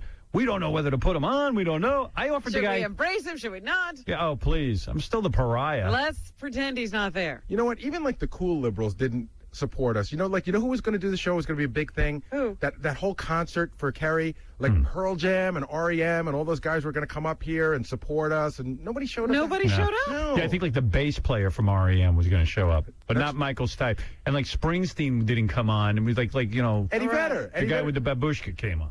Even John Bon Jovi, we didn't talk to him during the Well, election. John would have come on. John Yeah, come but on. I'm just saying, he could have called. But like Pearl Jam said, we're going to send the bass player, and I went, well, what about Eddie Vedder? Oh no. They wanted to send. You know who they wanted to send? And I found it sort of insulting because all these guys were in town to do this. Yeah. So I'm thinking, okay, Michael Stipe and you know the guy from Pearl Jam, Eddie Vedder, that'd be great. And they go, no, but we have Mike Mills and Stone Gossard. Yeah, great. Like, who are they? And you know what else is and this is my stupid fantasy. I thought after the election was over, Kerry would have picked up the phone and said thank you. Right? Did you have that too? Absolutely. Like, you know what? Wow, you devoted so many hours to helping me, and you converted a lot of people to vote for me. I couldn't say anything during the election, but I really did appreciate everything you were doing. Hey, that didn't happen. Can I ask you a question? I mean, am I the only one? Or does it still sort of annoy you? Like, have you put it behind you? Like, I still haven't put this. I have. Absolutely have. What is he talking about? Just the last election. Oh, the election. Absolutely put it behind me. I mean, I get kind of weirded out that geez, my view isn't the popular view. But at the same point, I you know what it is? On a day-to-day level, you know, I see the good in this. I see our move to satellite as now it's going to be, we are going to be so much bigger because there's going to be so much repression. There's that one thing, but I also do care about the country. I do. And you know what? I'm going to hope and pray that our president has learned something. I'm trying to determine how to do more than hope and pray, because hoping and praying is what they do. Oh, I got news for you. You have no choice. You've got to just pray, because really, deep down in my heart, I don't think this guy learns a lesson from anything. I really think he still believes he'd invade Iraq tomorrow if he had to do it all over again. And believe me, this is 4 more years of just what's been going on. Right. Nothing's going to change in Iraq. Yeah. It's You know just what? 4 more years of it. Bashing the guy, he's our president. No, I got that. I'm sticking with him. But like even Scott DePace and I were talking yesterday, and Scott said, so it's all said and done now. He goes, what do you think really is going to happen? Like, what do you think's going to happen? I said, what do I think is going to happen? I'll tell you what's going to happen. I think in 4 more years that we'll still be in Iraq, that we won't have made any headway. A lot more people will be dead. And Agreed. And he goes, you're crazy. And I go, I don't think I am. And he wanted to bet me $1,000. Okay. Second thing is we're going to have 2 to 4 new Supreme Court justices who will all overturn Roe v. Wade. There'll be no abortions. So lots of poor women. All the black people that you guys hate, they're going to be having more babies. You're going to have nowhere to go. There'll be more black people. Going to be lots more black people for you who have no mommy and no daddy. We're going to grow up on the streets. Dude. And then they won't even be able to become teachers. First because of we got all, some that's number 2. conservative No. I'm going to ask for your opinion. You asked what's going to be different, in my opinion. No, what I asked for I also think stem cell research will be hindered. Science in general will be hindered. I think that we're going to see a more religious America, an America Well, we'll see an America where technology is put on a back burner. We won't be developing new industries and You know new what I see? A jobs great and all that economy, stuff. a strong military, and all the things that really matter here. That really matter. Strong military. We don't even have enough people now to fight all our wars. A strong military. All right, get out of here. Spread all over you the won. world. Now go. Now we'll see what you kicking me got. out. Get out. Roasting people out of their beds. Go gloat. what my bet was with Gary, that he claimed abortion would be illegal, and it's not going anywhere. It's not. It will be illegal. Even they had a bunch of guys, a bunch of news reports yesterday, a bunch of Supreme Court. What report? I saw one Fox? on NBC News. Yeah, what did he say? He said, look, that is not going anywhere. What will happen is it'll become more restrictive. Oh, that's good. That's what we need. How about the beginning of girls who want to get abortions have to go tell their parents? Well, so that'll what's wrong be good. with that? Okay, want to hear what's wrong with it? Want to hear what's wrong with that? Yeah. A girl whose father and mother, who is against abortion, she has to go home now and get permission. She can't go do something on her own. Her parents go, you have to have the baby. She has a nervous breakdown. Well, wait, the kid isn't raised. If she's under 18, right? Absolutely should not have to go to her parents. So a child under 18 can have a major operation without telling her parents? You have a child, right? Yeah. You don't have a daughter yet. No. If a kid is embarrassed to go ask their parents about an abortion. Get over it. You know how many girls kill themselves? Do you know how many girls commit suicide because they don't want to tell their parents? Then there's more going on there. You're an ass. Get out of here. You're an ass. You're an ass. Get out. Get out. You're an ass. And not everybody is living in the Cleaver household. They don't get to talk to their wonderful, lovely parents the way you think. That's right. You're an ass. They'll just be more restrictive. And that's fine with him. This guy's insane. I don't know who the hell is working here. Bozo, the director. Bozo, the Republican. Bozo. I mean, how could you be against abortion? You got to be insane. He's not against it, but he's going to lose the right. Get out of here. You're wrong. No, I'm not against abortion. Yes, you I are. never said You're for restricting it. Sure, I don't see a. God damn it, an 18-year-old. Get out. Get out. Get out. You're infuriating me. You're taking away your Get out. You're crazy. I'm crazy. I'm not against abortion. You're for restricting it. It shouldn't be restricted. Well, anyone who does it, that's a woman's decision whether she wants to have a baby. Get out of here. What if she's 13? Is that all right? She was smart enough to go get herself knocked up. Right. She should be able to fine. make a decision What's about better? She kills herself? not being knocked up. Because she can't go to her... What do you think? Every parent's approachable? Get out of here. Wow. She got pregnant. That's her Gary, how do you feel? 13-year-old. Who's going to take care of that baby? Well, okay, for starters, I think that if I had a 13-year-old girl, I would teach her for it not to happen. That's but you. that doesn't mean it's not going to happen. I don't want to discuss this. I want to do the news. Everyone out. Everybody's got these perfect world scenarios. Out of my room. That's why I had sons. I don't have How about if your 13-year-old was raped? Please, stop it. I don't want to talk about this with him. I'm going to rip the remaining hairs out of his head. And that one bulging vein. Did you get that? Yes, I get that. And that super wide ass. I saw it. The guy makes me nuts. I want to listen to Onions and talk about the anal gangbang. She shouldn't have worn a short skirt. That 13-year-old She was asking for it. She had the body of a 17-year-old. Friggin' Taliban. So anyway, my point is, you put this behind you, the country moves forward, hopefully, and you hope for the best. That's it. Period. I consider it, we're going into a dark period of our history.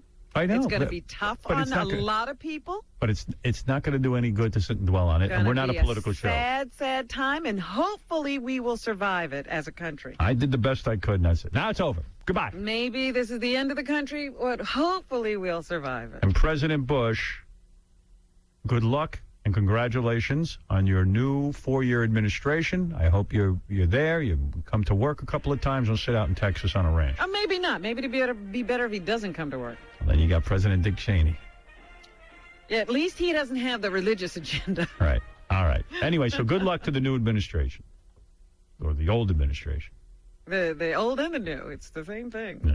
I was thinking of coming out of the closet, but not under this administration. I'm no, gonna wait. Back in there, seal the door. I'm waiting 4 years. Restricting homosexuals, too. Seal that door. Don't let it out. Yes. Speaking of that, the president will be calling together his cabinet today. And I guess it'll be a time to determine who's staying and who's going. There you go. In the new administration, there's been, whispers that Rudy Giuliani could be joining the administration. Well, that I like. The police commissioner could be joining the administration. I like that. We'll have to see. I'm a big Bernie Carrick fan, Mayor Giuliani. I like those guys. So, okay, you see, there's already positive news coming out of Washington. We'll just have to see. I'm going to be positive. I'm going hope for the best. The president made a speech yesterday trying to reconcile the country, and he said he's, hoping to mend fences with all of those people who didn't vote for him. Best thing to do is come on this show and mend fences here. Trying to get Kerry Beckers into his corner. C1. We are entering a season of hope. Oh, all right, that's good. We'll continue our economic progress. We'll reform our outdated tax code. Right. We'll strengthen the Social Security for the next generation. By the way, that's good for me. I'm earning a pretty good paycheck. They're not going to take my taxes. That's good. Yeah, I don't mind the tax thing. I'm fine with that. We'll make public schools all they can be. Uh-oh. And we will uphold our deepest values of family and faith. There we go. That sounds good. There you go. There you go. Family I guess I'm and going to faith. have to find a faith. And a family. I'll be out of luck. I want We to. only are here for the faithful and the family. It sounded all good. I want to join hands with the fags. He stopped what if short. my family's gay? Wait, I'll take that back. I'm going to heal what has been broken. In fact, I'm thinking of shaking some faggot's hand later on after my inauguration. Actually, I'm laying hands on the faggot and trying to heal Yeah. it. I put my hands on that faggot's head and hoped that the demon devil would go right out of him. So he wouldn't want any more anal. Ouch, you demon. Out, power bottom. Out, power bottom. Out.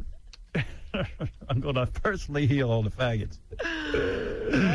Oh, dear. Nice. Representative Nancy Pelosi, the Democrat from California, who's the House Minority Leader, she says Democrats are prepared for a fight between now and the next set of elections. This is going to be tough 4 years. C3. We're ready for the lame duck session. We're ready for the next session of Congress. We're ready for the next election. We have... Everybody's ready, I guess. Yeah, let's get ready to get ready. Wouldn't it have been nice if Bush tongue-kissed Dick Cheney during that speech and said, Come look, here, you. Come here, we're going to be gay now. I'm going to give you another heart attack. Turn around. Turn around, you Show power me your bottom. love. Power bottom. What else is in the news? Here's the representative again who says Democrats did not do a good job in this election of portraying themselves as God-fearing American patriots. Thank God.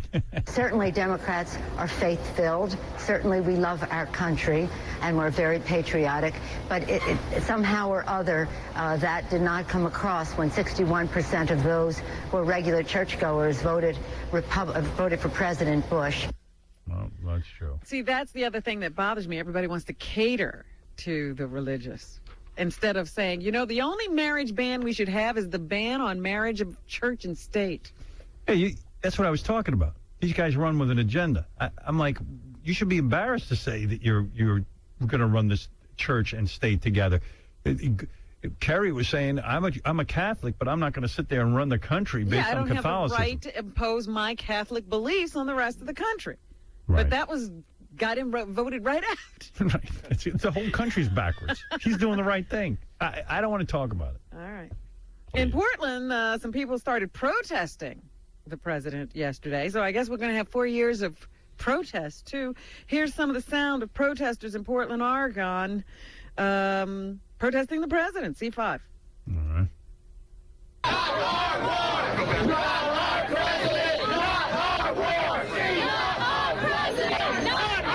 A little late for that. Not our president, not our war is what they're saying. Well, hey, listen.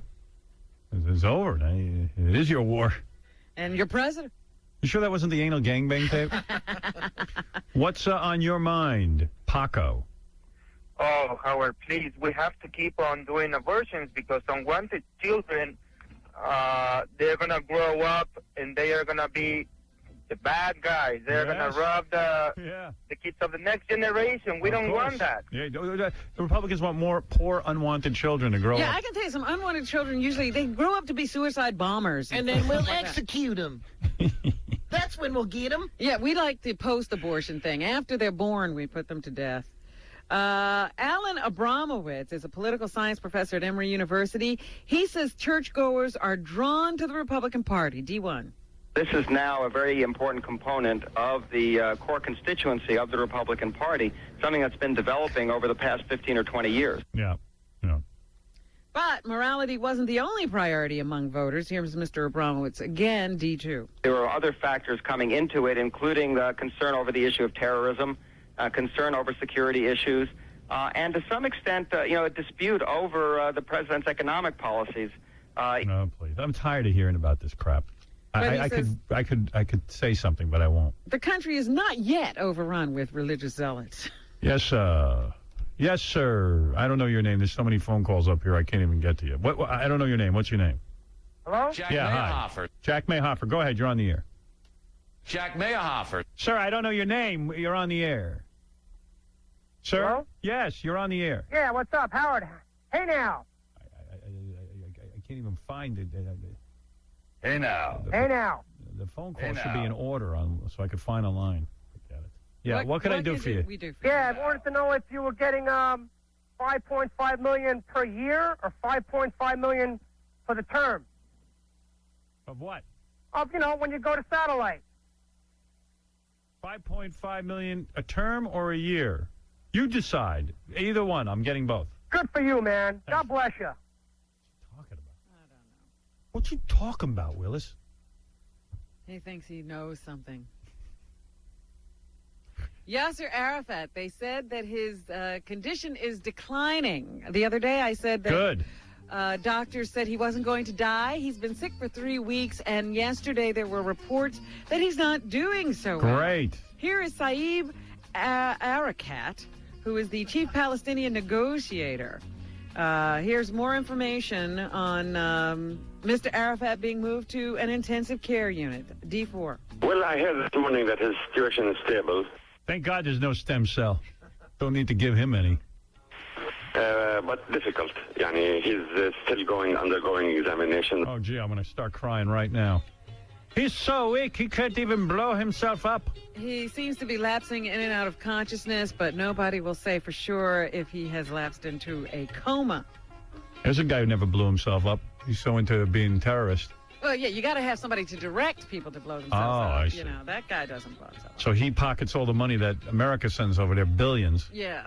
And then he directs everyone else to blow themselves up. That's good. That's a good then plan. when it's time for some sophisticated medical care, he can be flown out to France. Well, it was just announced he slipped into a coma. He has actually slipped into the coma. Okay. So that's good. That's good. Try negotiating with him now. Yeah. I think he's ready. Now's the time. I think you can get all kinds of concessions. He's ready to concede anything. A hero pooch was given an honor yesterday and rewarded with a medal and a gigantic stuffed toy bone. He's a hero because he saved his ex-model owner from a vicious knife-wielding would-be rapist in Central Park.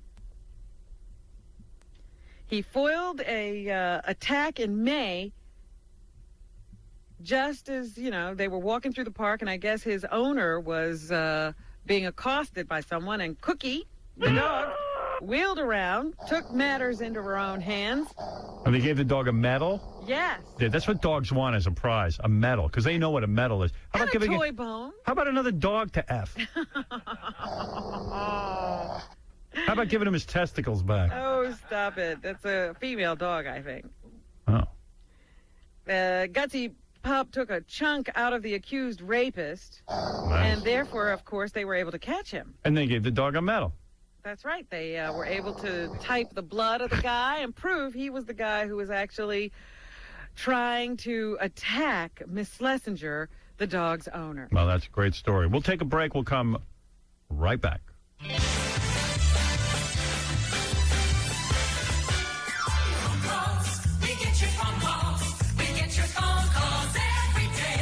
Hey, Gary, do me a huge favor. Pass this on to your boss, Toucan Sam, that I would wish that he rots in hell, and I hope the hell that he rots in smells like your breath.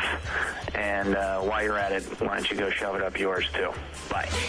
3 K-Rock. Hey-o. All right. The FMEs are coming up soon. Everyone should know that. I didn't get to the Drunken Scores Girls quiz. I didn't get to the unveiling of the Robo Spanker, which is here in the studio, but that will be tomorrow's show. Yeah, we didn't have anybody to put in today anyway. I can't find that song on American Idiot that they played on Smallville. Oh, You got the whole album now? I did. They just took it away. Oh, dear. Gary cleans things out. Gary, why'd you take that out of my... yeah, let me have it. Everything's an effort. I didn't tell him to take that away. I didn't tell you to take that out. No, I didn't. Just the cover. Give me a chance. Too anal. Wild over there. You're too anal. Call 1-800. Oh, that's the TV set. That's not the song.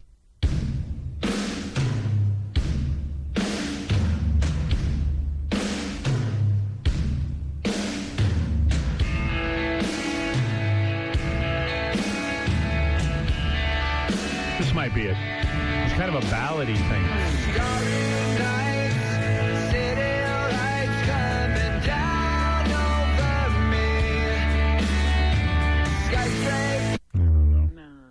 Clark was in the locker room, very upset from his high school football game. And track 4. Thanks. Boulevard of Broken Dreams. That's it. Yeah, this is it.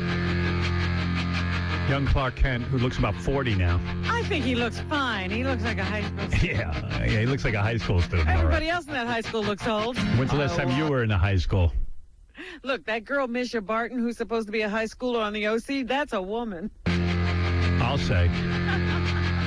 That's what I'm saying. They hire 25-year-olds to be in high school. When you see a real high school kid, it actually shakes you up. You go, gee, you look like a baby.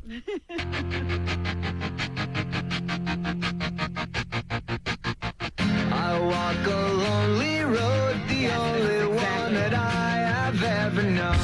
Don't know where it goes, but it's home to me, and I walk alone.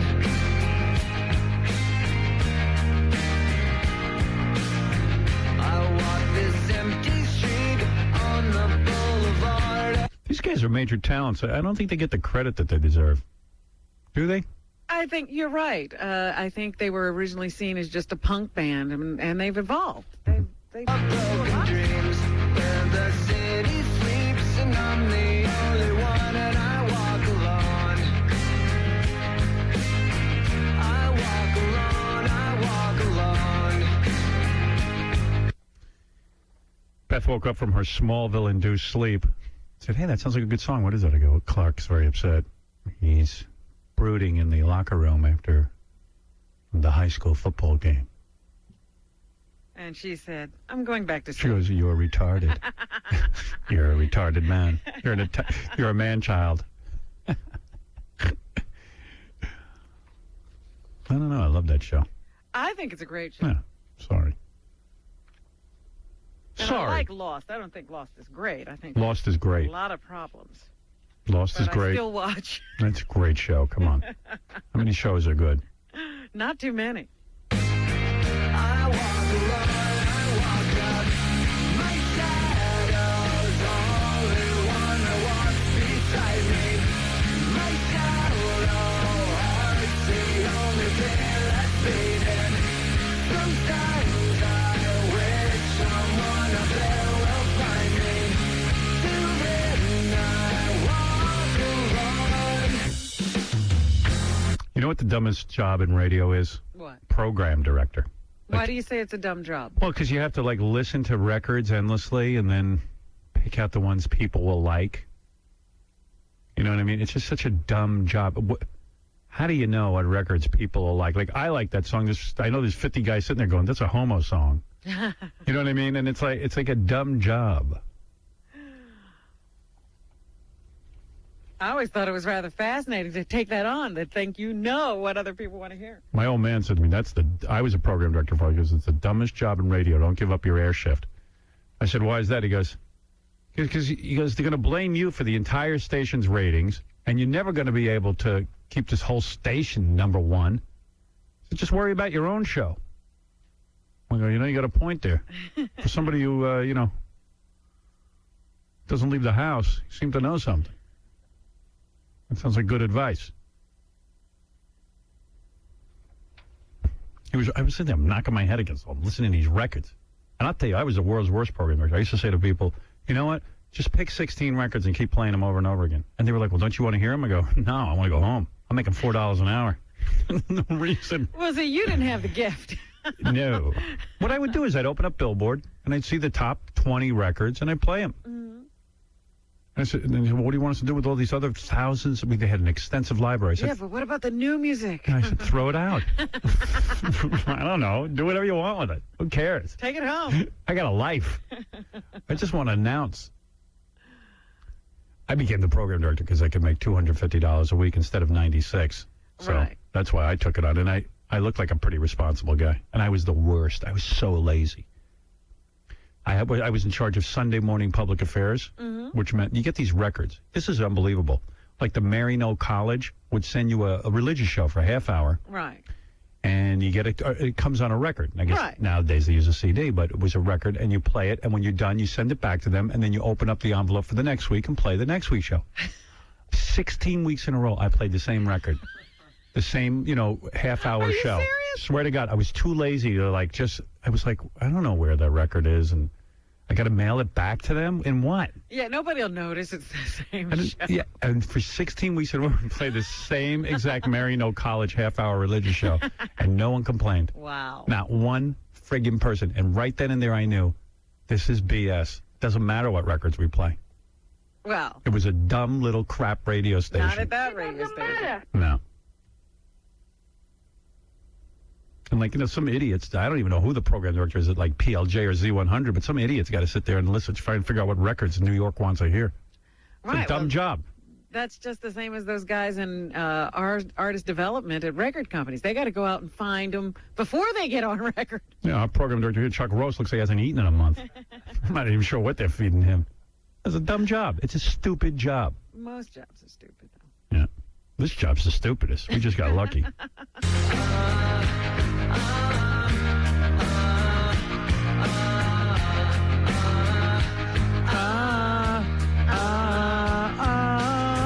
I'm walking down the line that divides me somewhere in my mind on the border. I hate that chick on The View who... The young one? Elizabeth? She got a job on The View after being on Survivor. Yeah, Elizabeth Hasselbeck. Oh, she's such a turd. She's on there talking about how she feels safe because Bush won. Well, she's exactly who those voters are. She feels safe. She is the perfect example. You've got to give it to Bush. That was clearly a victory. I mean, in terms of the popular vote, that was More people clear. voted for this president than they ever have in history. I don't know. I woke up this morning and I kind of felt. I looked down at the paper. I felt like Christmas Eve. I kind of tiptoed in the dark and opened my door, and I didn't have my contacts in. I picked up the paper, and it was nice. I just felt safe. That's all. I just felt safe. Really? Seeing his face on the paper. And Yeah, I woke up and thank God I wasn't born a fag. Yeah, because you aren't safe in this country. Knowing that things were going to go. Here's what I felt. I felt like 4 more years of material. God, how is that show successful? Who wants to hear a bunch of 4 yakking women? Ralph watches. Ralph. Ralph's got serious problems. Yeah, you still watch that, huh? No, I can't. I can't. Thank God. I can't take that Elizabeth Hasselbeck. Yeah, She's she turned you. cross-eyed too. She turned you off to the show, right? Completely. Really? She's a complete idiot. I mean, she's not even an idiot fun like that first one who used to be on, Debbie. What's her name? Matanopoulos. Oh, Debbie. Yeah. Oh, Debbie Matanopoulos. Yeah, did Debbie recover from her fall? No, she was fun because she was just completely stupid. This one thinks that she's smart. And I know. She's DePace with a vagina. Exactly. Absolutely. And cross-eyed. You should replace her. You're a better woman. Star, let me say something here. Listen, fatso. All right, Ralph. Good. Hey, wait. That was a good Smallville episode, right? Yeah, it was good. But you know what? They are really getting ridiculous with these kids because that Mr. Mixelplix was supposed to be a high school student. He was like 35. All right, I don't want to get into it. I talked about it earlier. Go back to washing my Yeah, underwear. wake up at the beginning of the show. Yeah. Wanna Get up on at these 6. conversations. Want to get in on Smallville discussions. I could discuss Superman all day, but I know enough not to do it here. I'll be meeting with him later to discuss that. Yes, you'll convene the Superman fan club later today. Yeah, all nerds will be joining over my place later. On Thursdays, Ralph comes over to my apartment, and we discuss Batman cartoons Smallville, and other nerd things that we're into. You know, I was walking past one of those costume stores just before Halloween, and they had a huge replica of I forget what they call those, stormtroopers from Star Wars. Yeah. They had a full replica of one, and it had a price tag, I think, of about almost $5,000. And I said, Ralph would love that. It was full size. And they said, this is official Star Wars memorabilia. Well, I remember one Christmas, I said, what do you want for Christmas? I always get him a gift because he works for me. And he wanted I think he either wanted a chainmail suit of armor or a full Predator statue. Like the full body statue of the Predator. Right, because they had that there too. I saw that. And I said to him, you know what, dude? Here's a bunch of cash. Go buy what you want. I can't go looking for chainmail. Or Predator. Or Predator. Full action size, full life size action figure of the Predator. I can see you calling around now. Hello, this is Howard Stern. Do you have a Predator? Hi, this is Howard Stern. I'm wondering if you have a full-size Predator. Do you carry the Predator statue? You have Predator statue? And they're like $5,000. Yeah, I couldn't believe the price on one that was $7,500. Said, here's some money. You go buy what you want. Yeah, I said, Ralph would eat that up right away. He wouldn't even hesitate. Yeah. I don't know. This year, I'm hooking everyone up on my Christmas list with Sirius Satellite, like complete. Yeah. That's what my gift's going to be. I'll get everybody hooked up. That's a good, why not? Serves my interest, too. You know what I mean? I want my friends to have it. Sure. Because it's going to be depressing when we go there and, my friends don't have it. They'll be like, oh, are you still on the air? Right, you don't hear that. Are you guys still working? You guys still work? Oh, okay. Yeah, there are a lot of people who used to watch the Channel 9 show, and they've never found us again. No, yeah. And we're here on commercial radio. And I see them sometimes, and they'll say, yeah, you still work with him? Yeah. Really funny. Congratulations to Willie Randolph. He is now the head coach of the New York Mets. Who's that? Willie Randolph was a legendary player of the Yankees. Yeah. And he's been in the Yankee coaching team squad for some number of years, and he's been trying out for these general or head coach jobs for a long, long time. Finally got one. Going to be, I don't know if it's a good or bad thing to have it be the Mets, but at least you're the guy. A rape victim saw the guy who raped her on the TV show Blind Date. Wow. Yeah, she's sitting there. She's in California. She's sitting there watching that stupid Blind Date show. That guy raped me. I feel like blowing my mind up. It's always cool when you're watching a reality show and you recognize someone you know. But just imagine you're on Blind Date. They're hooking you up with a rapist. Somebody raped me for crying out loud. Way to go. Yeah. Yeah, this 35-year-old woman said she snapped to attention when a female contestant referred to him by his nickname, and she heard his distinctive Jamaican accent. The woman made a tape of the show and brought it to the cops. They reviewed it, and they arrested him over the weekend. He will be or was arraigned on Tuesday. The Blind Date spokesman didn't give any details about how the show screens for its contestants. That's cool. I got set up on a date with a rapist. Wow. Where'd you get that? On Blind Date? Isn't that the show where they put those little thought bubbles over your head? Yeah, I Imagine think so. that. Hey, I'm going to rape her. A lot of little rape balloons over the guy's head. You don't want to be in a car with the guy, because that's sort of what happened. The woman was standing standing outside of a club waiting for a cab, and the guy coaxed her into his car like he was going to drive her home. And he started on the way home, and then he takes this wild turn that's way off the course. And the next thing she knows, she's being raped. So. Yeah, I guess he didn't rape anyone on camera, though. I had the wherewithal to hold it together. Remember yesterday we were talking about in Amsterdam how this descendant of Van Gogh was killed? Yeah. Dutch filmmaker. Like Brian Van Gogh. Theo Van Gogh, yeah. Van Gogh. Yeah, the poor guy did a documentary on Islamic men and how they treat their women poorly. Well, it wasn't even a documentary. It was a fictional film. It was sort of a comedy. It was a takeoff. So he was sort of making fun.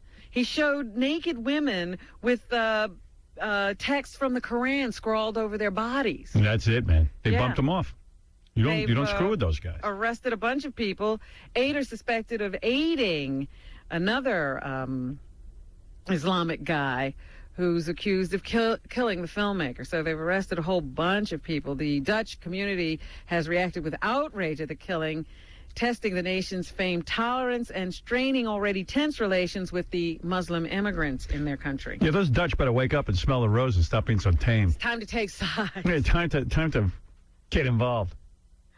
And did you see the story about the guy in Taiwan who jumped into a lion's cage at the zoo to try to convert the lions to Christianity?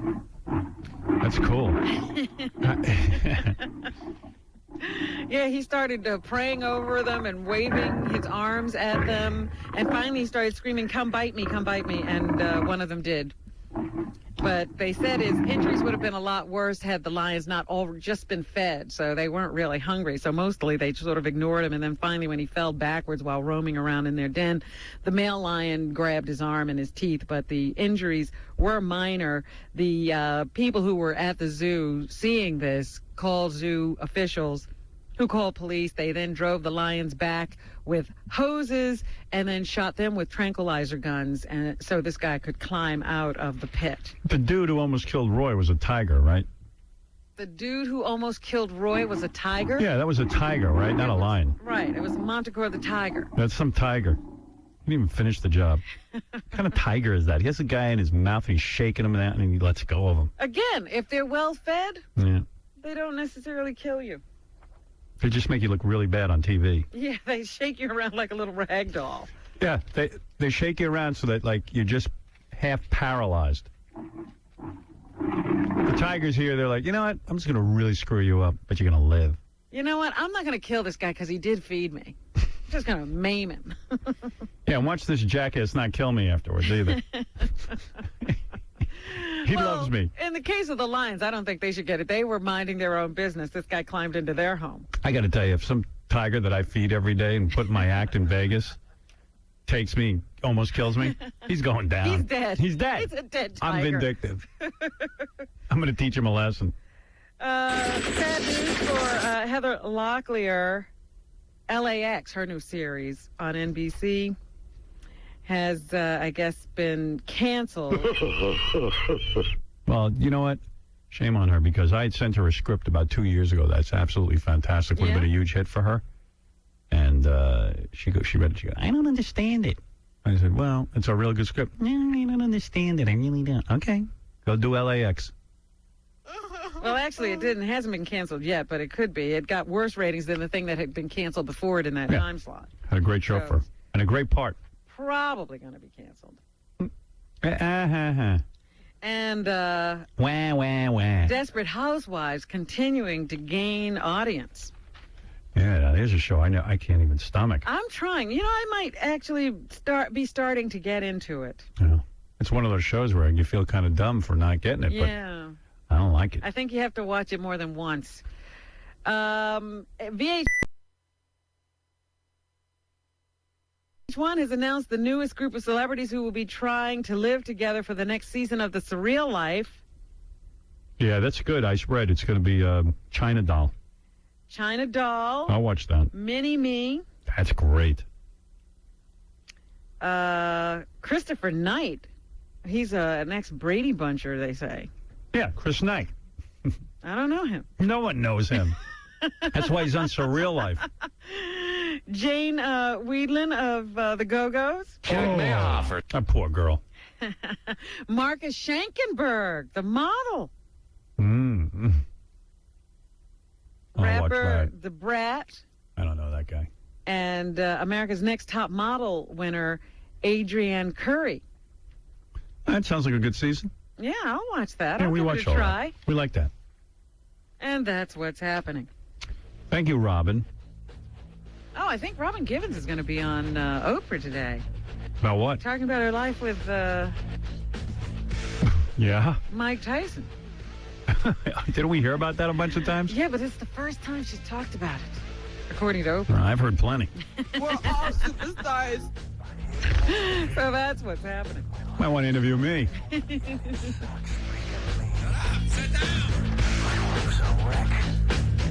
Yeah. I know there's a lot of people on the phone and stuff. We'll get to you tomorrow. Just give me a call back. I promise you. There's so many people there who want to talk about things.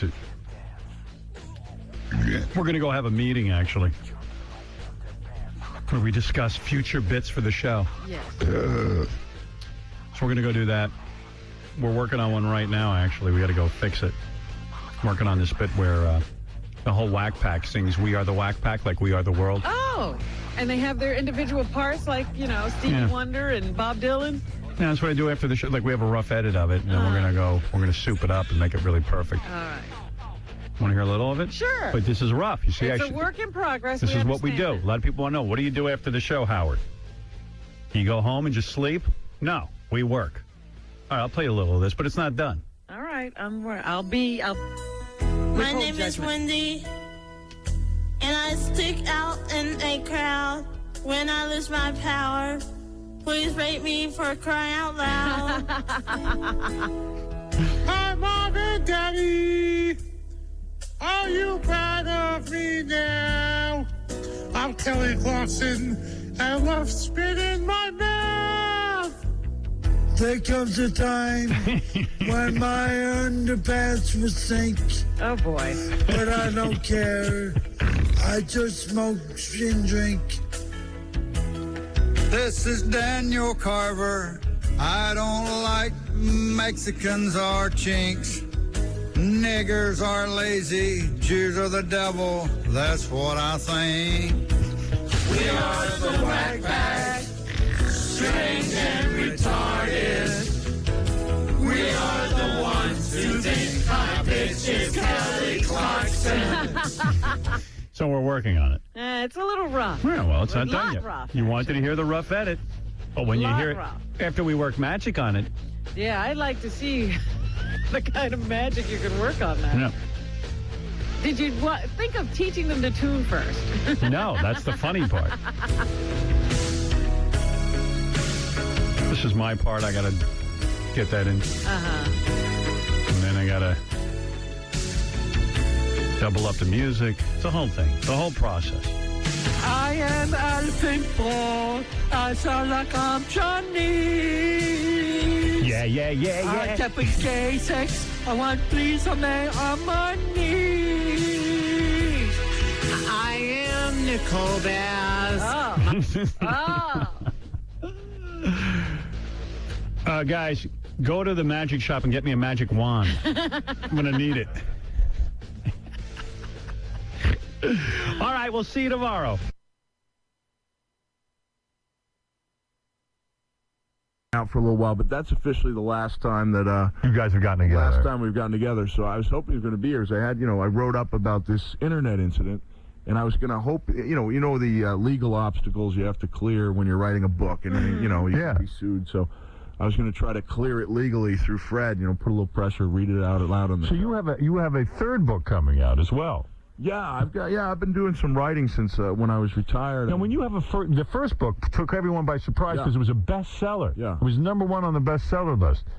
Did you get paid a lot of money for that? Did you get an advance? No, it took me a long time to get any money, but the royalty checks have come in. They have. So did you make a lot of money? I mean, when you're a best-selling author, do you become a rich man from that? Well, you should know, right? Well, I really don't know because I never really got the big payday. That's why I want to know if you did. You didn't get paid. Nobody gets paid. I mean, it's not all that much money. You wrote a book. You did pretty well, right? I did okay. But you didn't walk away rich, did you? Oh, no. No, that's what I'm telling you. Well, I did. You did. Well, I did pretty well. You did pretty well. But the thing that got is that how you were able to leave wrestling because of the writing? I could have probably left before that. I believe that he must still have an outstanding contract. Yeah, I'm still with the WWF. And so they made him the commissioner just so he can fulfill his duty. But I'm good. Did you have to go to Vince McMahon and cry and say, "Look, man, I'm really hurt. I can't do this anymore." I wasn't crying, but I was damn close. When I told him I was having some bad matches, and then I had some pretty high standards for myself. And at that time, I had a sock puppet. Do you remember the sock puppet, Robin? Yes. And I'd whip that thing out of my pants. I've been whipping small white objects out of my pants for years. Yeah, that's right. Now I was getting cheered for it. And the fans didn't seem to mind, but I minded. You know, it was a little embarrassing. Right, you know, I had been taking too many shots to the head. Whose idea was that? What, to stop? No, the sock puppet. Yeah. Wrestler named Al Snow. Probably Judith Regan. Yeah. Andrew, go ahead. You're on the air. Andrew. Oops, my fault. Andrew, go ahead. Yes, good morning, Howard. How are you? Yeah. The intern that you never say hi to in the hallways. Yes. Mick Foley. I say hi to all the interns. You're a liar. Now he'll go spread that, and you'll become. Yeah. No, it's not true. Howard, you're a very generous man. It's All right, a good. pleasure to work with you. Thank you. Mankind, I must ask you. You have been in many Japanese firecracker and barbed wire matches, extremely deadly matches. Yes. I was curious, are your private parts as mangled as your ear are? Well, do you have any ball injuries or penis With the injuries? firecrackers? The last real testicular trauma I suffered was in high school when I got hit with a lacrosse ball. Man, you've had a lot. You've had a lot go on in your life. Now this guy is the intern. Do you watch a lot of these matches? No, he's gone. I hung up on him already. Kenny, you're on the air. Hey, Cactus Jack, how you doing, brother? Doing pretty good. How about yourself? Huge fan of yours, man. I just wanted to ask you, where'd you like hiding the razor blades better, in your wristbands or in your trousers? Oh, when you have to cut yourself with that's the most dangerous thing I would think, when you have to take a razor blade and cut yourself You know, with. it's been a long time since I had to do that type of thing. But even still, that's got to take its toll. Doesn't that take its? Where do you cut yourself, on your head? You know, I've been a heroin addict for years, so... Were you? You know, people will believe it. You're a goddamn mess. I was born in Haiti. I was... You got to start making up stuff, man. You're going to run out of books. So guys didn't want me bleeding. What's that like, though? When does someone tell you to do that, or you just know to do Well, it? you know, when I was in, years ago, there was some pressure placed on you to do that type of thing. So it was considered a benefit to be a heavy bleeder. Like, people, I'd come back and be, hey, good juice today. And, hey, thanks, man. Yeah, you'd be covered in blood. And where do you cut yourself? An industry. Where do you do it? I've never publicly spoken about this type of thing before. Well, I mean, everyone knows it's done. In the King of the Deathmatch tournament? But wait a second, though. A lot of times in the Japanese stuff, I didn't need any help. That was some, you'd be torn up pretty good. Yeah, I bet you and Terry spilt about 3 or 4 liters of blood together, man. It was I bet you after he tore his ear off, like a lot of the guys were like, hey, I wonder how he did that. We have to start doing that. We'll tear our ear. Yeah, we're going to get the ear. We're going to get the ear thing. I finally smartened up. I was having a match with The Undertaker, right? And it was Mankind. No one really knew what I looked like underneath the mask. And at that time, not a lot of people did. Even only the people who knew I was Cactus Jack. So I thought, we'll have the mask come off, and I'll be like scarred underneath it. Right. So what I did is, when I was driving to the show a day earlier, I had a piece of sandpaper. And I was taking my skin off with the sandpaper. Wow. You are insane. This is where the makeup comes in. No wonder they loved you. The guy I'm wrestling, I had burnt him before, with special flash paper. And he went to the makeup artist and had a burn put on. And I had a real one, and his looked better than mine. Really? So I was like, there is a secret to this type of thing. So, Chris, you're on the air. Go ahead.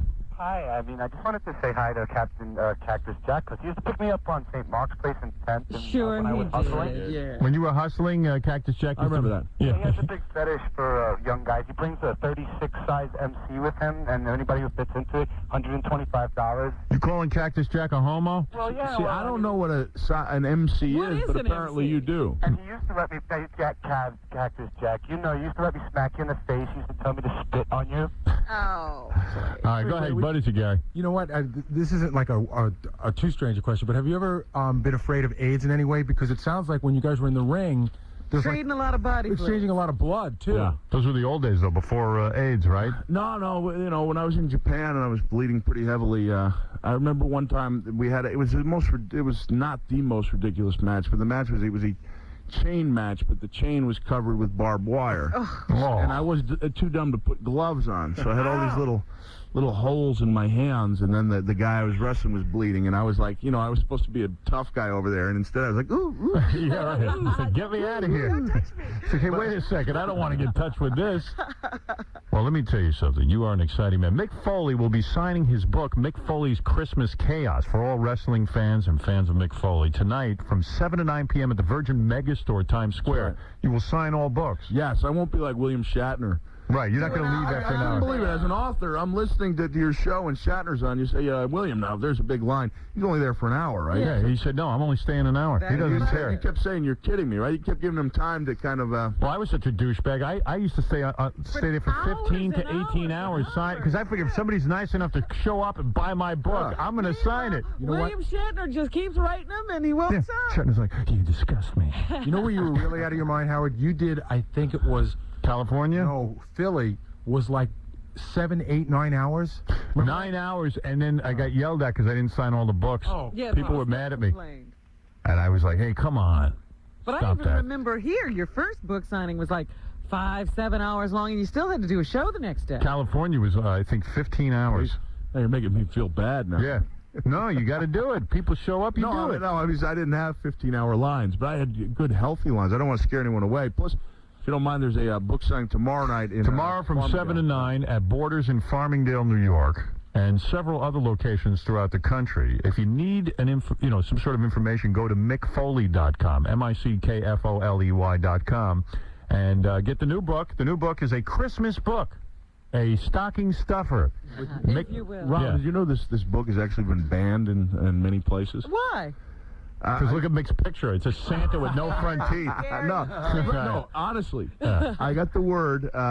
First, why would it be banned? I donated one to my children's school library. Right. And I get a letter back. My son comes back with the book and a letter that says, Dear Mr. Foley, thank you for your kind thought, but we no think thanks. that the illustrations, content, and language would be more appropriate for the public library. Yeah. And then the book is on the New York Times children's bestseller list at number 7.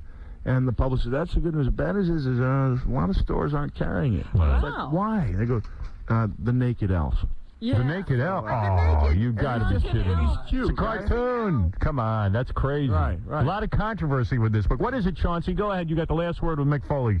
I once did a report on professional wrestling, and I spoke to a wrestler who's now retired, and he told me that in order to become a professional wrestler, you had to first be something called a ring boy, and that these ring boys were really these gay young wrestlers who would service the guys who were in the ring.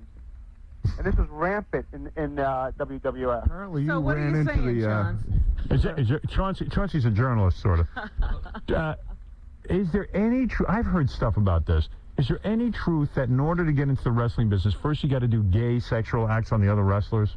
The closest that I can come to that is in Japan. Like, the guys would have to walk. Go ahead. It's not considered gay, but like, they'd have to scrub down the older wrestlers, The in young the shower. wrestlers. You had The to do young that? wrestlers, I didn't have to. No, I wasn't trained in Japan. But no, I would say, by and large, this guy must have ran into the wrong trainer. What about guys like Gorgeous George and guys like that? They weren't involved in that? No. Chauncey, you heard it wrong, Okay, I was probably wrong. according to Mick. All right, dude. Later. Mick Foley, always great seeing you, Thank you, Mankind. Howard. Good luck with the new book, Mick Foley's Christmas Chaos. Illustrations by Jerry Lawler, the guy Andy Kaufman got into a fight with in the ring. Oh, you're kidding. He drew this He stuff? does a great Really? job. Hey, yeah. good job. So it's doing very well. It's actually a very nice book. Just don't shop at those certain stores. Right, we understand. All right, and we'll be back right after these words. Arnold Schwarzenegger will be calling in. Also, some dude who got in trouble about child pornography. But What that's is he calling us for? We don't want to get in trouble. Yeah, I don't even want to talk to him. And we have a whole bunch of other stuff and tapes and things to play for you, but we'll be back right after these words. Xander, this is where I tell you to listen to the Howard Stern Show, but let me take a moment here. I really want to apologize for the Rocky and Bullwinkle movie. It was stupid, and it was wrong, and I will never do anything like that again. So please don't make a mockery out of this. I'm truly sorry. And, what can I say? Thanks. I'm done. Big show tomorrow.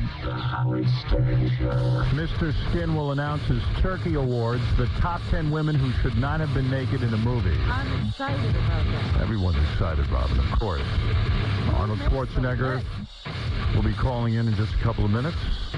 Coming soon, 3 strippers will compete in a test of wits with a chance to win $10,000 courtesy of i1.com. Register on i1.com and you'll have a chance to win money every single day. You know, while I'm waiting for Arnold to call in, he called in already, and then he's calling back, but he's got a new movie to promote. You don't put Arnold on hold. I got a bunch of things to ask him about anyway. But, you know, I'm reading about this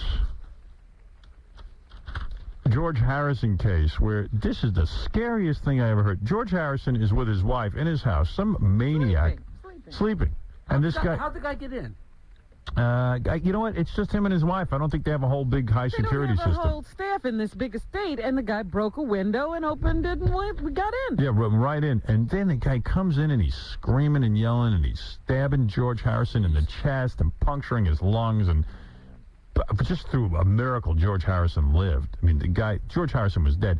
And yesterday the verdict came in, insanity verdict. Well, you know, you could make the claim that anyone who stabs anyone is insane. How the hell is this guy not going to fry? Like, why would you want to keep this guy alive? Well, first of all, in Great Britain, I don't even think they, you know, have the death penalty anymore. Yeah. And they've gotten very soft on crime. They really have. As a matter of fact, the guy's going to a mental hospital, and as soon as he's okay, they're going to, you know, okay, who's to say what's okay? As soon as he doesn't act all mental, they'll let him out. They'll let him out. Aren't mental asylums places they can actually walk out of, too? No, they have locked wards and stuff like that, but... It's a lot more lax. But this guy they have no time restrictions. So if he should all of a sudden appear sane tomorrow, he's free. Yeah, and what's weird about it, too, is that the guy thought the Beatles were, what is it, not giving him messages. Like that. Oh, he thought Harrison was an alien from hell. Mm-hmm. That's funny. You know what? He might be right about that. Think about it. How did the Beatles generate that many hit songs? Ain't that insane? Yeah, maybe there's something to that, but you still don't have a right to kill him. The other funny story... Oh, here's Arnold. I'll get back to the other funny story about Elton John. Because I can't even figure out... He's suing people because he spent all his own money. That's funny. But I gave you some. I want it back. Yeah, it's weird. Arnold Schwarzenegger's in a new movie. It opens Friday nationwide. It's called The Sixth Day. The Sixth Day. And the one guy I know who saw it was this guy Marshall Fine, who's a movie reviewer, who we email each other back and forth, and he said to me it's really, really good. Go see. A must-see movie. Arnold. Yes. How are you? Oh, terrific. Thank you. Good morning. Where are you, in the gym? I am now in my office at home right now because I didn't want to wake anyone up because it's for me 5:45 right now. How many rooms in your house? Probably 10 rooms. I mean, it's not a big house by any means. Why do you? I mean, you're worth over $400 million. Why would you not have a fabulous 120 room estate? Yeah, like why not have a mansion? Why not have? Honestly, I mean, a castle. What do you spend your money on? Well, I get lost in a mansion. Do you own an airplane? Yeah. Yeah, I have an airplane. Right. You know, I'm with the executive jet or net jet, whatever you want to call it, where you kind of can fly several jets at the same time if you need to, because it's like a whole kind of a package deal where you can have a share of a G4 or a share of a 737. So what do you got, a G4? Yeah, it'd be a G4 and the business jet 737, Boy. and then also a smaller one. That's nice. And what? And how many cars do you own? You know, I really don't know. Wow. Imagine because, that. What I do is I drive with a car for a year or two, and then I auction it off and give the money to the inner city games. See, because Maria's got major money. Arnold's got ridiculous money. But wait a minute. Obviously, this is just one of the houses on the compound. That's correct. Oh. Why'd you say that? You got a compound. I didn't know we were doing a geography of my property here. Aren't you? You mean you're doing the whole compound thing? Well, we have plenty of space, and it's a lot of fun here. What do you got? Like Jackie Jokeman, only he owns all so the houses. In the house that you're in has 10 rooms. Do the kids live in that house with you? Yeah, this is the house, but I'm not in that house right now. I'm over in the other house where my office is. Oh, so you got an office? Where the gymnasium is and all that stuff. Oh, you got, how many acres you got on that place? We have 5 acres here. 5? Yeah. But that's in the city house. That is a lot of property when you live in Santa Monica on the west side of Los Angeles. How many houses how many homes you got? Like, you got a home in Los Angeles or Santa Monica. Then you got the home, you got to have a couple of foreign homes too, right? No, the only other home we have is in Sun Valley. Wow. In Sun Valley, Idaho, because we all love skiing, and so we go up there with the kids a lot of times. You don't skiing, have an ice skating, apartment and all that. in New York? You don't have an apartment in New York?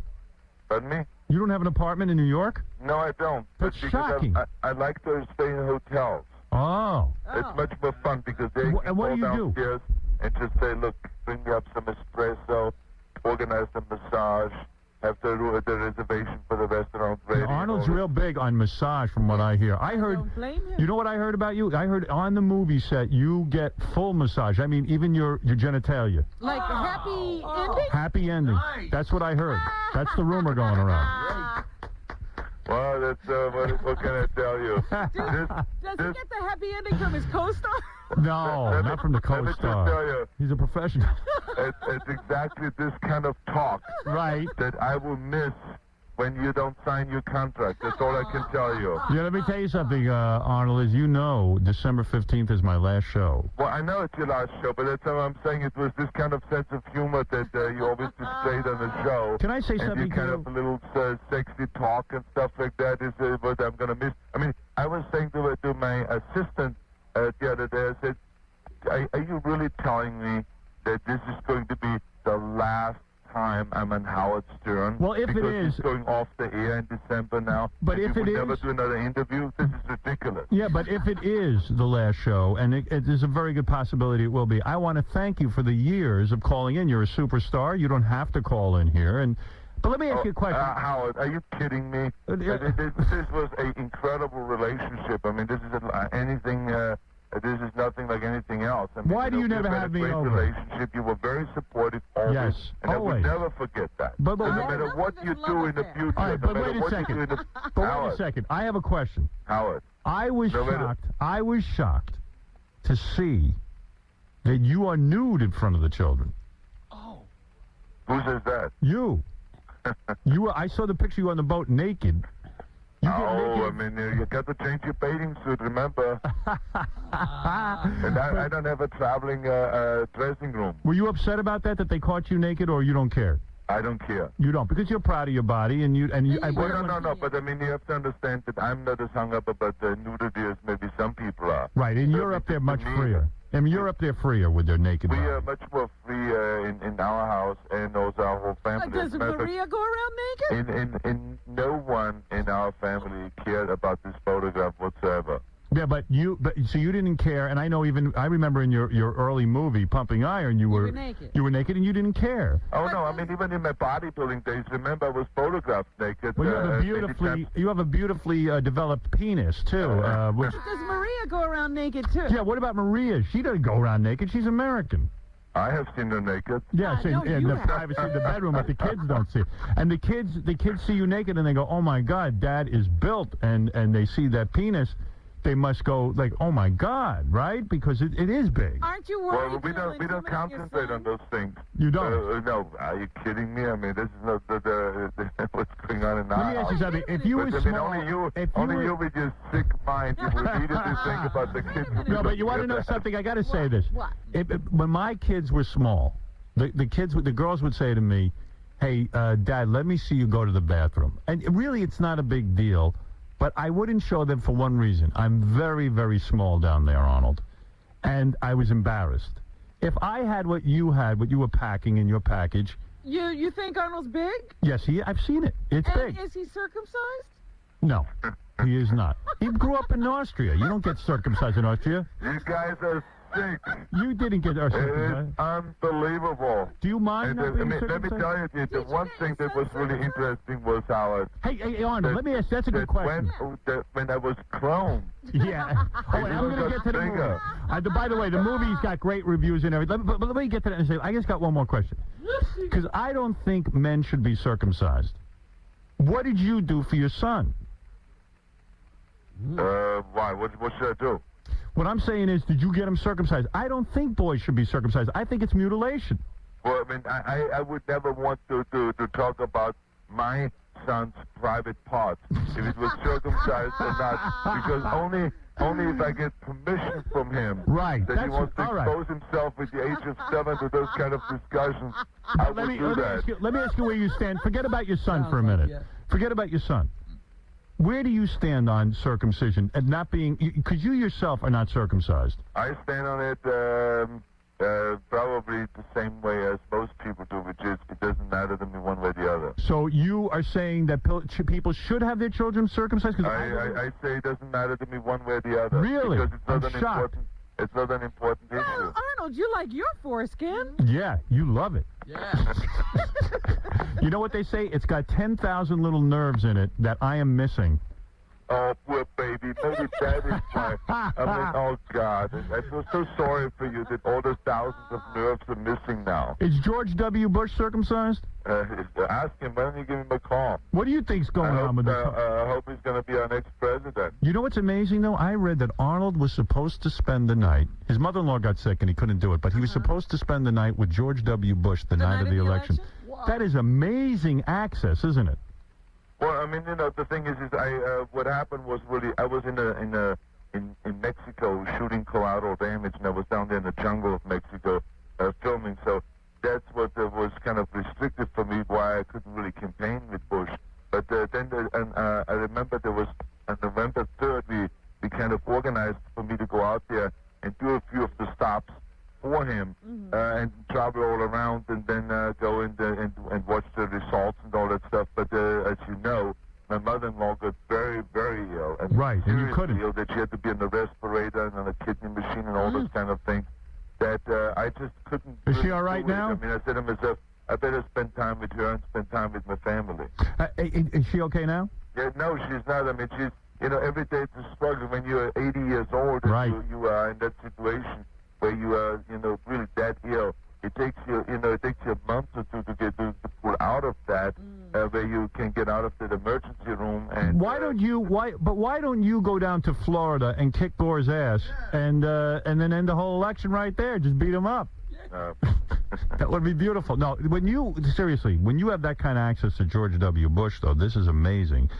What about you, though, with abortion? Did you ever get into that discussion with him? You're pro-abortion, right? Well, I'm for choice, and to me, as you know, we never can vote on anybody, but we agree on everything. I see. So I don't agree on everything. There's a lot of things that he says I don't agree with, but I would say that there's a huge majority of things that he says that I do agree with.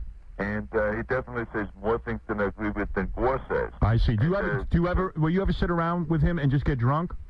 No, I don't. You got to tempt him. Well, he doesn't get drunk. That's what I'm saying. I don't think he had time this last year to sit around and get drunk. Come on, you let him take a couple of sips of your wine. Yeah. Come on, let him do it. That'd be funny. I would like that. Now listen, your new film, The 6 Day, is really what you're into these days. Yes. I have a friend who is a movie reviewer. I've seen clips of it. I even see that you have something that I've dreamt of, a virtual girl in this film. That's right. This is a very futuristic film. They say I like the future. They say the film's great. Marshall said to me it was really incredibly entertaining. It's the same Arnold Schwarzenegger we know and love. He said it was sort of a mix of Total Recall and True Lies. Yeah, I think that's exactly right. It is very much like a Total Recall movie, but it has also like a True Lies spin on it with the action and all that.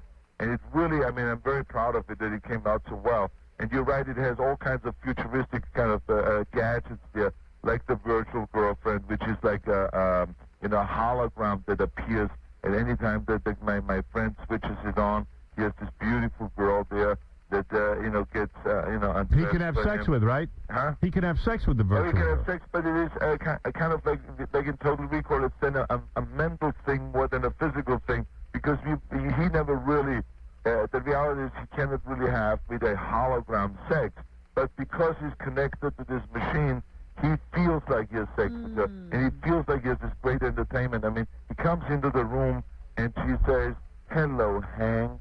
Yeah. I love your body. I taped all your sports programs today. You're so sexy." Oh. If only Maria would do that. It's the perfect dialogue. Exactly. I have that dialogue at home anyway. But yeah, right. For most guys, it's like you have to have a hologram to get this kind of dialogue. and also so you can turn off the girlfriend if you want to, or turn her on again. Well, let me tell you got a wide open weekend. There's really no good movies out there. I was not a fan of Charlie's Angels. I think it's over with. Adam Sandler's movie tanked. You got to be happy about that. Nobody understands Adam Sandler, right? But I'm not happy that this movie tanked. Yes, you are. Like that. Come on. All I'm happy about. Arnold. No. But all I'm happy about is one thing, and that is that our movie came out great. That the reviews have been found. And I also want to offer you a massage. I won't give it to you. Oh, come on. But we should have a room with a couple of masseuses. Howard, yes. You owe me a massage. I mean, what's going on here with you? When you come to New York, Arnold Schwarzenegger's new film, The Sixth Day, opens nationwide tomorrow. For more information, you can actually go to ArnoldSchwarzenegger.com. Okay. Arnold, it's great speaking to you. Thank you very much, Howard. And if it is the last time I speak to you, it's been a pleasure. Auf Wiedersehen, my friend. Bye, Robin. Bye, Howard. Take care. Auf Wiedersehen. Arnold Schwarzenegger. And great luck with the movie. I hear it's terrific. Thank you. All right. That's Bye-bye. Arnold Schwarzenegger. Thank you. Bye-bye. He is not circumcised. You don't think about Arnold in that way. I do. Sheathed. Sheathed. Him and Fred. Sheathed. Twins. He would not reveal whether or not his son was circumcised. Right. And he seems to have a very cavalier attitude. I wonder. I would love to know. About it. See? He doesn't care, he said. And he parades around nude in front of the children. Look at this. Look at this here. Look at my Schwanzducke. Look at it. Look. Look at the size. All its glory. His name is Little Hercules. This is where you came from. From my loins comes you. You sprang. You sprang from my loins. He's got a charmed life. This movie really did. Marshall told me it was great. Yeah, he's raving about it. Raving about it. Said it's real good. Can't wait to see it. Mm-hmm. Yeah. I love him. Only 10 rooms in this house. He didn't tell you about the 50 others that are there. That's right. You said this house. Be very specific. And he must have some compound. Oh, I tell you. Must be bigger than the Jackie Martling estate. I think so. A little bit. Well, my estate would fit in his living room.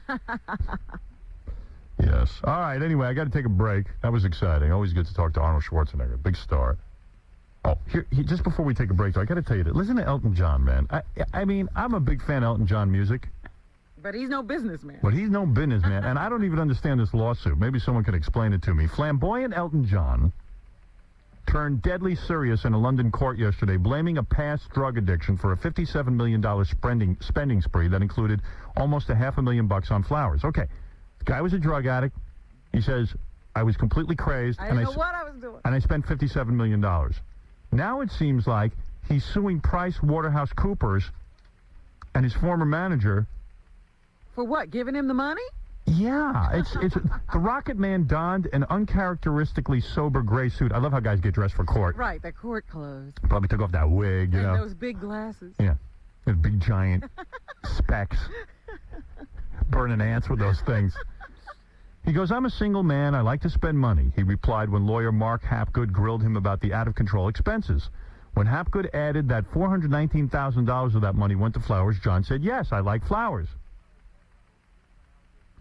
The $30 million court battle centers on allegations by Elton John that the accountants bungled the books of his business empire. But Hapgood argued that the bean counters reportedly warned John about his poor financial state. In fact, they say that Elton John says he was crippled by drugs. One accountant flew to England to see Elton John, and the singer sent him away. And then even Elton says, at the time, I was a severe drug addict. So how do you sue? So what should they have done? What is he saying they should have done? I mean, did they steal his money, or did they just let him spend it? Is he suing him because they're letting him spend his money? I don't, you're not making it any clearer, Howard. I believe me, this article doesn't make it any clearer. Because I really thought that he was paying them too much money. His lawyer, Gordon Pollack, said that the star had an aversion to men in suits, lawyers, accountants, and others who badgered him about boring financial details. Well, whose fault is that? I was never interested in business. I never had a flair for business. I had a flair for writing songs, Elton John said. So he's suing these guys for did they invest the money? Maybe they should have sent somebody who didn't wear a suit. Yeah, but you see, if he's claiming they invested the money improperly or stole money, that I understand. But still, I mean, if they were doing what they thought they should do with this money, there's no harm, no foul, right? Yeah. Investing isn't a surefire shot. Yeah, so I'm like, well, you're suing them because you were a drug addict and spent $400,000 on flowers? It sounds like he would have seen them if they dressed differently. How do you spend $419,000 on flowers? Ask Marlo Thomas. You know how. Among his hits are Goodbye Yellow Brick Road. This fast when it is when it's What song is that? Oh, that's still Yellow Goodbye Brick Road? and Candle in the Wind. Goodbye, Melody. Goodbye, Norma Jean, though we hardly knew ye. A world rock star legend in your time. Holy. And you know your legs went on forever like a candle in the wane. Wayne? Never knowing where the rain came in. I would have loved to none ye, but I was just a kid. Your candle burned out long before your legend ever did. I don't know the words to any songs. Thank you. It's a little bit funny, this feeling inside.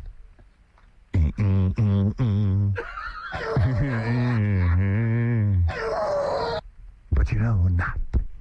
And I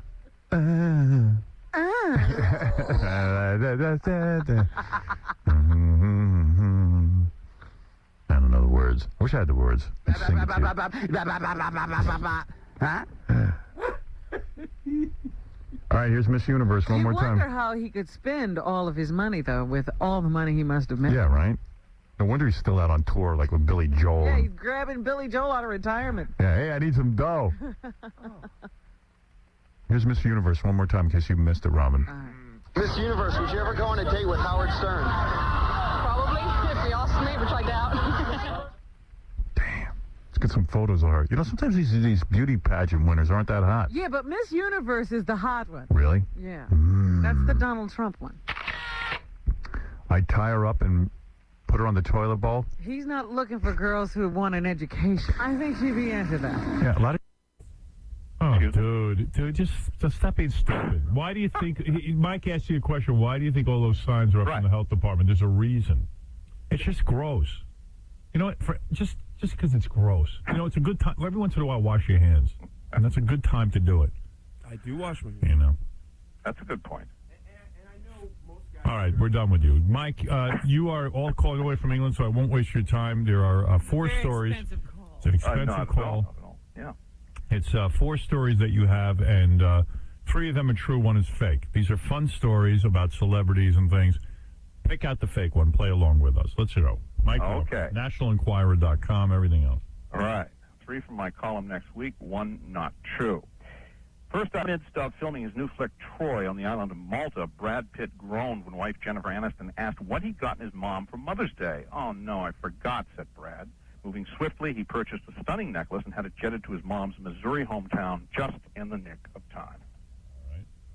Janet Jackson is so car-razy about her slick silver Aston Martin that she paid a valet parker $300 to watch over it while she popped into an L.A. hotel for less than 1 hour.